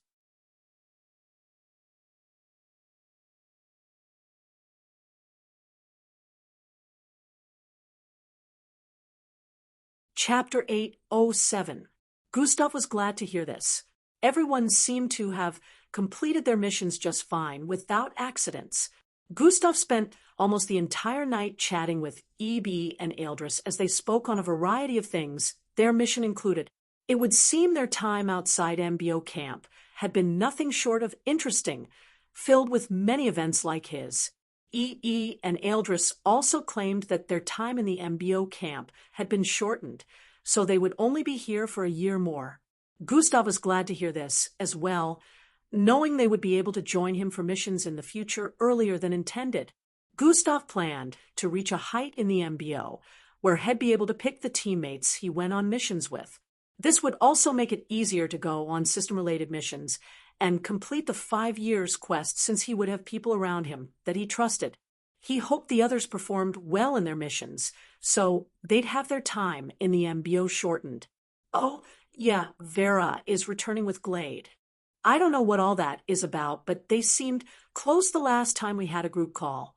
Glade was in the frame with her the whole time, E voiced out with a suspicious expression. She mentioned you knew about it, which was why we couldn't really question her. Eldris stated. Yes, all that is to my knowledge. Glade is going to remain a part of our circle, Gustav responded with a slight grin. What? Eldris and E voiced out at the same time with looks of confusion. I'll let you guys in on something when they return. There's nothing to worry about, Gustav assured them. E and Eldris noticed Gustav's expression and felt he was up to something. Knowing how smart Gustav was, they decided not to be worried even though they were intrigued. After having snacks and chatting for a few more minutes, Eldris and EB finally decided to head to their rooms. While at the door, Gustav recalled something and voiced out. I'm having a duel tomorrow, at the passageway. Eldris and E paused in their tracks and turned around to look back. Well, who's the unlucky soul? E asked. It's a final year cadet, Gustav responded. A final year cadet. Eldris stated with a surprised tone. You're fighting final year cadets now. E also wasn't expecting this answer. He was thinking it was going to be one of the second-year cadets. They issued challenges. Maybe you'll finally be able to use a higher portion of my strength now, Gustav said with a slightly excited look. Well, we'll be damned. You really got to bring us to speed on everything that has happened while we were away, E stated with an intrigued expression. Well, tomorrow is certainly going to be interesting. It would be nice watching you fight again. So we know how much catching up we have to do, Eldris voiced out before turning to keep heading towards his room. See you tomorrow, Gus. E also waved from up ahead the corridor as he headed towards his room. Gustav smiled and nodded before turning around to head back into his room. Just afterward, a figure arrived at the beginning of the corridor from the elevator. He was clad in a hairy brown sweater as he walked down the corridor. He paused for an instant in front of Gustav's door and turned to stare at it with an inexplicable expression before resuming his walk towards the end of the corridor. The next day arrived, and Gustav moved out to start his usual routines. Eldris and EB were back, so they had joined in the new morning routine for the second-year cadets. Unlike the last year's routine, where their bloodlines had to be sealed, this time Everyone would be strapped with weight vests based on the amount of strength their bloodlines gave them and asked to scale through several obstacles in a tweaked gravitational environment. Eldris and EES return had already sparked discussions all across the second-year cadets. Eldris was still known as the third most powerful, while he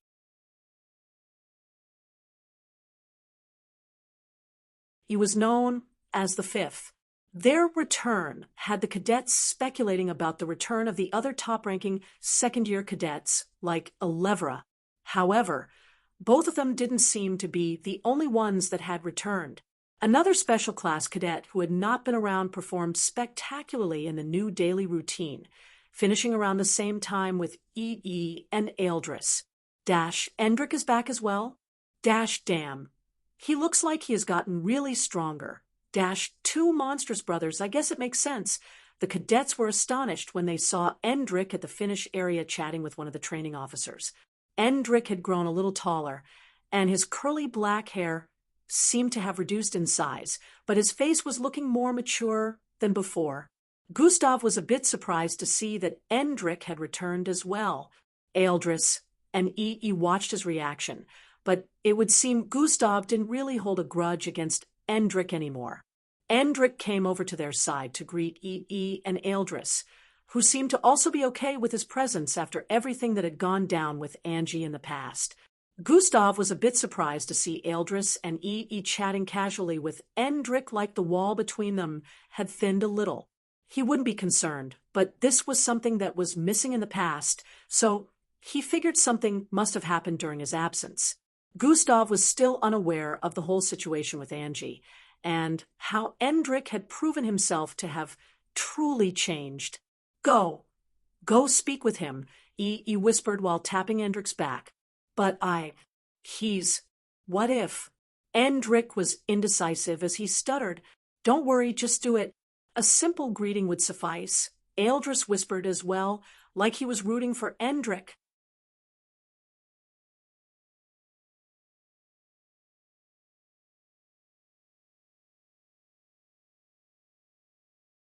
Chapter 808. Endrick finally decided to do man up and moved towards Gustav's position. Big brat. Gustav, good to see you again. I hope you're doing fine. Endrick finally uttered these words, but the atmosphere turned very awkward. What is this supposed to be? Gustav voiced out as his eyes dropped.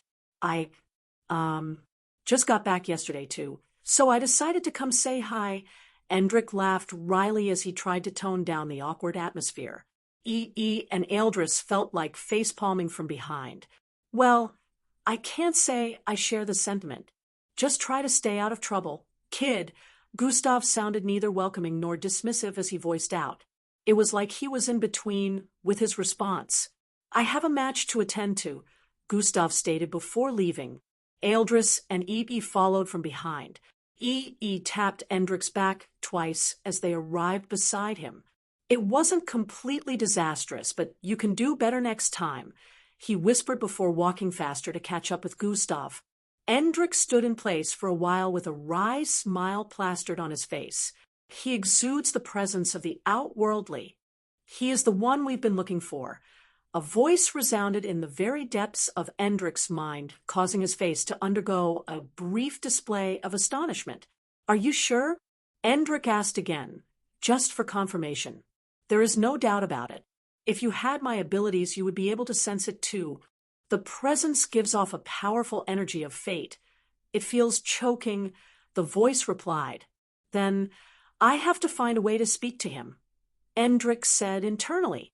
He recalled that a few moments ago, Gustav mentioned having a match. Endrick didn't know what that was all about, so he decided to head in the direction Gustav left in. How do you think the duel will end? Gustav is clearly overestimating himself. These are final-year cadets. Hey, did you hear? The final-year cadet Gustav is going against Rufai Adams, who once battled a group of Halads and managed to hold out his own till backup arrived. Wow, that's awesome, but I'm sure Gustav feats don't pale in comparison, escaping an entire group of MBO officers, and some of them happen to be kilo ranked from the discussions and debates Endrick heard all over the place, he figured that Gustav was battling against a final-year cadet. This also came as a surprise to him, as he thought Gustav would be fighting a peer. "I would like to witness his prowess." The voice of the gem once more resounded in Endrick's mind. "Me too. I'm sure he has improved a lot during these past months. It's been 11 months since I last set my eyes on him," Endrick responded internally. Everyone was headed towards the location of the duel at this point. In an icy area, pointy iced rocks could be seen positioned in different corners. The ground was rock solid even though it was all ice. It felt like a train could land on the ice, and it wouldn't even manage to make a dent. In the center of this icy vicinity, Gustav stood several 10 feet away from a cadet with brown skin and multicolored glowing hair. This was kind of similar to Eldris' eyes, which had all the colors practically in the world within, but instead, this cadet had it on his hair, and it glowed brightly. He was literally like a standing beacon of lights. This cadet was Rufai Michael, who Gustav would be facing today, and this was their battle location. A training officer who was going to supervise the duel was standing in their middle, stating the rules of the match. The cadets who had come to witness this were standing a considerable distance away from the two. The training officer moved away from there a few seconds later, and a massive barrier was formed around the battle area. It was necessary to create a strong barrier, since these were two Echo-ranked mixed bloods going against each other.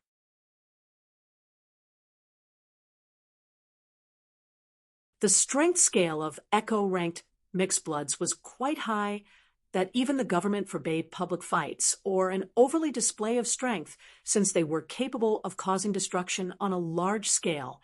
"Begin," the training officer voiced out after the barrier had been erected. "Gustav, finally, we meet. It's an honor to battle you," Rufai Adams voiced out respectfully as he took a stance. "Oh, I guess he's not like the others who were looking to humiliate me with this." Gustav was a bit taken aback by the respectfulness. It turned out Rufai just wanted to battle with Gustav out of intrigue. "Please do not hold back against me." Rufai smiled as he charged forward. "H&M, I want," Gustav nodded as he also charged forward. Both of them clashed in nearly an instant, causing shockwaves to spread from the point of impact. Boom! The strong icy ground cracked and blasted into chunks that scattered across the place as Rufai was pushed back by over 100 feet. He did a flip in midair as his figure was sent flying backward before landing several hundred feet away and sliding backward. He hadn't expected Gustav's strength to be so colossal without even channeling his bloodline.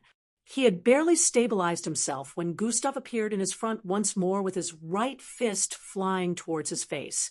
Trinrin, rough face hair glowed brighter than before as spectrums of light appeared in front of Gustav, blinding his view. Bang! He felt his fist slammed into a solid frame, but he knew it wasn't a person. As the brightness died down, he noticed he punched a solidified glass frame that seemed to have come out of nowhere. Rufai had appeared at his back at this moment, with both his palms glowing with intensity as he swung them towards Gustav's back.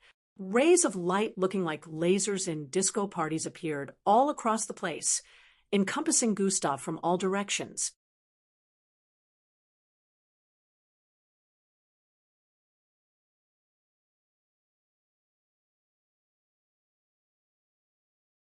Chapter 8:09. Rays of light looking like lasers in disco parties appeared all across the place, encompassing Gustav. Skreek's Sult, the lights tore lines across the icy ground, even cutting through an icy mountain up ahead. Gustav spun around at this point with his hands glowing a milky-colored light. Atomic manipulation has been activated. Thuum, a milky-colored starfish-shaped light burst forth from Gustav's palm. The tentacles part of the starfish-shaped milky light surrounded Gustav's frame as it grew massive instantly. The lights that were initially about to make contact with him touched the glowing, milky-colored light and instantly disappeared. "Huh, my lights, they just got snuffed out?" Rufai was unable to understand what had just happened as he stared at the massive milky energy in front. The lights were usually able to cut through everything, but upon contact with what Gustav had just conjured, everything disappeared. Fwai Gustav made the star-shaped glow spread out, becoming larger in size and disintegrating everything in its path.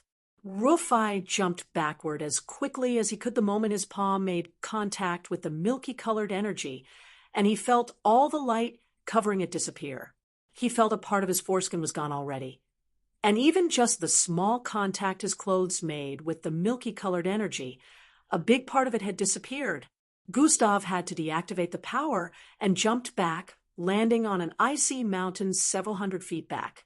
Cracks spread from where they were situated earlier as the hole in the middle extended in radius. Rufai had managed to get away as well, but this power had terrified him.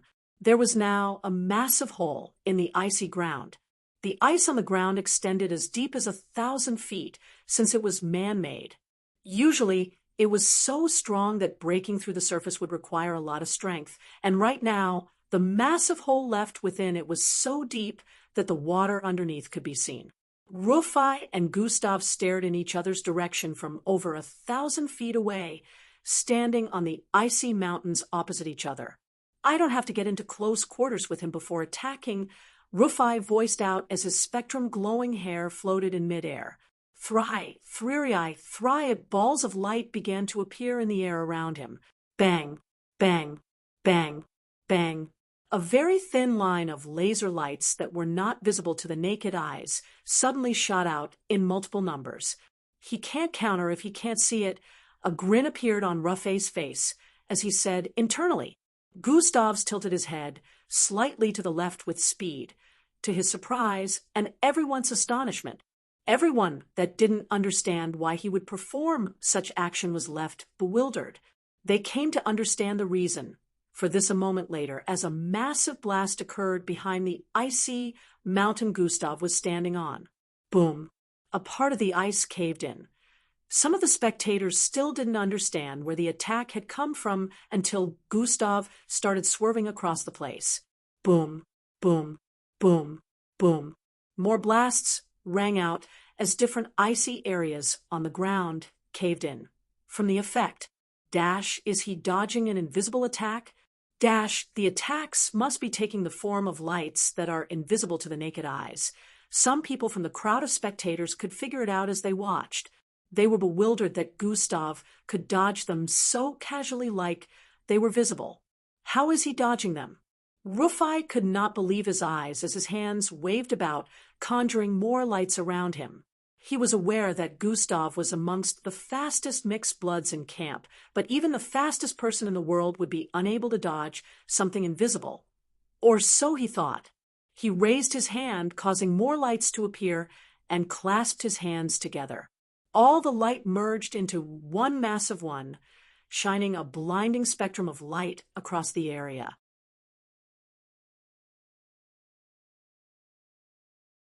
Thum! In the next instant, it suddenly shot out a massive pillar of light in Gustav's direction. An atomic blade appeared in Gustav's hand at this point. As the beam arrived in front of him in an instant, Gustav swung it out at full force, causing the part of the light that was supposed to hit him to disappear. Boom! The residual energy slammed heavily into the mountains, causing them to crack as they began to collapse. Gustav knew this was his cue to move, and leaped off the collapsing icy mountain towards the one by the side. Another beam shot out once more towards the one he had just arrived at. Gustav finally decided to try out an improved ability. Gravitational displacement has been activated. A burst of gravitational energy spread forth from his being, warping the gravitational force in the area. The massive pillar of light suddenly paused in midair as Gustav raised his hand. Swiping his hand to the side, it slammed into the icy mountain area he had just leaped from. Energy discharge has been activated. Now, to mix the two up, Gustav thought as he stretched his palm forward. Boom! A massive surge of red energy blasted out from his figure, spreading in every direction. The 3,000 feet tall icy mountain he was currently standing on blasted into smithereens, sending chunks of ice in every direction as the energy spread outwards. Roughface's eyes widened as he created a cluster of lights to surround him. He was also able to turn light in the environment into solid objects, so he instantly created lots of light barriers around himself. However, boom, the instant the energy hit, everything in the vicinity was ruptured. The barrier of light he surrounded himself with got blasted apart as the energy slammed into him as well, sending him flying.